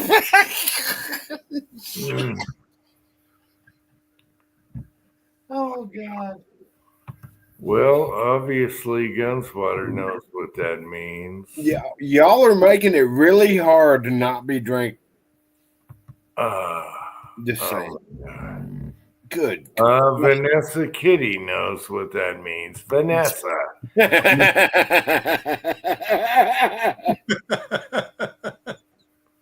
Kitty, you bad girl, you. Okay, I got to look it up on Google what a fleshlight is now. Oh my. Yeah, please do that. Oh my God. All right. Any last words? We'll see y'all on Thanksgiving night, and we'll go from there. Oh hell, you're not done. It's only midnight. What? You cut off? It's no, I hiccuped. It's only midnight. Yeah. This short chat, 4 hours, typical. Yeah. You Sure. like how the super short? Now I got a text. You like how the super short chat went 5 hours? That happens. Oh my God! I just got a text from something. What the hell? I don't know. I got an email to read from Pat. I gotta look at that text later. It's something to do with the train. That's French for he's never going to look at that. It's Tin Man, son of a bitch. Society. Okay, Tin Man just showed me what a fleshlight was.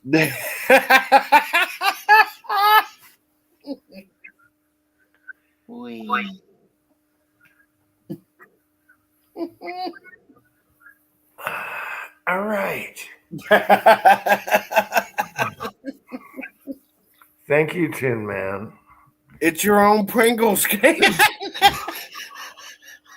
You know, somebody drilled and threaded one of those and did a Form 1 on it. Registered. Jesus Christ.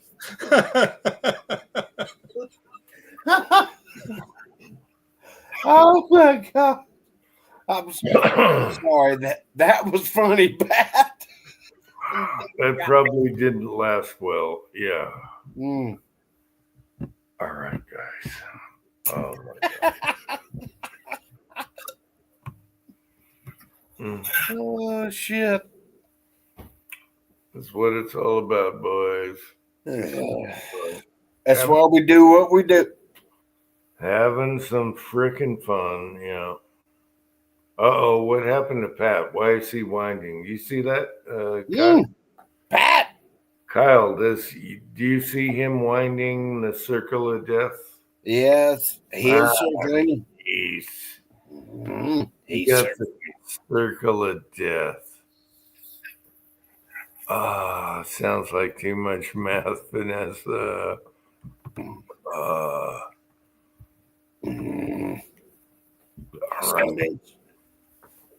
All right, let's give it a break tonight.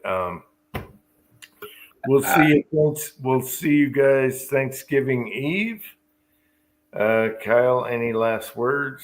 You talking about Wednesday or Thursday? Thanksgiving Thursday, right? Well, you said Thanksgiving Eve. So. Well, no. Okay, Thanksgiving night. Yeah, let's do it. Hell, who cares? All right, Scotsman. No eggnog. Well, you're going to have to dip it in whiskey or beer, okay? We're doing eggnog drip night, so drip something. I got to buy a bottle. Fucking $20. All right, so Thanksgiving night. All right, Thanksgiving night, we're going to do a chat. And we'll see you guys then. And last words before we go a foof. Well, I mean, you just said a foof, so. No, you're.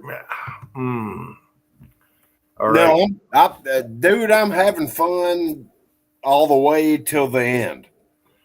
All right, Kyle, you ready? Yes, sir. Hang on. I'll get ready. All right, I'm ready to press the end screen, which is a foof. All right, you ready? 1, 2, 3, everybody, and we love you, and a foof!